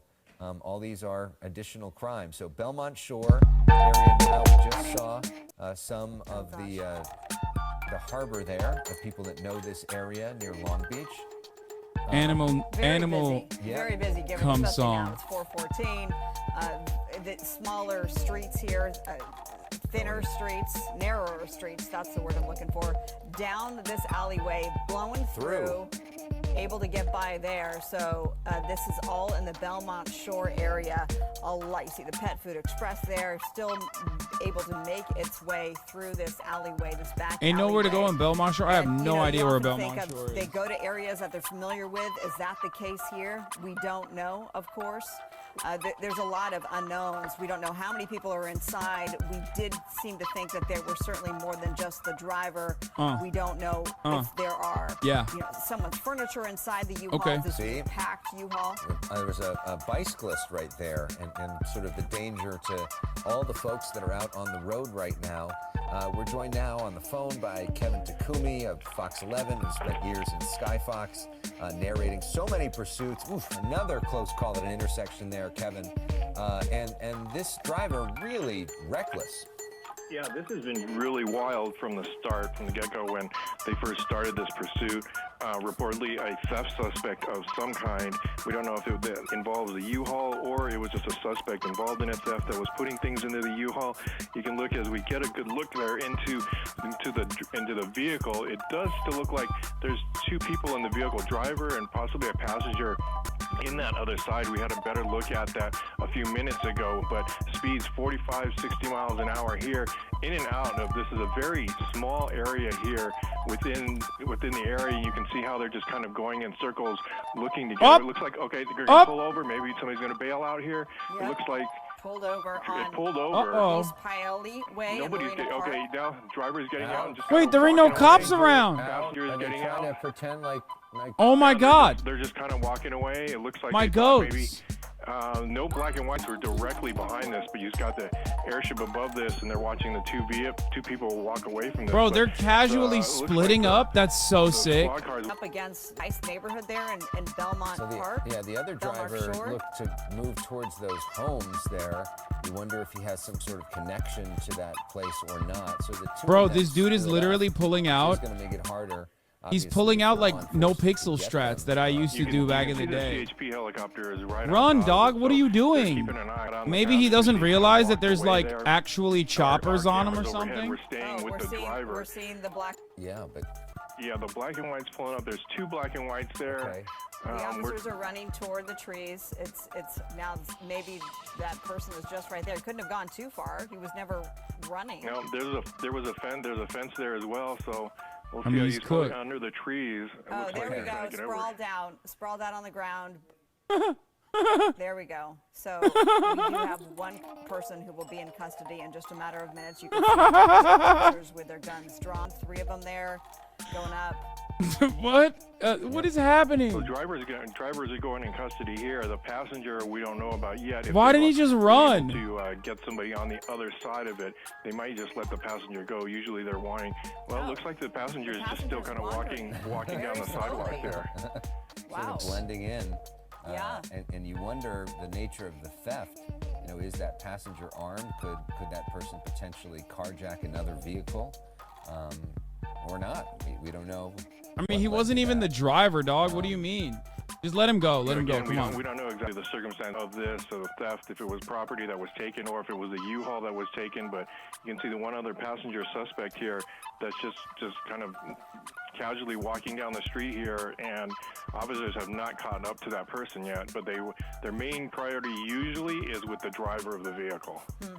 Yeah, sort of meandering along, and we often comment on demeanor. Yeah, you can see this person on the phone. Bro, this is like, reporters should let him go. You know what I mean? At that point, like, stop snitching. Stop snitching. He got away. Stop snitching. He got away, dog. It's interesting. Why are you putting the camera on him? We see some stuff that they don't It's see, cheating. apparently, It's too. I cheating. mean, It's they cheating. got their own hell. Wait, You can a see cop they're is showing up. going up the street right now. Yeah. Okay. Well, they got What's he gonna that do? message. So let's see what happens here, and if this is taken into custody or. Oh my God! Oh my God! Yo! No metagaming. No metagaming. No metagaming. Cop is goated. No metagaming. Do you see that? Cop was like, yeah, I can't metagame. Like, Chad Hoppers told me. Chad Hoppers told me that you're the criminal, but I didn't see you get out of the car, so I suspect that you're not. This passenger is just being allowed to do his own thing on the Okay, okay, news guys are criminals for doing this. bizarre situation. Wearing a blanket, using the crosswalk to cross the street. This is East Appian Way and Monrovia Avenue in Belmont Park. Looks like just finished a phone call. You know, just on the other side, the driver of that U-Haul is now in custody. There were plenty of officers there. We just saw the Seal Beach PD cruiser roll on by, and you see Rogers Middle School there. It's hard to know what's going on in the greater perimeter here. And we don't know the nature. Oh, okay, here we there go. we go. Oh, dude, no fun. No, that's messed up. Yeah, just doing as he's told, apparently. That's crazy, dude. Yep. And they're placing him into handcuffs there. So the good news with this one, nobody hurt, no serious damage, despite the fact that U-Haul was driving pretty wildly. And another pursuit concludes here in Southern California. That sucks. We'll have more. Reporters cook them, dude. Reporters are always chat hopping. They're always backseating. They're always chat hopping. They literally have no respect for RP. They literally break metas all the time. They metagame all the time. They're stream sniping. It's unacceptable. It's messed up. Like, it's messed up because, like, obviously, what should happen in this situation is you let it play out. You let it play out. You let it play out so that, like, there's more role play that comes after it. Okay? There's more role play that comes from the failure of the cops. Anyway, maybe you should show them how it's done right now instead. Okay, guys, stop. So I want to talk about what is. I've been meaning to cover this "Can monarchs commit crime" thing, because like we're not done with the Trump stuff. The people she's looking at. So and I think we still have Matt Pat. Look at what happened where they pay a lawyer with absolutely no experience $700,000 who happens to be her lover or her boyfriend. And then they go on trips and vacations together, very expensive vacations together. And the reason they paid him so much because he was after me. Because this way they can afford to pay him a lot more. It probably passes a certain test. And that's a very sad thing that happened in Georgia. And I would imagine that case is going to be dropped. Every legal analyst that I've spoken to, every legal analyst that I've read have said that case is so compromised now it has to be dropped. Very good people were very badly hurt by that case. It's a shame. Very good people. People did nothing wrong. They did nothing different than what Democrats have been doing for years and years and years, whether it's slates or anything else that you're talking about. But they were very hurt, and it turns out that she profited tremendously on that case. It's illegal. What she did is illegal. So we'll let the state handle that. But what a sad situation it is. I want to thank everybody for the fairness. We've been covered very fairly. Most people agree that we're entitled as a president to immunity. If you didn't have immunity, as an example, Joe Biden with the prosecutor, we're not going to give you $1 billion unless you get rid of the prosecutor that's after the company or his son or whoever it is they're after. But he wanted that prosecutor gone, and he's on tape saying it. Or you could say the horrible job he's done at the border where our country is being destroyed, or the horrible situation that took place. The lowest moment, I think, in the history of our country was Afghanistan, the way we withdrew. Not that we withdrew, but the way we withdrew. With shame, we surrendered. People killed, 13 great soldiers killed, many unbelievably, horrifically hurt, wounded, hurt. And hundreds of people died on both sides. Hundreds of people died. He could be prosecuted for that. So you can't have a president without immunity. You have to have, as a president, you have to be able to do your job. But if this didn't work out, if I wasn't given immunity, then other presidents, when we talked about today, President Obama with the drones. I like the idea that like he had to do an insurrection as a part of his like presidential duties. This is very funny to me. Like, you don't understand. Like, I had to do January 6th because like it's just a part of my job. It's a part of, like, it's similar to how Biden pulled out of Afghanistan, which was also my idea that he followed through on, but like I would have done better, but he did it worse. Strikes, which were very bad. They were mistakes, terrible mistakes. You really can't put a president in that position. So I think most people understand it, and we feel very confident that eventually, hopefully at this level, but eventually we win. A president has to have immunity. And the other thing is, I did nothing wrong. We did nothing wrong.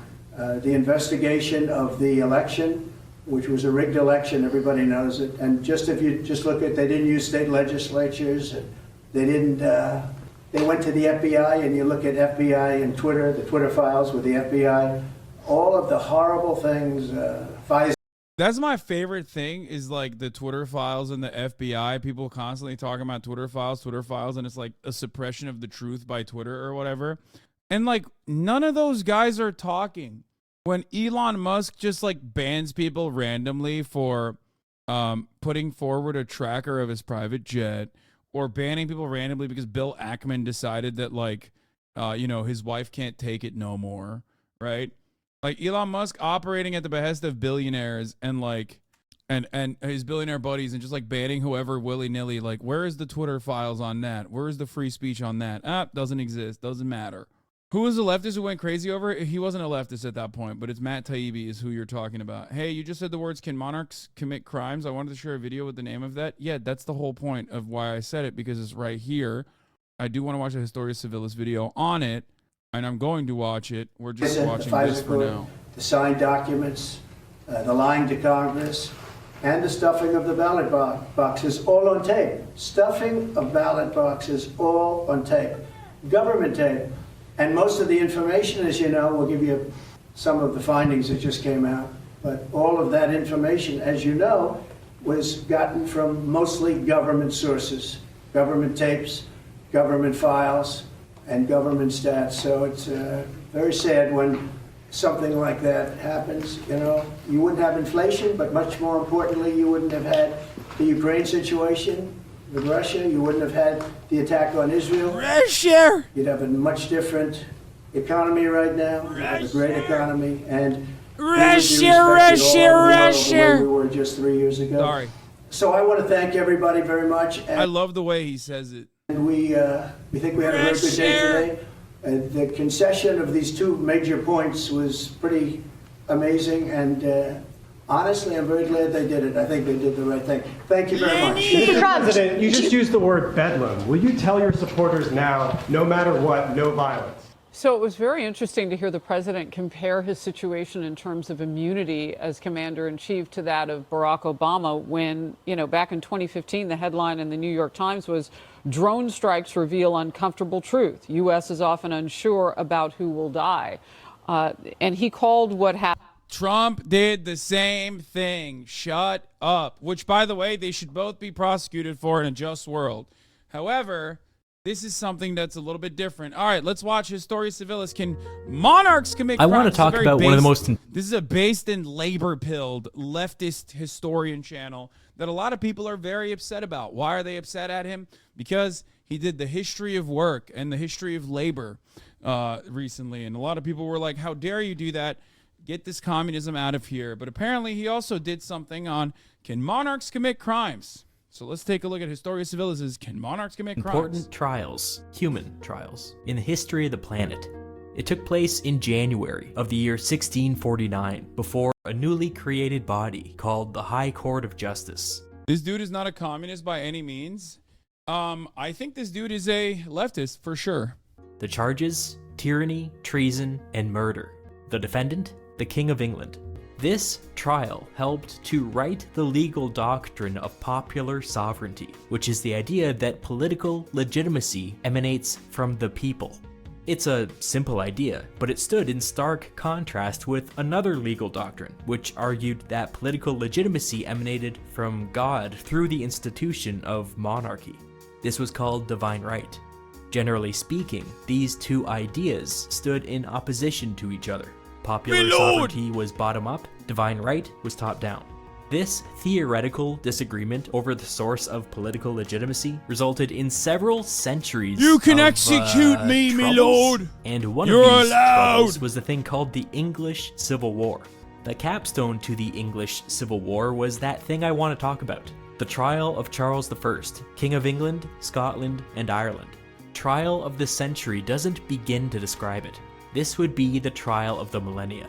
Microwave, me lord! But in order to fully appreciate what was to come, some context is required. The English Civil War is notoriously complex. Some would say boring, but I would say complex. I promise to be brief. King Charles I, separately and simultaneously the King of England, Scotland, and Ireland, believed that political legitimacy emanated from God and manifested through the crown, divine right. A consequence of this belief is that Charles saw other sources of political power as a diminishment of his own royal authority. He therefore did everything in his power to reign without ever consulting with Parliament. This was tricky, because without the consent of Parliament, you couldn't tax the people of England. To compensate for this, the king raised revenue in a number of creative ways, such as diverting money that was intended for the navy, as well as arbitrarily demanding loans from the nobility and throwing them in prison when they refused. This was exactly as popular as you might think. In time, Scotland rose in rebellion. At last, after avoiding Parliament for 11 long years, Charles was forced to, in his eyes, diminish his royal authority by asking them for funds to raise an army. Parliament was furious. Instead of giving the king his army, they went right for the jugular. They outlawed his creative means of raising revenue, and then charged some of his closest political allies with treason. A short time later, Ireland rose in rebellion. Parliament then took things up a notch and tried to take control of the military away from the king. For Charles, this was the final straw. He ordered 5 of the most radical members of Parliament arrested. Parliament refused to give up their own, and there was a standoff. When they asked the local militia to seize the capital, the king fled north, and England was engulfed in a civil war. The fighting dragged on for 4 years, leading to an unprecedented level of mobilization. The English Civil War became, and remains, the deadliest conflict in English history, twice as deadly as World War I on a per capita basis. An entire generation of men and women were profoundly radicalized by this event. Charles was eventually forced to flee up into Scottish occupied territory, where he was captured and then handed over to Parliament. The king escaped and fled to the Isle of Wight, where he was captured for a second time.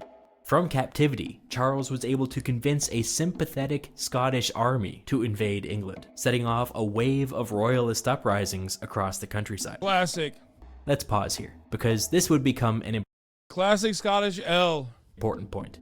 After the people of England suffered World War I-sized casualties, the King of England turned around and asked another country to invade.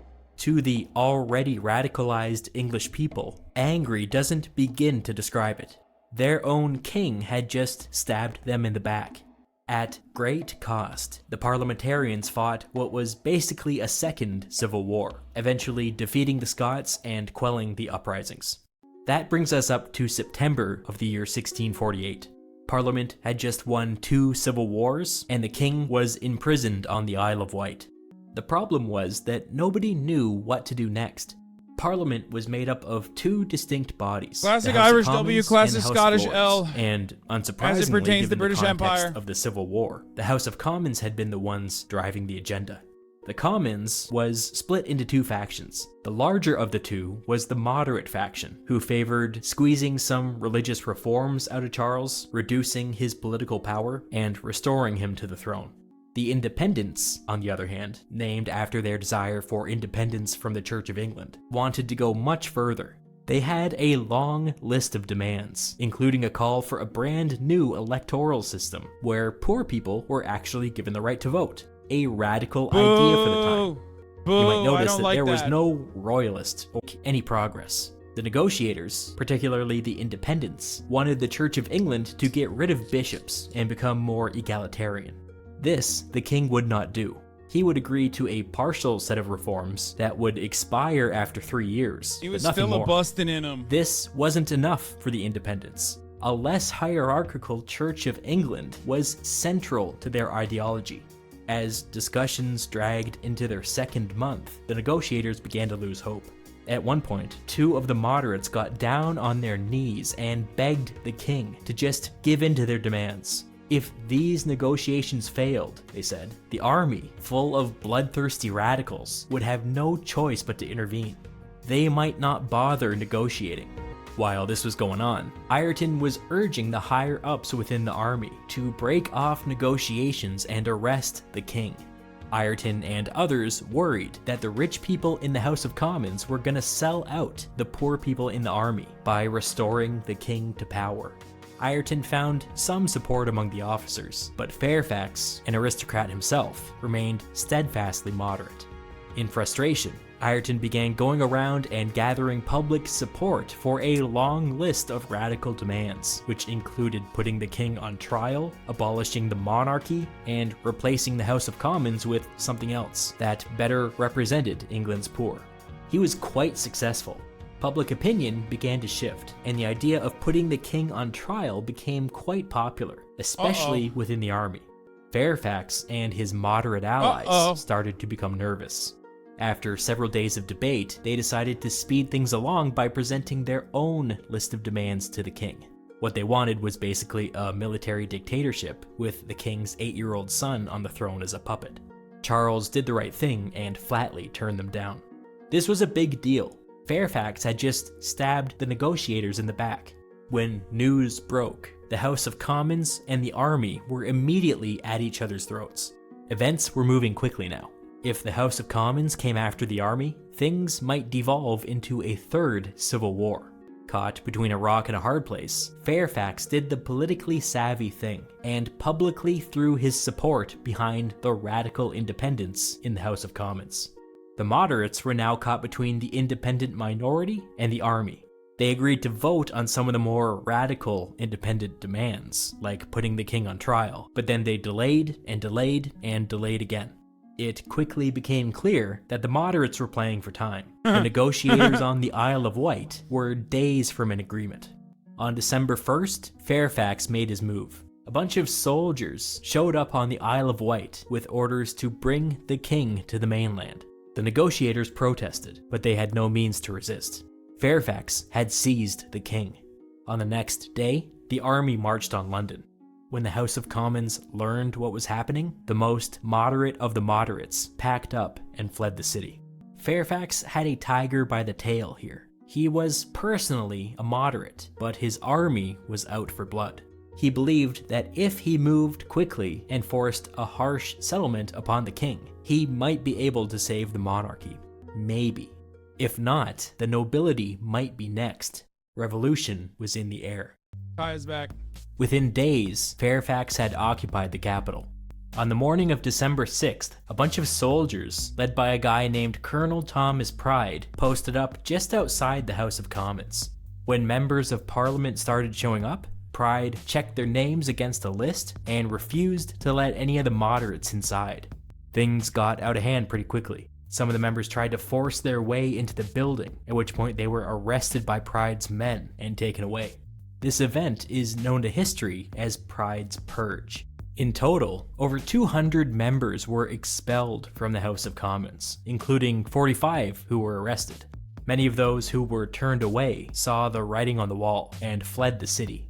This new, purged House of Commons was less than half of its original size. People were terrified, and many feared that the purges were not over. In the weeks that followed, most people stopped showing up to the Commons. A legislative body that had once had approximately 500 members. I feel like this seems way better than January 6th. Now met with sometimes as few as 40. The army had pulled off a coup d'etat. Critics of this new legislative body called it the Rump Parliament, and the name I guess stuck. the difference is, like, you gotta have the army. You can't be pulling a January 6th with a bunch of HVAC business owners and petite bourgeois. You gotta have the army on your side. But here's the thing. Fairfax did not order Colonel Pride to do this. Pride was acting on Ireton's orders. Fairfax was furious. This was not what he wanted. His plan had backfired. When Cromwell, Fairfax's second-in-command, voiced his support for Pride's purge, Fairfax had no choice but to follow suit. He had effectively lost control of his army. The radicals were running the show now, and they were looking to Cromwell and Ireton for leadership. This new rump parliament, finally free of moderate influence, immediately got to work. On January 1st, 1649, they passed a bill establishing a new 135-member tribunal called the High Court of Justice. This body would be empowered to put the king on trial, with its members acting as both judges and jury. Fairfax, Cromwell, and Ireton were all appointed to the tribunal, with the rest being split between radical independents from the Commons and officers from the army.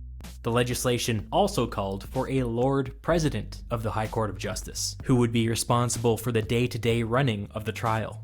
They first went to some of the top legal minds in England, who explained to them that what they were proposing was almost certainly treason. They later found a local judge by the name of John Bradshaw, who openly favored abolishing the monarchy and appointed him to the role.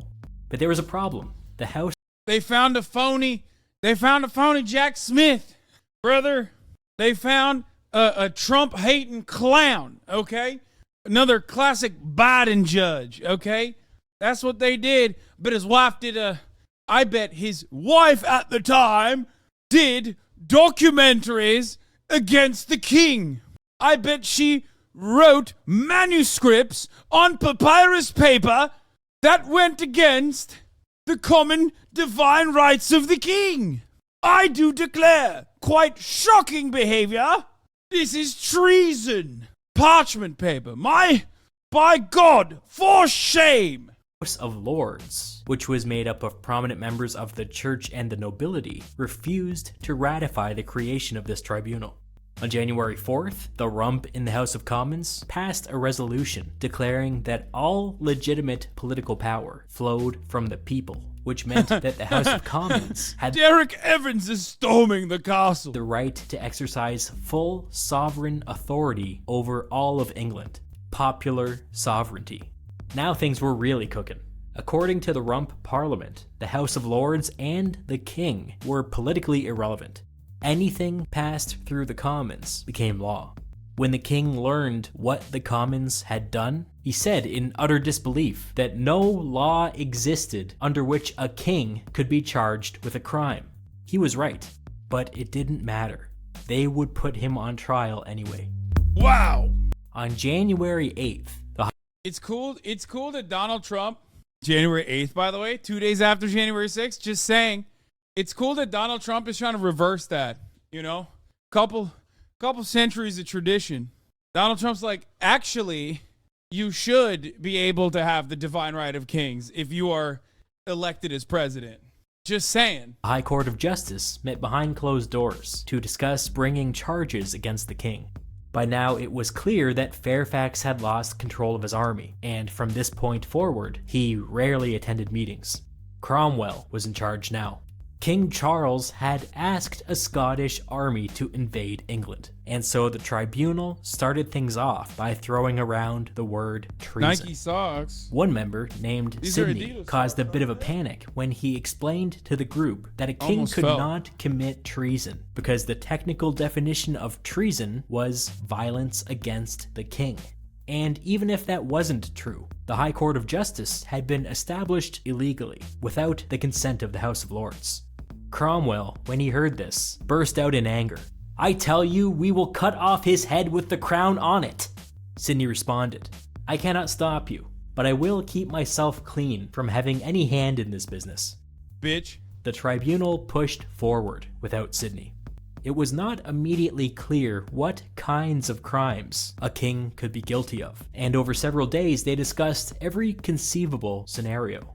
They considered charging the king with the murder of every person killed over the course of the Civil War. They considered charging him with gross incompetence for the mismanagement of the English Navy. They considered charging him with the murder of his own father, the former king.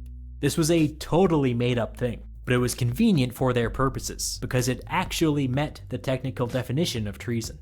After agonizing over these questions, the tribunal agreed on a specific set of charges that accused the king of being a tyrant, a traitor, and a murderer who sought to subvert the fundamental laws and liberties of the nation. As an olive branch to the moderates, the tribunal agreed to limit themselves to actual crimes that had taken place during the Civil War. Nothing about the king murdering his own father. These charges hinted at some fundamental questions. Could a king commit treason against his own kingdom? Where did political legitimacy come from? If the people rejected their king, was he still a king? These questions will be answered with the trial of King Charles I. Chat, why did you guys send me this and not like the actual video of the trials, man? God damn, that's a 20-minute video. I'm never doing this again. I mean, I love Historia Civilis. He's great, but I'm literally never watching this again. I'm never listening to anything that you silly Billy send me ever again, dude. That is insane.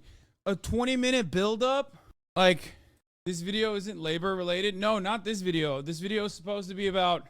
This video is the build-up to can a monarch commit crime? The trial of Charles I, 1649.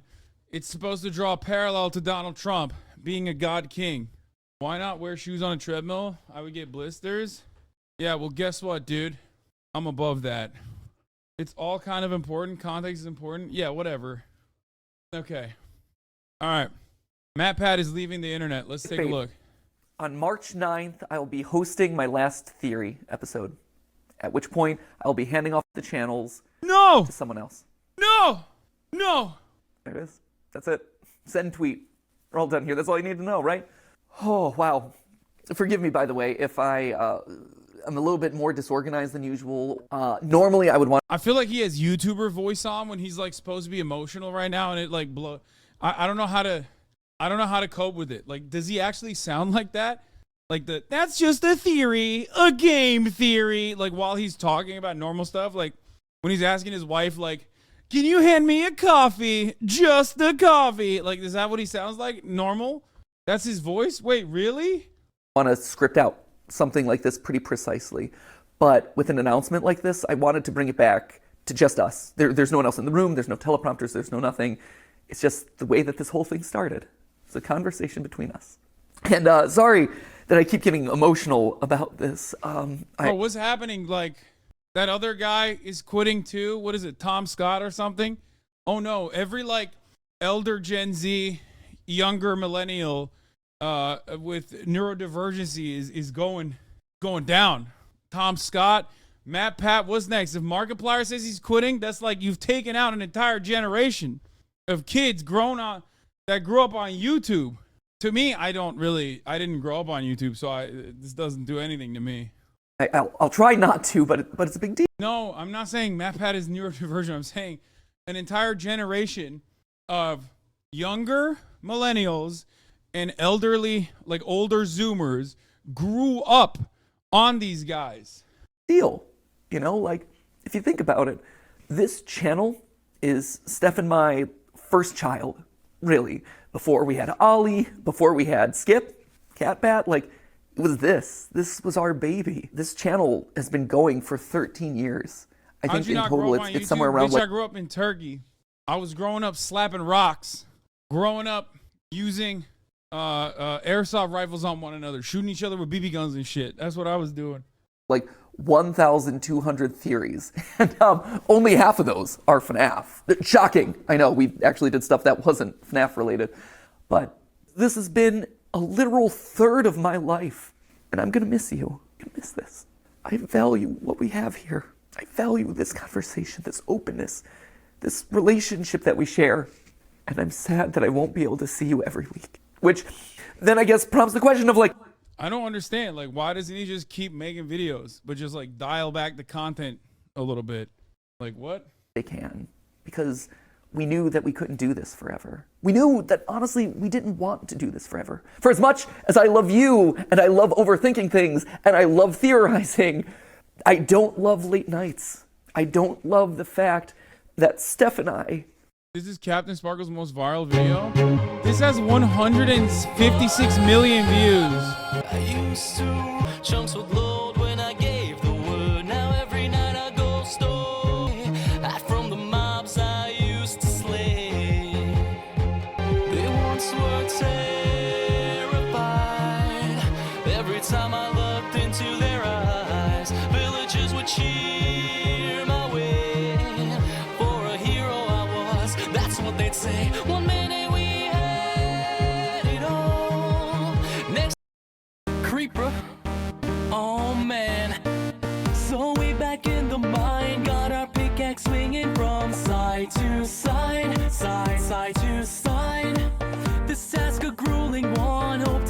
them diamonds tonight, night, night. Diamonds tonight.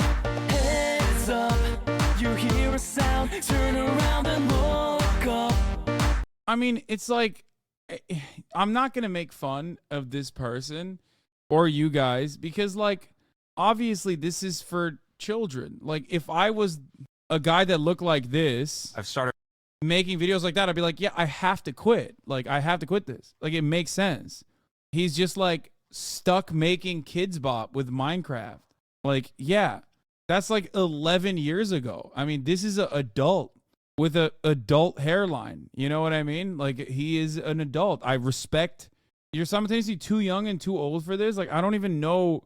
You were like 12 and most of them started, lol. That's what I mean. Like, I mean, 11, 12 years ago, I guess I just skipped it. Like, I just skibbity toileted this. I stuck my gat out for the Rizzler, and I totally missed all of this. Sonny's jacked as fuck. I mean, yeah, respect. Respect. God damn, dude. He looks like Austin Show. He has a home gym, I think. So you didn't watch anything on YouTube? No.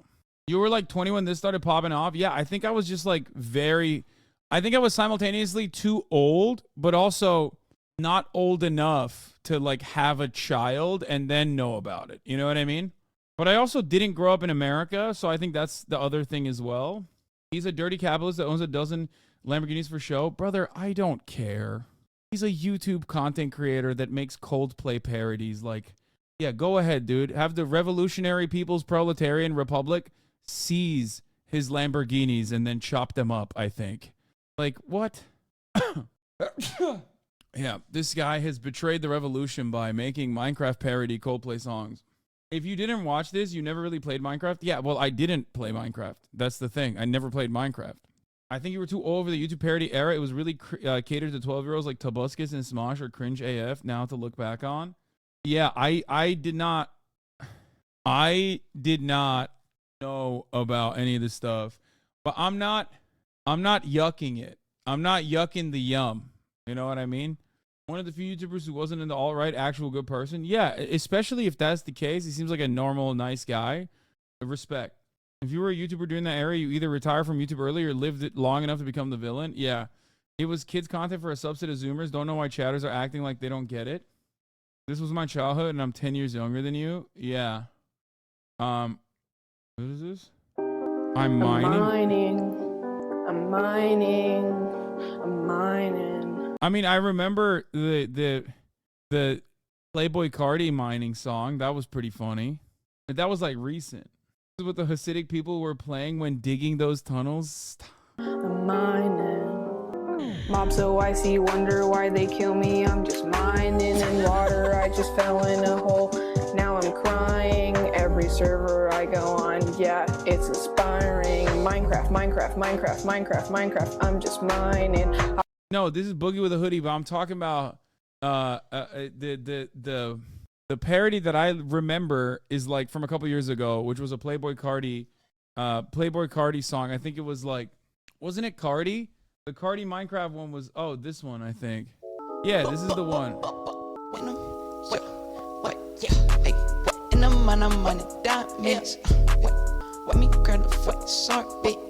I mean, this was actually fire. Yeah. In the money diamonds. Watch me grab the fucking sorbet. All the creepers love this shit. Mess with me and you get hit. Yeah, diamond armor on my dick. Watch out, cause I got that stick. I'ma hit that fucking lick. Throw your diamonds in a pit. Watch that zombie throw a fit. Fuck with me, unload the clip. Diamonds on. Like that was actually sick. That was what? No. Anyway, oh, Fell in Lava is the one I was thinking of, yeah. Yeah, these are fire. It's not okay. Lose my arm. Oh my god. Fell in love. Lost my soul. Now I'm a farmer. Fell in love. This was you and Captain Sparkles was popping. Yeah, well, that sure makes sense, doesn't it? Yeah, I was in fucking college, dude. Yeah, no shit. Love, yeah, I'm in it then. Yeah, I found a spawn. Yeah, I fell in love. Yeah, I fell in love. Yeah, but she's still hot. Yeah, so like a sun. Yeah, I fell in love. Yeah, I fell in love. Yeah, now I'm sinking. Yeah, to the bottom. Yeah, we in that bed. In my crib. No wonder there are HasanAbi haters. Man, I'm not yucking anybody's yum, man. I'm just trying to understand it and associate with it and like, I don't know. I just like, this is something that I never understood. This is something that I was never a part of, right? So personally, like I'm trying to make sense of it by looking at something that is like more relevant to me because it's something that I did see recently. So that's the difference. That's what I'm doing. You met Tommy Innit and Tubbo, so you might have interacted or walked past Captain Sparkles. Captain is definitely a huge inspiration for both of them and most Minecrafters today. Anyway, I've been work first for over a decade, where I'm sitting down at dinner with my best friend and we're talking about business logistics, or we're talking about animatronic toes. I miss the days where I could just sit down on the animatronic toes? couch with her and play video games, and it's not for content. Yeah, it's like, dude, I sit down at dinner with my family and I'm running the top of the hour ad break in my mind. You know what I mean? At the top of the hour, there's a 3-minute ad break. If you no longer want to see those ads, all you need to do is subscribe. For $5 or for free with the Twitch Prime, you can avoid the top of the hour ad breaks, or by getting gifted a sub if you're lucky. Here's a 3-minute ad break now. Like, that's what I'm saying.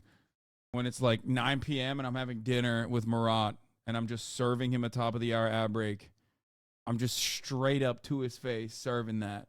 You are sick, seek help. Or I'm playing a game and I'm not thinking about what theories are going to come out of that. I miss it.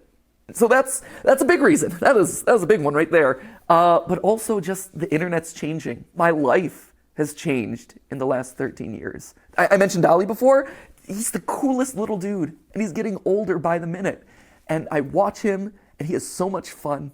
And he has so much... Oh, yeah, Matt painted me a view about how big Luigi's dick might be? No way. Okay, this is...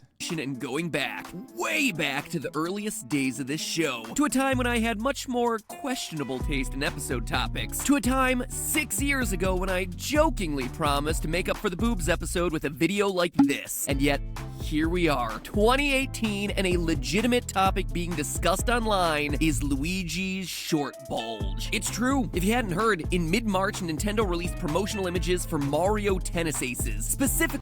To be honest, like, I don't really know anything about the game theories either, aside from like, well, that's just a theory, a game theory.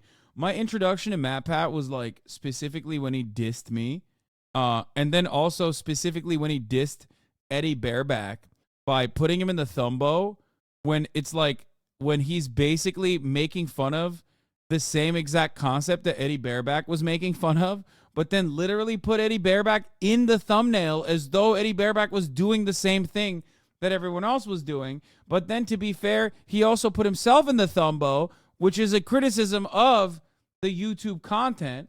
He didn't, like, diss me that hard. I forget what he said. I don't even remember what it was. Bygones be bygones. Who cares? Don't trust Rambo. Game Theory, Liza founder, Rambo Generation Lost. Game Theory, There's No Place Like Home, Welcome Home. These are all these, like, games that you guys ask me to play, and then Ray makes me play on stream because like they're scary kids games, right? I feel like he does a lot of theories on that. What is it, FNAF? Oh, he used the empty chair meme in a video about React content during the peak of ReactGate. That was it. Yep, that's it. He did that. Yeah, he did that to me. But that was just a theory. Anyway, well, he's retiring, so who won? I mean, he won, bro. What do you mean? He's at 18 million subscribers and stuff. Smarter than I was when I was his age. He also probably knows the FNAF lore better than I do, which is a problem that I should probably address at some point. But honestly, I want to be able to spend more time with him. Another sad fact of the matter is I'm getting older. I'm 37 now. The other day, I actually had to Google my own age. And you know that when you have to... That's crazy that he's 37 years old and he looks like a baby, dude. Yo, money keeps you young, son. It looks like he's in a vat. Like, he's like perma stuck as like a 28-year-old, it seems. Which I assume is when he like reached peak wealth. Or to not start peak like wealth, but like when he actually reached like, no, he looks so old. Guys, I am 32, about to be 33. He looks younger than me. What are you talking about? I have gray hairs on my beard. This man has 5 years on me. We are so old, so old people like us look young. It's hard. We can get through this, BB. Exactly. You look like 40 or some. Wait, no, I don't. I don't look like I'm 40. Shut up. like doing math in your head to calculate how old you are over the hill, my friends. Though to be fair, to my credit, I think I'm like the only 37-year-old out there who has an unironic appreciation of Skibbity Toilet. Then again, maybe that's the problem, right? Like, maybe that's not a good thing. And honestly, because this is all about us being honest, there is a bit of a selfish side to this. When you think about it, there's only really two ways to step away from a YouTube channel. You either just decide the day that you stop uploading, or you get canceled. I'm done. Or you just keep uploading videos from now until the heat death of the universe, and you watch. You keep uploading videos until you get canceled. As your relevance slowly dies, or your passion slowly dies. And for me and my journey, dude, I love, no matter what happens, I'll be there for you, chatter. You are old and fat. No matter what happens, there's got to be a chatter who's like, dude, you're old, you're fat, you're desperately near death. By the way, make no mistake, I'm only saying that specifically to get you so that hopefully I don't have to think about my own condition, my own situation. I always wanted to go out on a high note. And when you stop and look at the last year, this has been the best year in the theorist lifespan ever. Like, no joke. It is our highest view year. It is the year where we launched Style Theory and immediately put our foothold in a brand new space, and that took off, and now we're one of the top style and fashion channels on YouTube. And that kind of completes the trifecta of, hey, we now have a top channel in 4 different verticals that are completely different, and no other YouTuber really has ever been able to do it to that scale. That's amazing. This is also this the man year. Never experienced twink death, okay? He still looks hot. He looks young. He looks hot. If he never said he was 37, I would have never thought that. I mean, the only thing that gives away how old he might be is that, like, he has a very distinct style of, like, millennial humor. Like, he's giving awesome sauce, if that makes sense. Like, the only thing about him that says, like, he might actually be old in the way he presents himself is that he's just got, like, a very... Like, he looks like he built the genre of millennial humor. Like, he was there when the foundations were being placed. He's like the Noam Chomsky of, like, what Noam Chomsky is to language and, like, slurs. He was there when the tomes were being written. Matt Pat was for millennial humor. Where I was able to meet you guys at our Broadway show. I was able to play at the PGA and show that, hey, YouTubers aren't particularly good at golf, but they can make your event relevant for like a couple of minutes. It was also the year. Yes, he did say send tweet in the beginning. That I got to host the Streamy Awards, and it wasn't cringe. I mean, to be fair, the Streamy Awards are always a little bit cringe, but it was the right amount of cringe. When I pull up videos of all my favorite creators, and I watch them, and all of a sudden I start hearing people. He is literally a pillar of YouTube. He's one of the reasons you have good connections with your YouTube rep. First of all, I don't know why you said I have good connections with my YouTube rep. Like, that was a given. Like, I have a good connection. People just casually dropping, that's just a theory. It's just a theory, a game theory. Now, this is just a theory, people. I mean, even I know that, and I don't even watch. I've watched like 1.5 video of his, and even I know that. So, like, he is an institution. At the end of the day, it's just a game theory. That's just a theory. A Freebirds theory. Also a lot of lore, so if you're a big theory head, proceed at your own risk. I did not know about this theory. That's a theory. That right there, that is incredible. That's the note that I want to leave on. And that's how you just know it's the right time. All of those reasons coming together, saying, hey, this is the moment. And that's hard to say. He pioneered the idea of theories, the fuck? No, like, but that's just a theory. A game theory is like his signature. Let's not act like that's not the case, okay? Come on. I don't know why Chad is like so ready to stab Caesar over here. Like, you're trying to get a stab in, okay? You are not a part. You are not Brutus. You are not him. You are now trying to sneak in a little stabby stab to be like, maybe I can have my own little Spanish villa on the side here, okay? No, don't act like you were there when they were planning this, okay? You were not there. Don't try to get a stab in. Because change is scary. Change is hard, but sometimes the right decision isn't the easy decision. The easy decision would just be to carry on doing this and do FNAF part 332, but that wouldn't be the right decision. I think the best way to explain it is... Chad is doing the cringe is a crime punishable by death bullying bit. Yeah. I mean, yeah, this guy is like definitely important in YouTube history, which is such a weird thing to say because like I was there when YouTube was invented, you know? I feel like, I mean, how long has this guy been around? I don't know about his specific type of content, even though like his impact is obviously so significant that even I know the memes, right? To a certain degree. But I suspect that like if he's been doing this for 13 years, yeah, it breaks your brain. It literally breaks your brain. Even if you're doing YouTube, which is a type of content that definitely is not as like aggro and doesn't take as much of a toll on your body and your soul and your consciousness and your mind in the same way that Twitch streaming does. So, you know, I think all things considered, looking great for 37. You don't know who Captain Sparkles? How was you there at the beginning? I mean, I was, as in like I was beyond an adolescent when YouTube was first invented. That's what I meant. Like, I'm not familiar with like the YouTube lore masters and whatnot, or I'm not familiar with like the OG YouTubers because I just wasn't really into YouTube like that. I still am not into YouTube like that. With a video game analogy. Feels appropriate, right? Whoa, it's game theory. Ha! Did it. Check the game part of it off. But the way I like to think about it is Earthbound. I think I've made it. My friend Tony and his wife, every frame of painting, quit while they were ahead too. They had the biggest Patreon at the time. They just want to change. I loved Devin Art. I've watched all of his videos on stream, and you know I've talked about this. You've been in here long enough. You've probably seen me talk about this. I love every frame of painting. I think it was one of the better YouTube channels. Pretty clear over the years that that is, without question, my favorite game of all time. Sans' Nest, all that, you're all familiar with that. But what you might not be familiar with at this point is how the game ends. At the end of Earthbound, after you save the world, everything opens up to you. You can revisit every single location that you've been to. You can talk to every NPC that you met on your journey. And it's this incredible moment as a gamer. You see just how many Spoilers, bro. He spoiled Earthbound. Guess I can't play it. He spoiled it. Lives have been impacted thanks to your journey. And then after spending as much time as you want talking to all those people, you end up back home.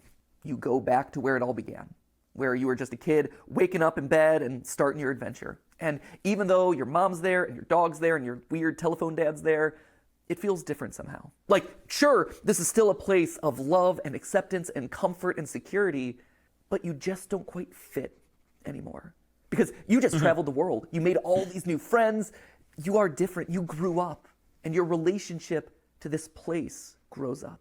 It evolves. In case you couldn't tell, I'm Ness, which I guess would also mean that I'm also Sans. But I was also Ness in the FNAF movie, which just opens up all sorts of weird canon. Slap a thumbnail on that one. So anyway, there you have it. That is why I'm leaving. I hope you can understand. But that obviously begs the question of like, what happens to the channels? Well, for the next 10 weeks, we're going to have ourselves a big old going away party. If Unis Honest taught us anything, it taught us that you probably shouldn't use urine for a personal sauna. One of the goats of YouTube, 07, Lee, Amy, Santi, Tom, I don't know any of this stuff. Like this is, I will never, God, I feel so, when I see stuff like this, I feel so out of touch with like the environment that I'm supposedly a part of, where it's like I don't even know what the hell Ludwig is saying. Did he just make that up? I don't know what this is. But if Unis Honest taught us two things, one was to not soak in your own urine, but two was to appreciate the time that you have left. So that's why over the next 10 weeks, we're going to have a bunch of theories that are going to be a lot of fun, revisiting old favorites, getting some closure on things. We're going to see some familiar faces, a lot of awesome stuff. Although to be fair, I think it's 9 weeks, and I think we counted this one. That was stupid of us. That, my friends, is how you wind up getting Wario being 10 feet tall. He gave the Pope Undertale. Matt Pat was invited to the Vatican as a part of the World Summit on the internet and how it brings people together. Informed that he should present Pope Francis with a gift, Matt Pat chose Undertale, the indie role-playing hit by Toby Fox that launched last year. That's insane. Bro, he made the Pope gay. Matt Pat is the man who is responsible for the death of the Catholic Church. He's the one who made the Pope gay, dude. That's crazy. Yes, in my headcanon, the Pope absolutely played Undertale and found out that you're not supposed to kill any of the characters and was like, oh my God, even though I'm Argentina, I actually speak like this because that is what happens when you are the Pope. And then he was like, oh, Maron, I should have saved the gays. And the trans women. That's crazy. The Pope started 2022 by blasting a song from the hit RPG Undertale. This year just started and we already have the insanity of megalovania being performed in front of the Pope. This is Argentinian erasure. No, dude. I mean, he lives in the Vatican. Every Pope becomes Italian, okay? That's just how it works. You didn't watch Una's Honest? It was a beautiful set of videos that lasted for a year where Markiplier and Ethan did random shit every day. They deleted the channel after the year. Yeah, I have no idea what that is. I also don't know why they did that. Why did they do random stuff every day?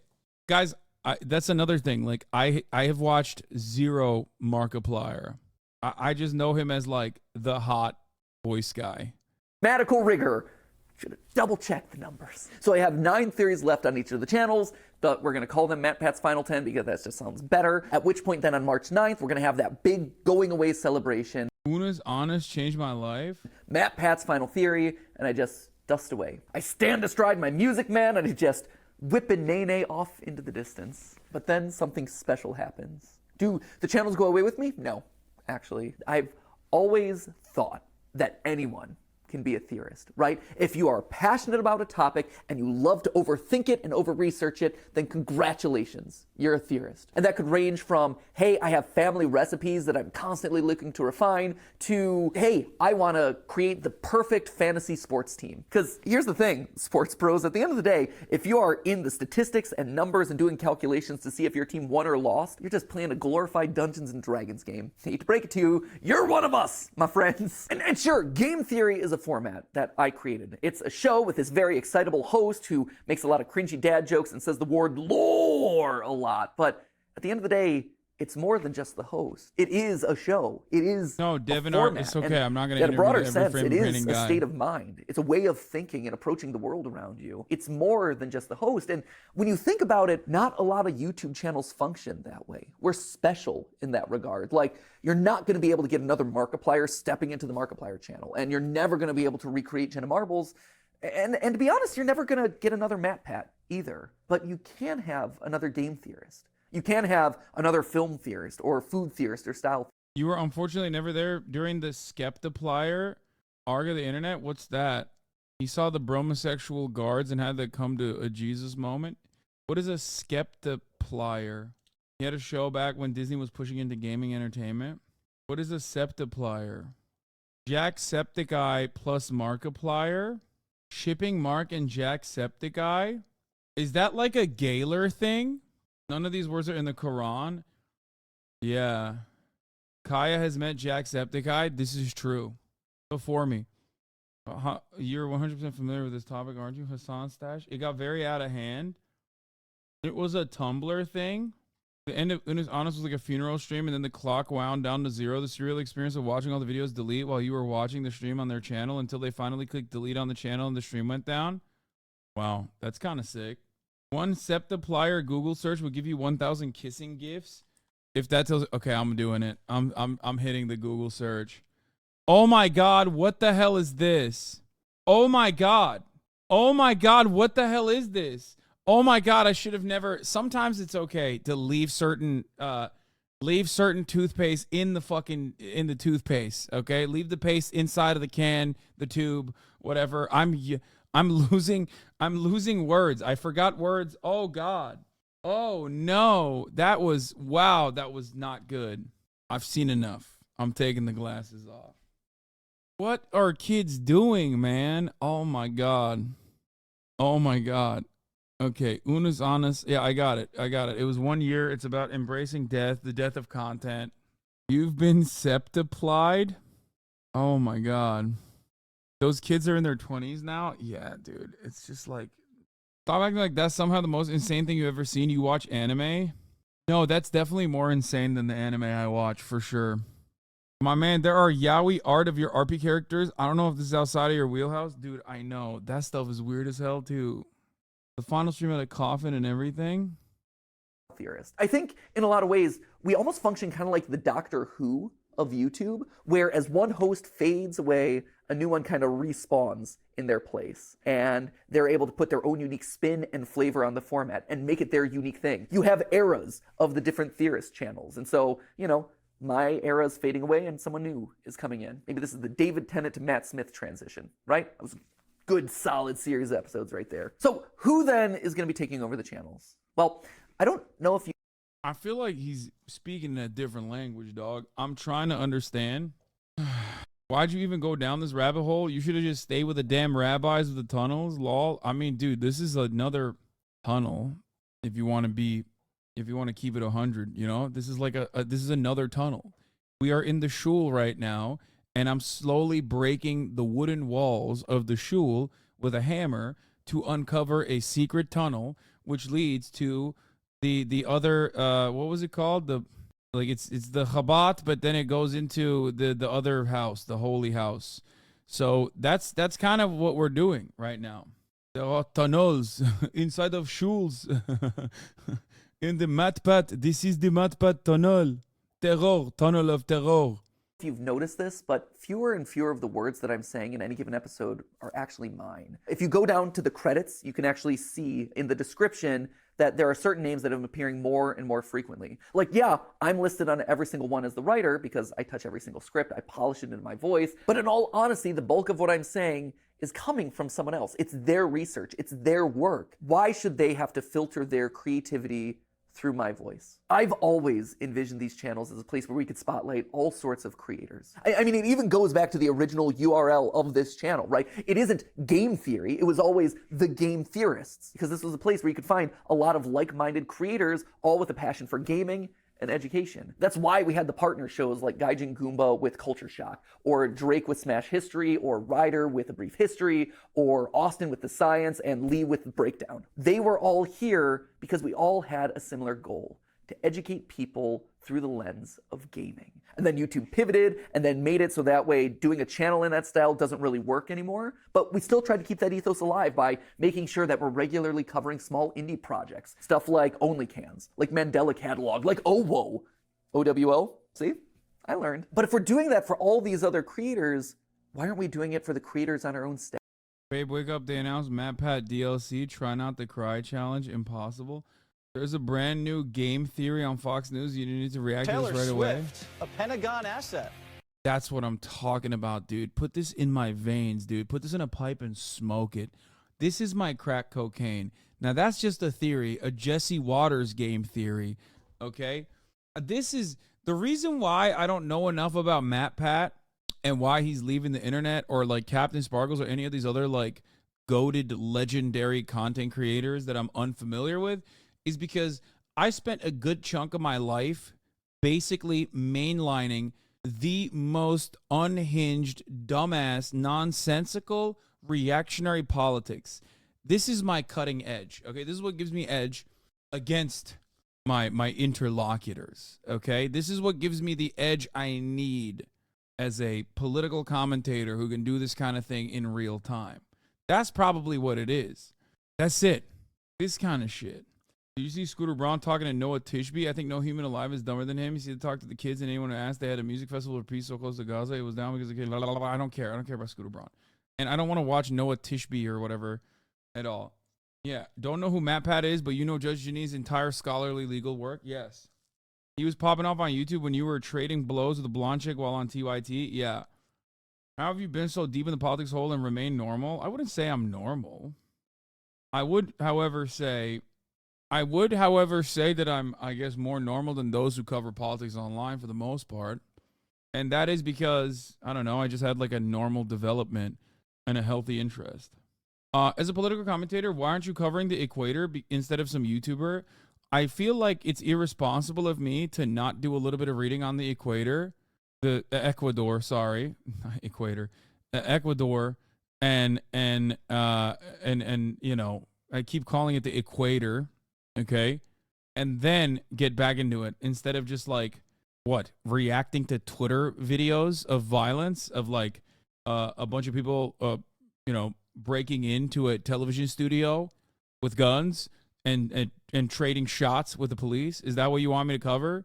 Because like I don't know. I need to do a little bit of reading. And no, I don't mean Wikipedia. I mean like make a better assessment instead of covering it haphazardly in real time without any sort of understanding. I know a lot of people come in here specifically and say, Hasan, you cover breaking news. I thought you didn't cover breaking news, blah, blah, blah.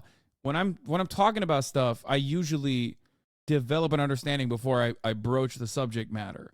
Oftentimes, most of the things I talk about are things that are ongoing anyway.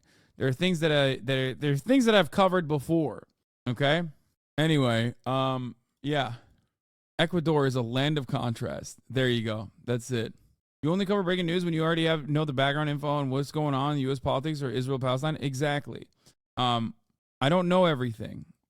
Specifically, I don't know enough about what's going on for a news station. That's it. Also, look at this. So, very quickly, people found out that he just kind of ripped this. It's a After Effects Panther template, I think. Free After Effects intro template. My man went in and got the free After Effects intro template. Furious Panther logo intro template. No text included. I mean, dude, there's no worse broke boy behavior than this, okay?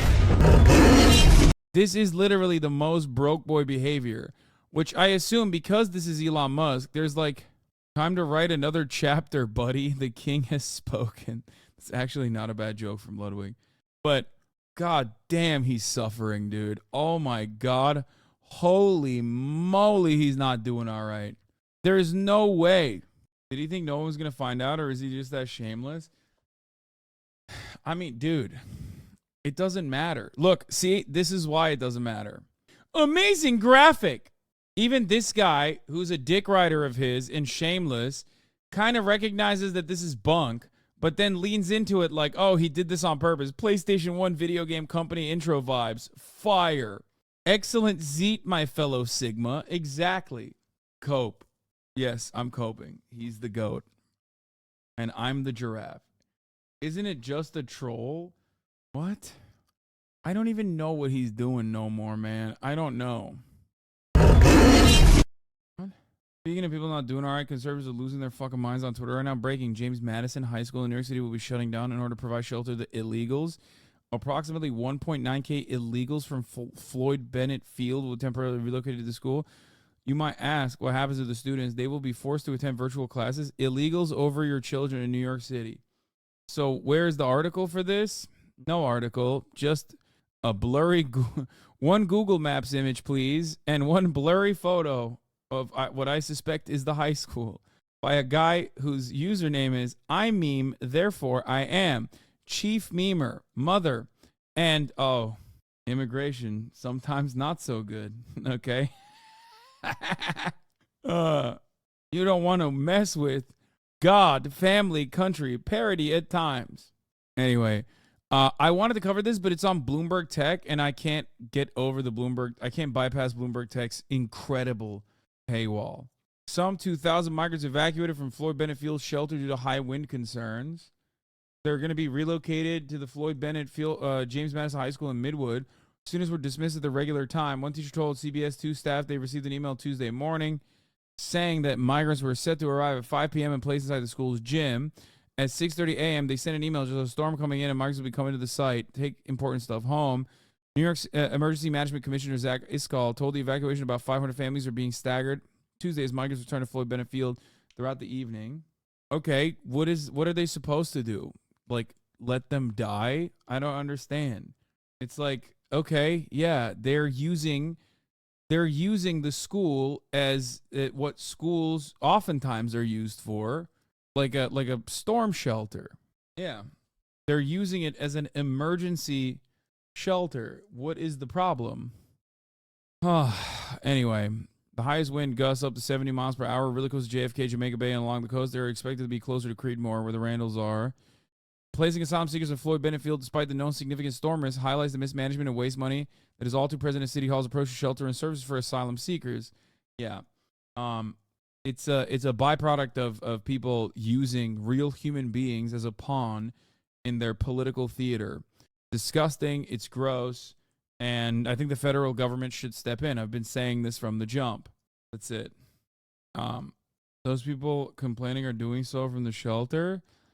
No. The crazy winds. I mean, it's a perfect storm. Crazy winds are creating a dangerous environment, it seems, for immigrants that were shipped from an area where they're supposed to, they were supposed to be processed, okay, in a literal storm, and in a storm situation, they're being placed in emergency shelter. It's perfectly normal. It's so dumb. They're making it seem like school's out forever. They're just like reappropriating the school to be a shelter for undocumented migrants. Anyway, great stuff. Twitch laying off 35% of his workforce in latest round of staff cuts. Video game streaming giant Twitch will reduce his workforce by 35% in a move that will see around 500 workers lose their jobs. The move follows 2 rounds of layoffs in 2023 that cut around 400 positions. All told, the layoffs will see close to 1,000 employees lose their jobs in less than a year. Bloomberg's report attributes layoffs to concerns over losses as well as the departure of several top executives. Twitch announced in December that it would be shutting down its office in Korea in February. Twitch has come to dominate the streaming space since launching back in 2011, but it has continued to struggle with costs. In a post announcing the closure in Korea, CEO Dan Clancy described operating in that country as prohibitively expensive. Bloomberg reports that Twitch remains unprofitable. Elsewhere, the games industry continues to be impacted by layoffs. Just yesterday, Unity Software announced that it was laying off 25% of its staff amid a company reset. Massive layoffs in 2023 tempered what was otherwise a banner year for game releases. Yeah, revenue growth is out of control for everybody. Cake will purchase Twitch, lol. Yeah, totally. Amazon is going to look at Twitch and go, why do we own this soon? I mean, that happens. Your boy is toast, okay? And your boy is me. So who knows? Just go to YouTube. I mean, most likely. Rumble arc. Rumble is, speaking of Rumble is part of an active and ongoing SEC investigation. The SEC confirmed to Wired that the financial regulator has launched an investigation involving Rumble, a free speech video platform. The nature of the probe remains unknown. So, nope. Politically correct YouTuber Hasan coming. No, if I go to YouTube, I have to be like a liberal, like a racist liberal. That's the way to go. Going to YouTube would imply that I have to be like super racist. That's what I have to do. Speaking of which, by the way, what? New mogul mail? This Twitch streamer lied about being black. That seems crazy. We'll cover that in a second. I did want to cover another layoff, or a self-imposed layoff, rather. Not quiet quitting, loudly quitting. Mehdi Hasan bids farewell to MSNBC. There's not really anything to like cover from his last episode. But the Mehdi Hasan show was canceled on Peacock, and they said they were gonna like put him in a different position, in a different time slot. Do I believe personally that this is the reason for this is because of his Israel, like his anti-Israel, pro-Palestinian commentary? Absolutely, without a doubt. Okay, without a doubt. That's right. I'll say it. Can't do it, baby. Can't do it. One of the only places where you are at least like to a certain degree allowed and able to do this vociferously and speak truth to power and openly say that, Israel is engaging in acts of genocide is like independent news outlets. Democracy Now! Here, like very few places operate like this. It's the truth. And the unfortunate reality is, and Al Jazeera, obviously, Majority Report is another good place as well. The unfortunate reality is that you just can't really, you can't really go ham. You can't really go hard. Every time I look at this tab, you're playing an ad. Can we get another? No, maybe in a little bit. But yeah, it's kind of funny that you're complaining about that while I'm literally talking about like a Muslim anchor commentator having to leave because he got demoted. It sucks overall because I think Mehdi Hasan, he played his role well. He interviewed a lot of people. He was very good at ripping into people. 35% is equal to less than half the 1K Andes, which gave the opportunity to any random shooter to make your own success. The unfortunate reality is that 1K Andes is 1K Bro, you didn't even understand. 35% staff layoffs has nothing to do with 1K Andes and Twitch streamers. This is staff. They're taking out staff. They're laying off staff. Not only did you, misunderstand what was going on, but then you also additionally speculated about like people who have 1K viewership as though that is not an impressive feat in and of itself. It is, okay? Not because the 1K Andes are 1K because their efforts show in their content, and it certainly doesn't mean that someone like myself put significantly more effort in my content or anything like that. The idea that like, if you try really hard on Twitch, like you will inevitably become super successful, which by the way, 1K Andes are super successful, let's be real, is ridiculous, okay? The top content creators on this platform don't necessarily put like a tremendous amount more work or time into what they're doing. There's plenty of content creators who don't do that at all. You've been on this platform since what, 2011? That's wild. You created your account on 2011. You should know that. Anyway, I was watching the Amy Goodman and Ryan Grimm Belmarsh Tribunal, and half of those investigative journalists have interacted with you or even visited the stream either live on Discord. Just want to say how dope that is. Thanks. Yeah, hell yeah, dude. I try to do my best here. But, yeah, I think people hustle a lot, but most people forget how much luck plays a role in all of this. Luck plays a tremendous role. We all love this. Okay? That's it. And many people forget that. Meritocracy is a lie. Don't forget.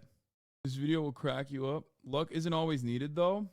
No, luck is you cannot outwork probability, in my opinion. Okay? I don't believe that. I think probability plays a big role in everyone's lives, which is why I consistently advocate to, at the very least, create a base level of equality in material conditions and then allow people to thrive beyond that. Have people's needs met. This reality should not stop you from working hard. I've never stopped working hard in my entire life, but of course, luck played a big role, okay? There were people who were luckier than me on top of that, and there were people who probably worked harder than me and never reached the same level of success, okay? Just, what is it? Success is what? Luck equals hard work or something? It's like a bit of a cliche, but, there is some truth to it. Success is hard work meets opportunity. Yes. 100% concentrated power of will? Yes. That too. Anyway. 10% luck, 20% skill, 100% concentrated power of will. Yeah. And a 100% reason to remember the name. Yeah. Knees weak, arms are heavy, there's vomit on his sweater already. Mom spaghetti. Mom spaghetti. He's nervous. Anyway. So, what was I going to say? I'm forgetting what I was going to say. I'm skipping the farmers' protest. I don't really care. Do you lie to your fans to discourage the competition? Yes. My 5-head play is that I don't want people to compete, so I just lie to them and I tell them like, dude, you're not gonna make it. Don't try. Even though I do tell you that you should work hard and you should try. What is this? Did you see the New Zealand MP's haka? No, but I saw people are being real racist. I didn't watch the full thing. I saw like a clip of it. New Zealand MP performs haka in powerful maiden speech. Resurfaced video shows a New Zealand MP made a powerful speech in Maori language for her first appearance in Parliament. Research video shows. Yes, miss. New Zealand in the chat, that is not our accent. This is cool. I don't know why people get so mad about this kind of thing. Maori is called Te Reo. What? What did he say? How do you like so much self-awareness? How about like a shake monkey girl? Oh my God. Least racist Turkish guy in the chat. Fucking idiot, dude. Why did you read that? I don't know. You guys added him. I wanted to see what it was about. Calling me a donkey, but that's like more like not like a negative way. He was like, "No, but not a shake." Just means like he's being familiar with me. You know what I mean? Okay. Let's do this was fucking cringe take, but it's like so odd that people Lil Nas X is like Little Nas X is making fun of Jesus, I guess, or something. And everyone is like mad. Join phase, produce shit takes. And your rage hit the Muslims would have had his head by dawn. Yo, FaZe Clan, I ain't gonna ever say what I'm thinking. Just wondering, will y'all terminate my FaZe contract if I do? First of all, doubt it. What is this? Christianity needs to start standing on business. It's just like, is your rage like a hardcore Christian? I don't think so. It's just like, where is this coming from? You know what I mean? Like, why does it have to turn into like, well, Muslims won't let this kind of thing happen? Like, okay. We need another Reddit atheism boom? No, we already have it. That's like that's peak Reddit atheism, to be like, see, Christians are letting this kind of criticism go by. Muslims would never let it happen. Except like, Esau, Jesus is a prophet under Islam as well. Then you get mad at Reddit atheists. I do get mad at Reddit atheists because, like, the thing is, yes, dude, yes, Islam has more stringent rules about like what you can and can't make fun of, because it's like still considered inappropriate and people get mad about it. And it's like, guess what, dude? If America didn't and the Western world didn't do its very best to leave the Muslim world in rubble, okay, they probably wouldn't get so goddamn mad. They would have had their own version of like, I guess like a lighter reformation or something. Okay? I mean, look at Turkey. Like, not that Turkey wasn't meddled with, but Turkey was largely a collaborator of a Western collaborator, and therefore was allowed to be as like as invested in laicite and secularism in the most aggressive way for a very long time, and therefore it's not the same level of like anger associated with like defending Islam, and that even that is changing now. So there's that too. Did I miss the Hasan take on the tunnel story? Dude, I covered it for like 3 hours. Americans will have that we don't give a shit air of superiority and start threatening you the moment you don't clap for the troops. Taboos vary per culture, but Americans can't take it. Yeah.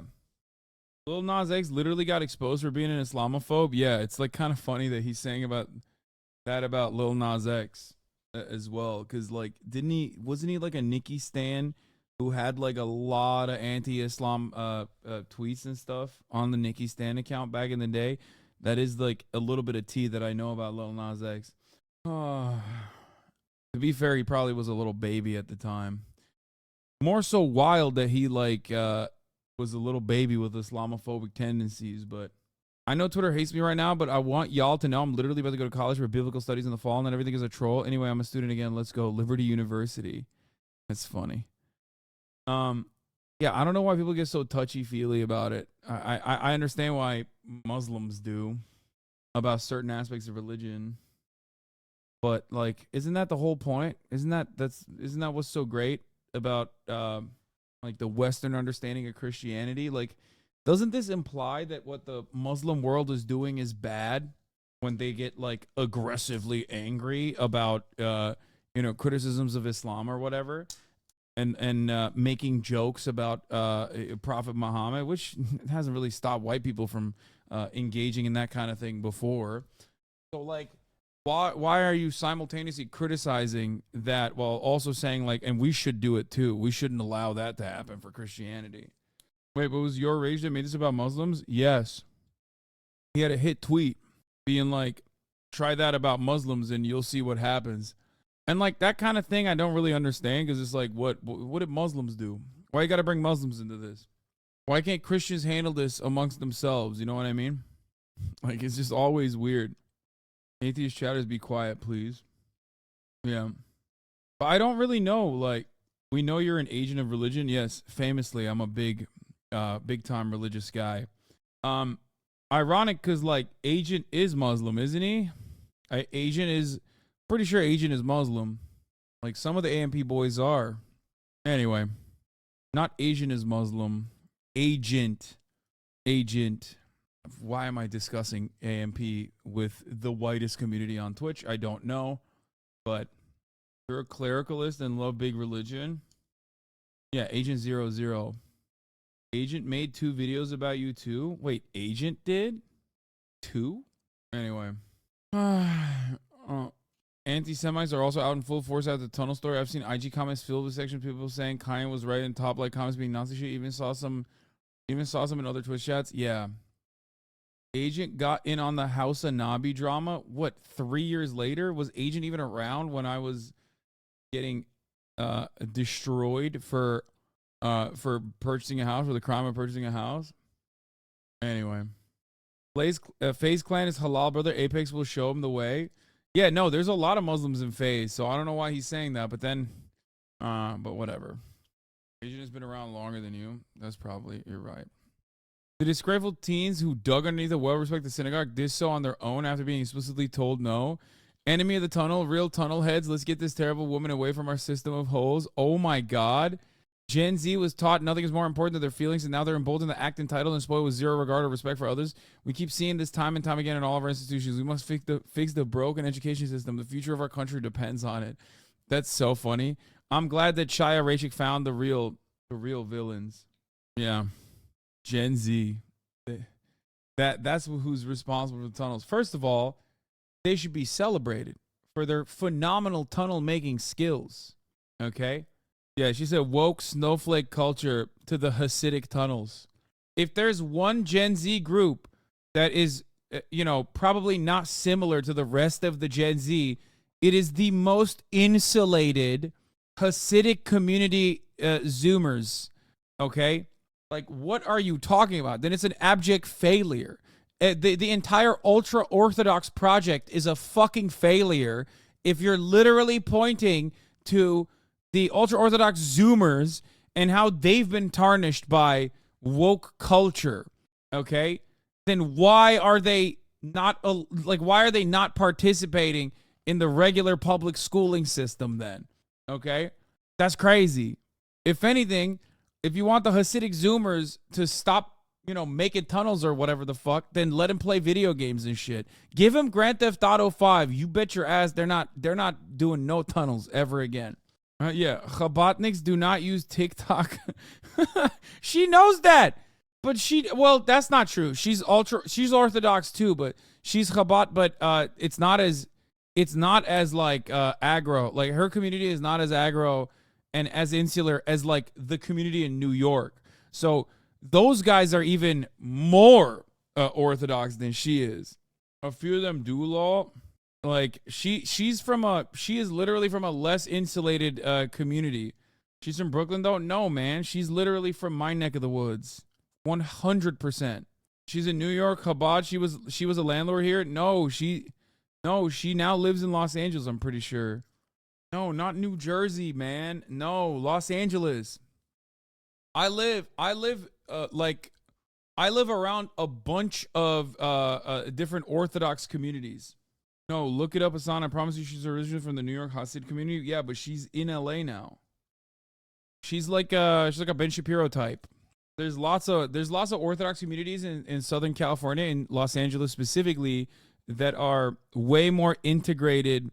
There are way more integrated into the rest of the communities there than like the New York Orthodox scene specifically. But even in the New York Orthodox scene, you saw like there's like Crown Heights, which is different, right? Lakewood is different. Anyway, wait, sorry, I'm being confusing. I'm saying she's originally from the Brooklyn Orthodox community that isn't as insular. All right, let's do I think it was a Matt Lieb joke, but like, Jews in America building tunnels, Palestinians in Gaza building tunnels.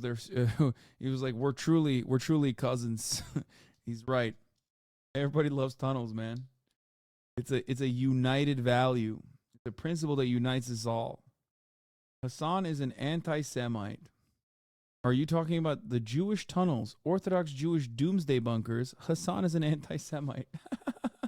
Okay, man, sure. Putting the cartels to shame. Yep.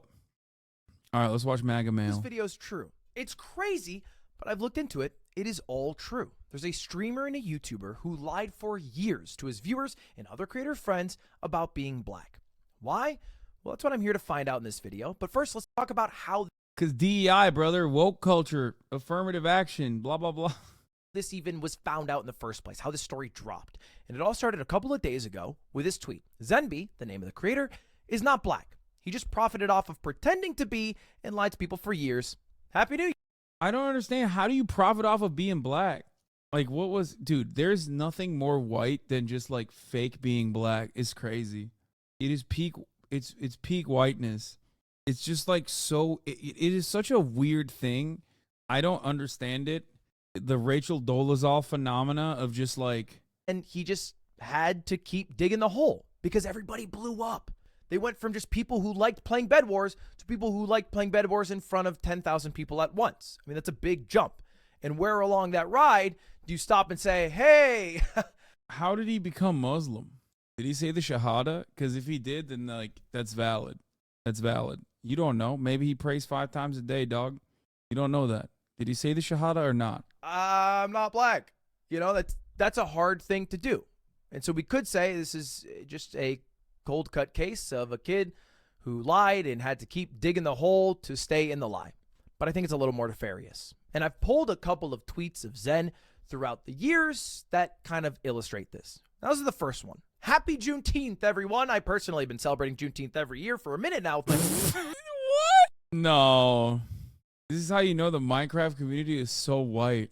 Okay, actually, that's not even the case. I mean, this guy is like, why is this a bigger story? I mean, it's a weird story, but it's not like this guy had like a massive following at all. But like, but this is like, this dude would have gotten, this dude would have gotten clowned on faster than half of those like Twitter impression farmers who are all white kids that I literally thought were all black. Like, what was that tweet that it was like, there was a tweet that was like searching for the N-word in like a lot of the Twitter impression farmers, and they always say motherfuckers instead, like MFs instead as a substitute. God, I'm so caught up with all the young boy Twitter lore. It's not even funny. And it's like all of those like Daily Loud type guys are like, a lot of them are white. But anyway, yeah, Daily Loud is literally owned by 2 white men. But this is like, I mean, this is like pretty obvious, you know? This tweet in and of itself is like no, what the fuck? Family, and it truly brings us together. Don't forget that I care about y'all a shitload and stay safe on Juneteenth. A fucking lie. Gets a little worse. Defeat Kong never called me a motherfucker. Yo, that was really good. I don't know if you came up with that off the top dome or if you just stole that from like the replies of Twitter or something. That was actually fire. I know what the joke is. Why are you? I love chatters being like, it's a Muhammad Ali reference. Oh yeah, is it, dude? That was a good joke. I hope it was not stolen and you came up with that on your own right now, because that was fire. I had to hop on the awesome TWT selfie day, and he posted a picture of somebody here and then put his Minecraft avatar on it. This is just a random black guy that he put his Minecraft head on. It's not him. It's a random person. And when pressed by friends, he would just send random pictures of a black guy, not even necessarily the same dude. And by the way, he would also, and this has been substantiated by Boomer, just say the N-word.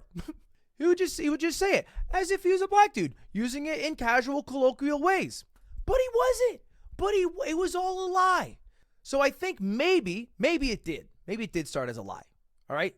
And maybe... Sean, I respect that. Okay, dude. He did have some intentions to write that lie. But I think he was riding the success, the clout, the coattail. What clout? Like, what success? The Minecraft community is so insanely white. Like, I'm sorry. This is like a very... Yo, this is literally the whitest perspective to have on this matter. Straight up, okay? This is literally the whitest perspective to have. The notion that being black in these profoundly white spaces is going to give you a leg up is literally just, it's only a thing that white people believe, okay? What do I mean by this? What is the leg up in this situation? Being able to freely say the N-word. If you were to give the opportunity to black people in America unconditionally.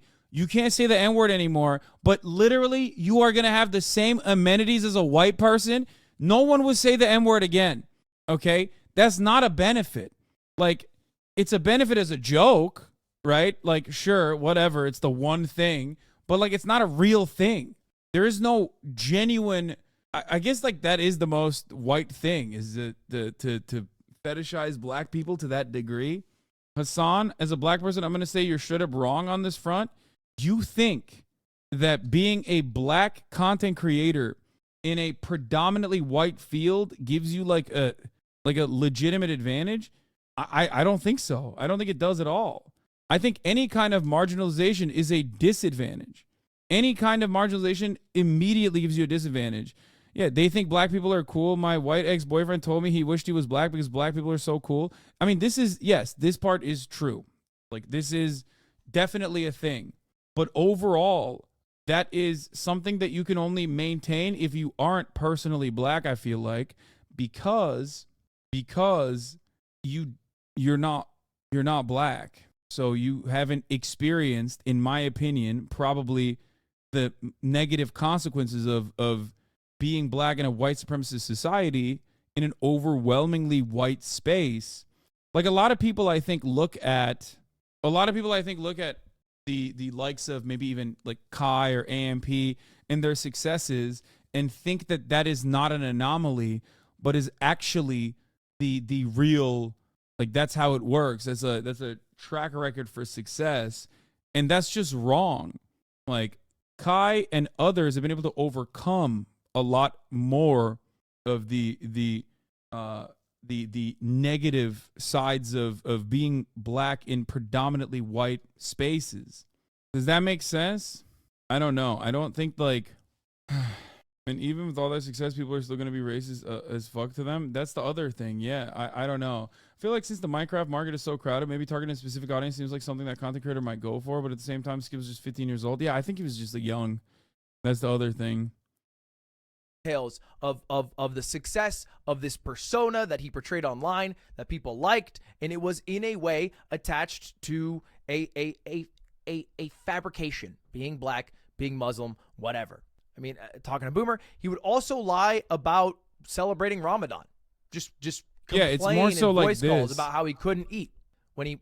Black Twitch streamer says he got 1,000 more viewers when he changed his avatar to a cartoon white man. A Twitch streamer changed his avatar. Zach or Just Relax Kid is black and theorized that pretending to be a white meant higher viewers. This is what white feels like to have privilege on Twitch. Like, I mean, this is a one-off, obviously. This is a one-off. But overall, I think that, I do think that, like, it's not an accident that in the top content creators on this platform, the overwhelming majority of top content creators on this platform, the top 100, are white men for the most part. Right? Like, that didn't happen because, like, white men are excellent at being Twitch streamers. It happened because that's what the audience is, and that's usually what people see and I guess push up to the top. Yeah, even applying it to you. No, exactly. A lot of my success, or at least early momentum, came from being a white person who was able to articulate BLM to a white audience. There were plenty of black people talking about it, but people feel more comfortable hearing from people who look and sound like them. That's just the facts. Yes, 100%. I mean, we have black content creators in here. I mean, they could speak on it. I don't want to make Sean the CEO of black people right now in the chat and put him on the spot. But I feel like that is, yeah. I mean, it's definitely, I think, harder, and I don't think that's a controversial take to make. Sean is gone suspiciously after saying it's based that the dude was saying the N-word. He left. But yeah, I did run the top of the hour. I break at 6. Was eating. And then at other times he'd be caught in lies. He'd be like, oh yeah, I eat pork sometimes. Even though he was apparently Muslim. He'd just be like, it wasn't a big deal. Because it was all fake. It was all fabrications. Now, this eventually came out because some of his lies, maybe little less obvious ones, got caught. Like, he said he would go to Minecraft meetups, and then Boomer, who was like the closest confidant and creator friend of Zemby, got a little suspicious. So he asked the people at the meetups, hey, did you ever see the Zemby guy? No. That's weird. And then he would confront Zenby. And then he'd be like, oh, yeah, I lied about that. And then more lies came out. Until eventually they got a tip that he might be lying about something as big as his race.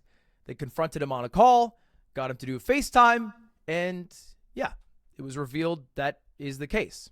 Now, he actually stopped making content about a year ago, perhaps because the guilt caught up to him, or perhaps because he couldn't keep the lie going anymore, and he has pretty much been gone from the entire internet since then.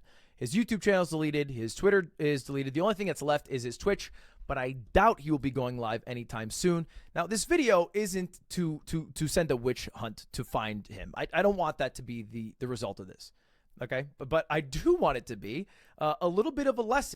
Like, people are talking about Ariana Grande and Kylie Jenner, and I think, like, a lot of you missed the point of why black people get so mad at that, like blackfishing, because that's the entire point, is when white people adopt the aesthetics of a black person, then it's all of a sudden magically considered cool, when natural hair is considered something that you can't wear as school if you're like a regular old black kid.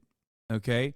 That's the whole point, is that white people are fascinated with black culture and even black people to a degree that is, like, I would say sometimes unhealthy and fetishizing. But when it comes down to it, it's not about like black people being viewed as people, but simply a commodity to be consumed. Black culture is, of course, basically carrying American culture. I can say this as a Turkish person growing up in Turkey, fascinated with American culture. I was fascinated with black culture, just like everybody else, right? All the best athletes in the NBA, like the music, like everything, the movies, all of that is black culture for the most part, right?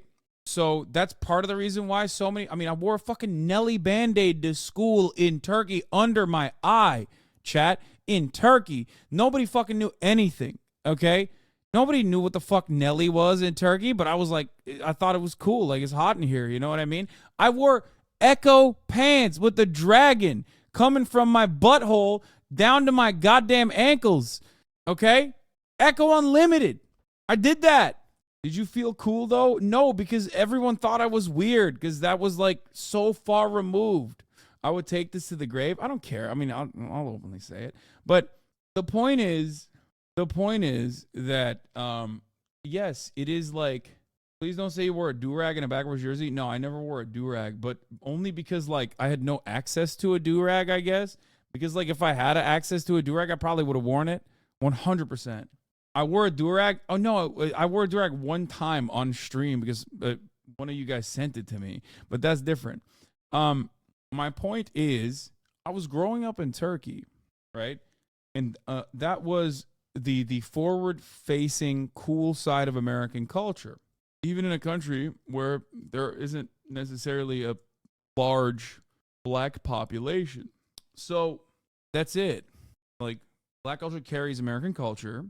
And a lot of people in America also love black culture.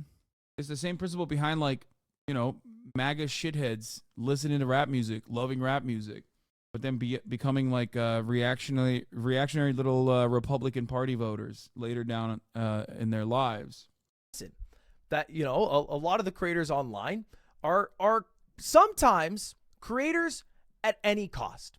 It is an enviable job. I understand that. A lot of people want to be a YouTuber. They want to be a streamer. But they will fake everything to get there. Personality, aspirations, what they believe in, just to attach to viewers better, or maybe other creators better, right? They might seem more holistic or charitable than they actually are. They might pretend to care about causes they don't actually fucking care about. You know, the people who, the moment midnight strikes on whatever holiday, have a tweet drafted up ready to go. A lot of it's just PR to fucking get where they need to fucking get so they can have their own selfish needs filled in. All right? I'm no exception to this, by the way. I like when I come across well-informed and smart and nice. I don't want to come across me. Wait, what did he say? I wasn't even listening. Why is he saying he's calling me out? I don't want that to be the result of this. Okay? But I do want it to be a little bit of a lesson that, you know, a lot of the creators online are sometimes creators at any cost. It is an enviable job. I understand that. A lot of people want to be a YouTuber. They want to be a streamer. But they will fake everything to get there. Personality, aspirations, what they believe in. Just to associate, attach to viewers better, or maybe other creators better. Right? They might seem more holistic or charitable than they actually are. They might pretend to care about causes they don't actually fucking care about. Me. You know the people who the moment midnight strikes on whatever holiday have a tweet drafted up ready to go? A lot of it's just PR to fucking get where they need to fucking get so they can have their own selfish My Juneteenth tweets pop off every year. needs filled in. All right? I'm no exception to this, by the way. I like when I come across well-informed and smart and nice. I don't want to come across mean. That obviously. I also am a fucking human, so I don't go as far to lie about being black. I also go on camera every day, so that wouldn't work, but you get the idea.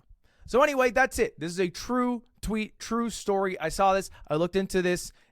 The guy lied about being black.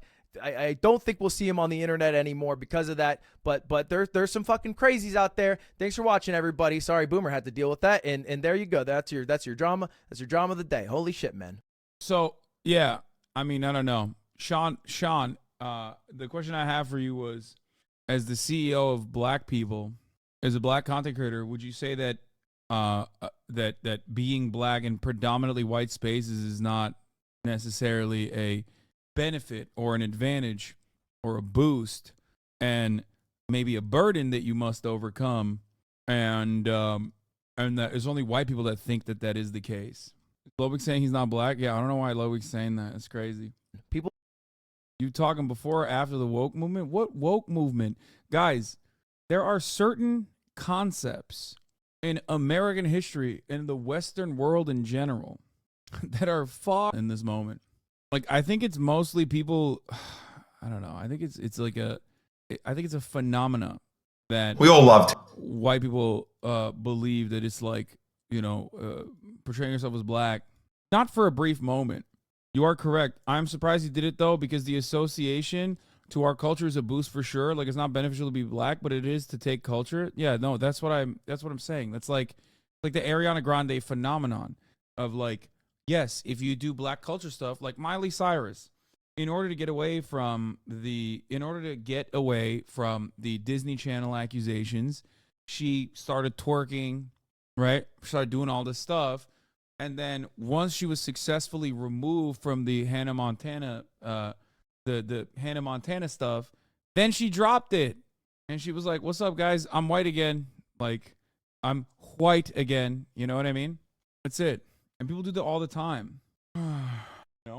It's like you can take advantage of black culture and be associated with black culture and play a role with it. But ultimately, the next 3 minutes of this video explains that. Firstly, it's important to note that Lil Pump is not black. He's not black. He's Colombian, even though his use of a certain racial term might convince you otherwise.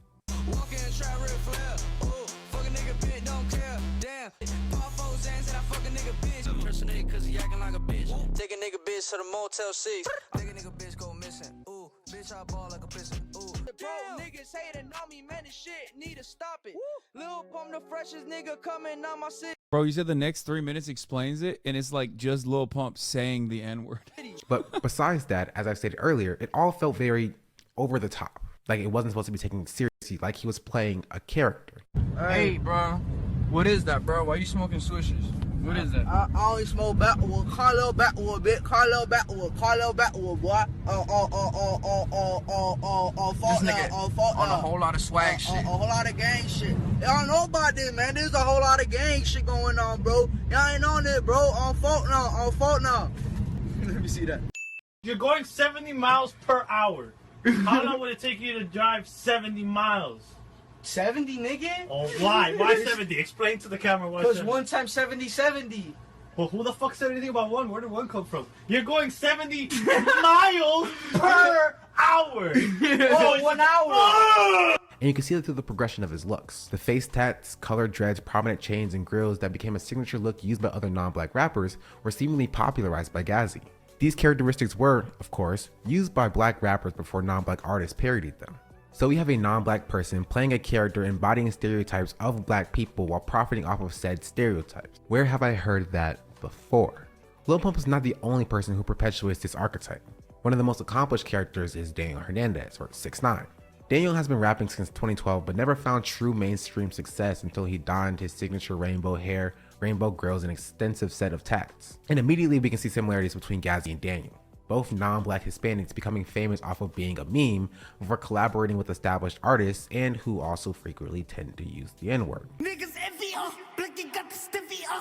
Now, points to 6ix9ine here because I do think he is more musically talented than Lil Pump is. However, he immediately loses those points for his other controversies that we all seem to kind of just forget about. But he's hanging out with Andrew Tate now, so he's within good company. But we see the pattern, right? There's not much difference between Gazzy Garcia and Daniel Hernandez, but you can definitely see the archetype forming. But there's another duo of rappers of Hispanic descent who have followed 6ix9ine and Lil Pump, sporting their own set of face tats, grills, chains, and colored dreads. The next generation of this archetype is, of course, wait, what? The Island Boys? Their initial launch. The Incest Boys? They copyright claimed your video? A story to Gazzy and Daniel, Alex and Frankie first exploded to popularity as, say it with me now, a meme. What? Unlike their predecessors, however, possibly due to the decline of this style of rap, the Island Boys never found the same sort of mainstream success. Even now, a little after a year after their initial launch, they are unable to capture even a fraction of their original listeners to their new music. This is in stark contrast to even Lil Pump, who was able to garner over 60 times the amount of views in the same duration, even a half decade after his original launch. So they aren't as popular as Lil Pump or 6ix9ine, but the fact that the character that they are playing, which follows the same sort of archetype, is able to reach the level of popularity that it did is the crux of my point. And that's not even all of them. Bad Baby, Whoa Vicky, Lil Tay, Rice Scum even, they all follow the same archetype. They put on a costume. A face of a black person, if you will. And they jump around, they dance around, they act a fool for a little bit of clout. And white folks lap it up. But the worst part is that black folks do too. Oh yeah. Black folks do too. The only reason why any of these people have any sort of musical legitimacy. Yeah, I mean, dude, this was crazy. You're not the biggest, I'm bigger. You just a broke little nigga. I'm richer. 5 bands on a fit. 5 bands on a fit. But your pillow looking like a tea bag, nigga. You can't say the word, I'ma say it for him. You're not the biggest, I'm bigger. You just a broke little nigga. And I'm young and I'm richer. 5 bands on a fit. 5 bands on a fit. But your pillow. I hope he got the bag. You know what I mean? Like that's crazy. Little Mabu gets a pass speaking as a white person. My man's name is Pierogi was taken. That kid's in college too, low. I think his dad is like a record label executive or something. That's what it is, right? There's no way that he was hanging out with Lil Durk and stuff, right? I mean, it was. Yeah, no, that's like so as a New Yorker, you have to forgive Fivio Foreign. He got CTE. Yeah, anyway, so that's it. That's what's going on. That is a very common phenomenon that it's not advantageous to be black. It's advantageous to be white while also, ripping off a lot of black aesthetics, which is why I thought, like, why would this kid get the advantage in the clout? Because like when he's faking being black with no face cam, I guess at that point he's just like in that situation you're just black at that point. So I guess like I don't really fully understand it. Specifically in 2021, the whole Minecraft community was pushing for more POC creators, since every month there was a huge new one. He was good at the game, friends with popular creator, and black, so the mostly white community made him popular relative to the niche, I guess. He was but then again, he was also 15. I don't really put too much on that. Like, that's crazy. He was just 15 years old. Tech review channel. Sometimes you want to buy a new phone and you need to know the specs. But what if you want to buy a new prison? Places where like millions of people are locked up and deprived of their freedom. You look at Mr. Who's the Boss. You go onto his channel. He's reviewed the most technologically advanced prison. He'll tell you the specs of this prison and whether you should buy it. This behind me is HMP Foss Way, and it's maybe the most technologically advanced prison in the world. Is this stuff on like triple speed? No, he's doing the Mr. Beast thing where you're talking to idiots. But he's not screaming enough. This is a real prison, and me and the boys are gonna try to survive the next 50 hours locked up here. I think one of the cruelest things about making a video about prisons is using so many drone shots. It's like so obvious that you're not free. It's just like, haha, ooh. But also the fact that you can do a video about prisons but then do it in the same way. It looks like the same as every other tech review thing. This is completely normal technology, nothing gone wrong here. Whoa, YouTube. This is not paid for by prisons. I'm just very, very passionate about this product. So we're actually going to go through the full prisoner's journey, understand what the potential benefit of tech in a prison actually is. Bro even wore the orange hoodie to blend in. And then talk to a real prisoner to see the impact it's having on their life. I'm so excited for this prisoner to say, I loved this. Oh, this was great. This transformed my life. The chip they implanted in my brain makes it feel like I'm back at home. I'm having a great time. That's what we That's need. actually not bad. Yeah. That's a good idea. It's like those cows that wore the VR. Prisneyland videos about a progressive prison in Cali. Prisneyland. Also, they put cows in VR. What the fuck's going on? Our headsets thought they were grazing in the field. All prisoners, they get life sentences, beat you. You feel like you're grazing in a field. Yeah. Maybe that's already happened to us. Maybe we're in prison. In this exact prison, we're going to see footage of ourselves doing an interview. I would like that. You're about to see a lot of stuff you've never seen before. And that's courtesy of Dave, who's helped to design this prison from the ground up and knows why basically every single decision has been made. What we're doing is we're controlling the area by having an airlock here. This is the first point of security when you're entering, and the last point is... Wait, what? What do you breathe when you go into prison? Is it like a different pressure? Or is it underwater? What's? Yeah, they give you just enough oxygen so you don't have enough to survive, but not enough to escape. You stay within these striped lines. They make sure that you are who you say you are, and only one of these two doors is ever open at the same time. Now, as you can probably start to see, when you're dealing with a prison, you have to think about security on a whole other level. He's doing like the soy face in his like animations as well. It's so embarrassing. I don't like it that we live in this universe where YouTubers are the ones that are giving access to high security prisons, not people like Lou Theroux. Or No. It's a tech reviewer. So he doesn't do this kind of stuff. He just No. looks at like iPhones. No, that's why it's so weird. He just looks at computers. It's that typical science tech bro where you're able to detach from real meaning. Yeah, there's of no the like product. social context. It's just like the iPhone can solve this problem for you, and so can this prison. You have a look in here and you see how many cameras are actually observing you. So there's 1, 2, 3, 4, 5. In this prison as a whole, there are not 50 cameras or 100 cameras, but 1,700. Sick! Dude, how is this not dystopian? Cameras. All right, so then we go through the 3rd stage biometric verification, 4th stage metal detectors, 5th stage a full body search, and then this is the room where every key in the entire facility is stored. This room is so high security that you can't see anything. How do they do that? What? Make a blurry room. I mean, so hard to roll. How do you know which key you're getting out if you don't even see it? They're all going to look like a black square like this. We have to blur everything out here because the key design cannot leak. And if it does, or even if a single key is so much as misplaced, then the entire prison would be considered compromised. It would have to be entirely relocked, and that would cost about £2 million. He's not really selling this system. It sounds like very, very fragile and insane. Yeah. You lose a key and you can cost the prison £2 million. You lose 3 keys, the prison shuts down. But also, what's the point? You're in a big AI prison, but you're still using a manual key. Sounds like the AI is just a big gimmick. Well, it sounds like the tech companies just like took you for a ride. Still need the keys though. But it's going to be more expensive when you lose them than just like replacing all the locks. Come on through. What's the beeping? Telling me this door's open, and I'm not allowed to open that door until I've locked this door. So, when you open this door, that alarm starts beeping. That alarm won't stop beeping till that door is locked because there's a sensor on the inside. You can't open that door. Bro, blurred till that the stops locks? beeping and What? that's shut.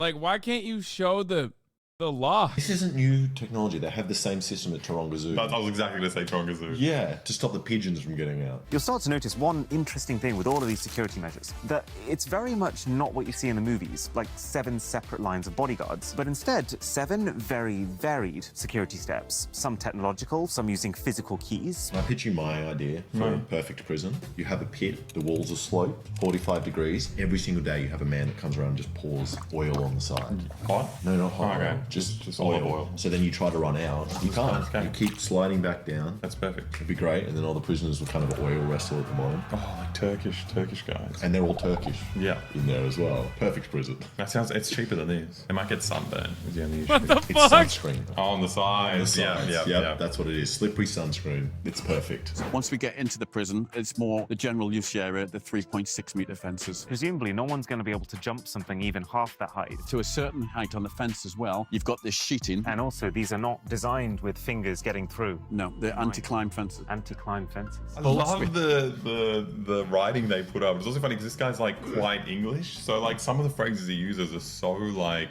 proper. It looks so weird doing in the Americanized, like, this is quite a jolly good prison, like tick, tick, tick, tick, tick, tick. And also on all the bolts, we have to reduce them to a certain distance so they can't be used as ladders to get up as well. That's the type of thing we have to look up. It's like the editor knew that Mr. Beast does stuff like that and words pop up. So he's like, oh, any words. I have to do it. So this is a 5.2 meter anti-climb fence. Yeah, try it, bro. I'm not in the best shape I've been. That would be such a fun video, attempting to break out of prison. Break out of prison, yeah. Well, what the fun video would be attempting to get into prison. You do a crime for your video. And then you get out. And then you get out as part 2. And then it's the double jeopardy. You can't go to prison twice. You can't for the same YouTube video. Exactly. So we're going to start at the brand new visitor center. We'll get to test what happens if you take drugs into the prison, experience being locked in an actual prison cell where the inmates live, try out the high-tech workshops, explore the secret beating heart of the jail, control center. We thought the same thing there. The secret beating heart.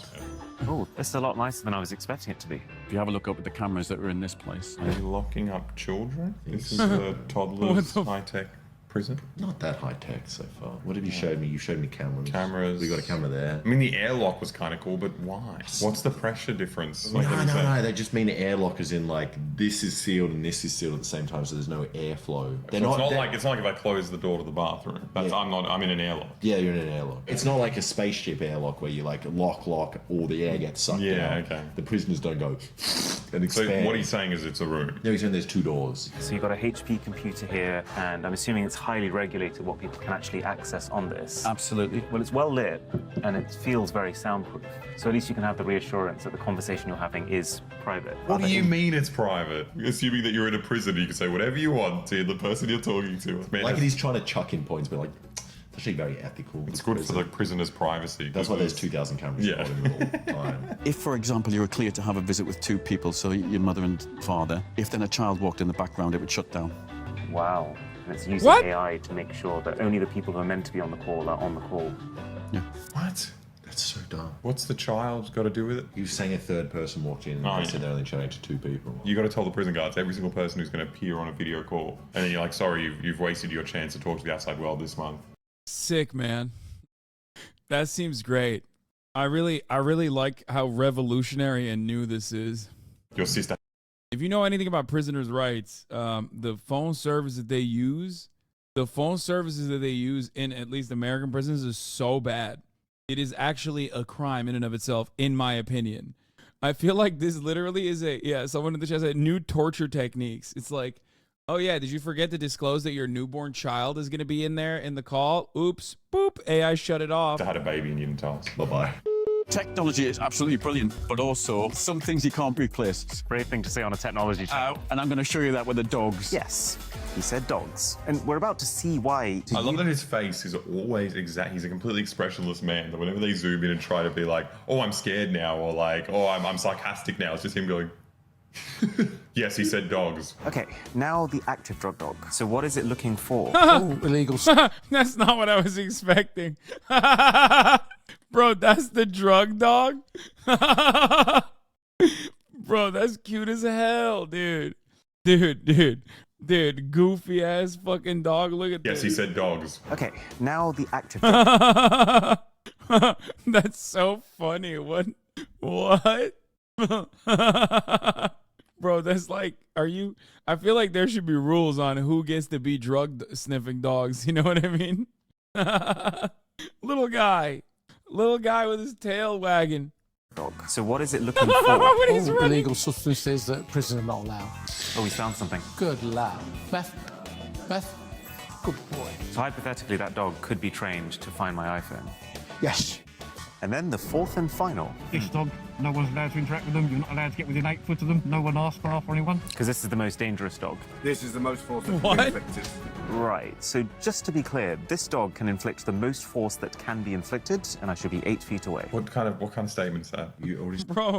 Bro, that's not a dog, bro. They're talking about the dog like it's Godzilla or something. They're like, dude, you don't want to be here. When we unleash this force, it's going to destroy you. Yeah, but what is the most force that can be inflicted? Actually, you're an engineer.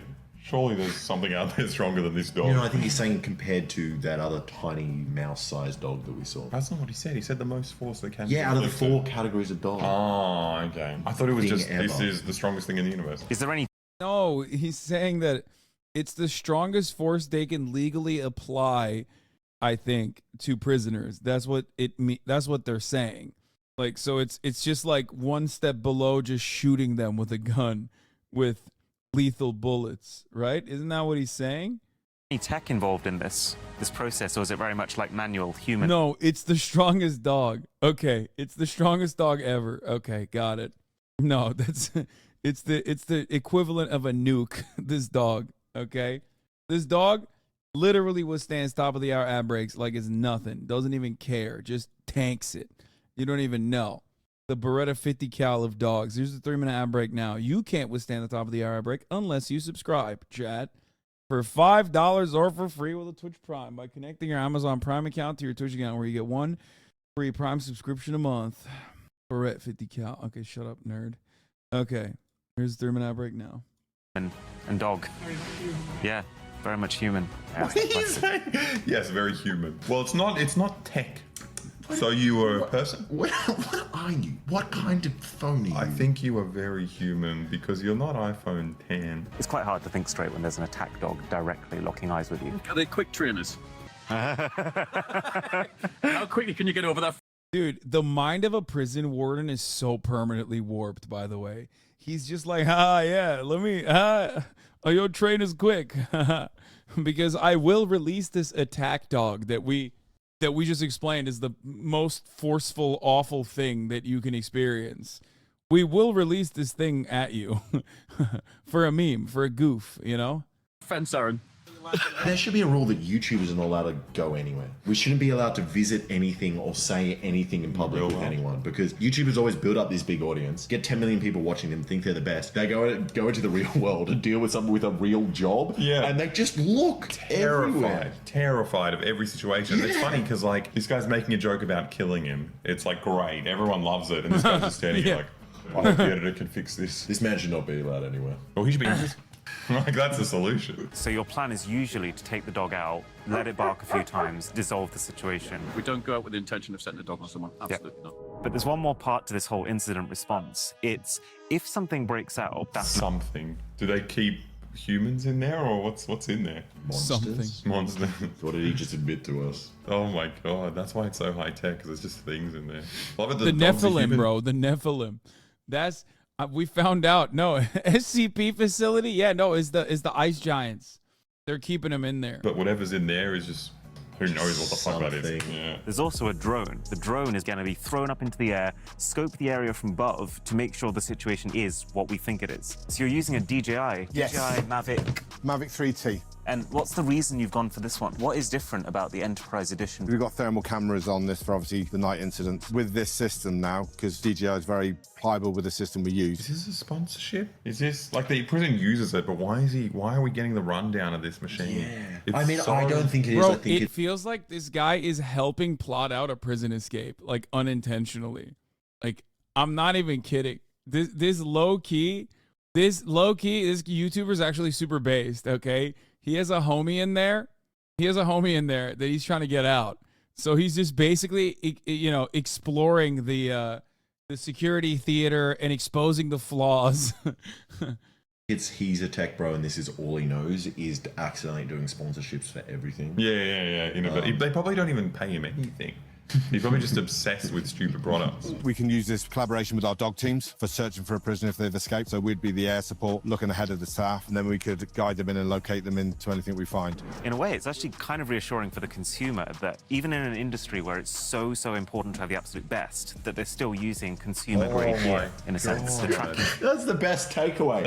I'm so glad that I have a military-grade fucking drone here. You know, I mean, like, I'm just a consumer, but if I wanted to run like a maximum security prison and like maybe imprison a bunch of my friends or children of other people's kids or anything, it's good to know that I have the option. Everybody's perception of a prison is bars, isn't it? And you can see the barless windows. And when you say barless windows, you mean, I guess, No metal bars, yeah, it's glass. We build to technical standards, and the technical standard for this is they have to be attack resistance for 90 minutes. We did testing on these, and we used the national resources to do it. It's like one of your tests. Is that really how you test stuff? Just have a random guy? Like, come on. Surely that's not like a standard. And how they do it? They just get a guy? Just a guy. Can Jim break into this? So what happens if it's 91 minutes, dude?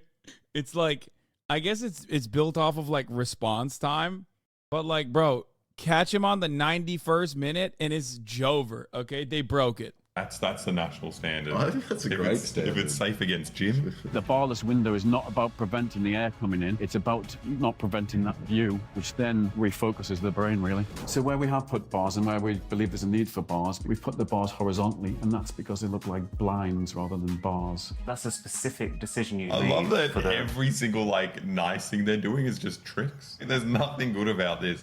Well, I mean, the reason why you're not supposed to put horizontal bars is because you can climb on them. I don't know if they thought about that. Like, I mean, look, say what you want about prisons, like whether they're obsolete or not is one thing.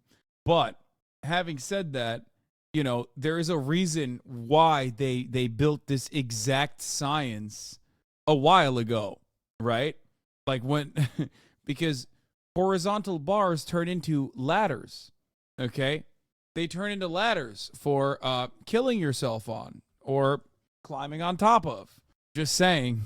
Anyway. Just like, we're still doing exactly the same thing. It's just kind of, the feng shui is better in this prison than the other one. It's horizontal sadness, not vertical sadness. Is there a reason this is held open right now? Yep, because you're not allowed to see the workings of the lock. A door is either locked or it's in what we call a lockback. Why we're not using biometrics for this? You'd have to look at the expense of what happens if they fail. And then that's just a thing against the whole prison. Yeah, why? He's like, the actual safest thing is not to use any of this crap. Of course. What if there's a power outage and the generator fails? It's just like, the whole video's a joke. And he's just promoting a prison for no reason. And then just before the cells, there is a recreational area. Are they free to use this at all times? No. So what is the purpose of that room? Just a teasing room? They get to walk in between it. Maybe one day I'll play table tennis. Let's go see a cell. I wasn't really sure what to expect here. There's a phone here.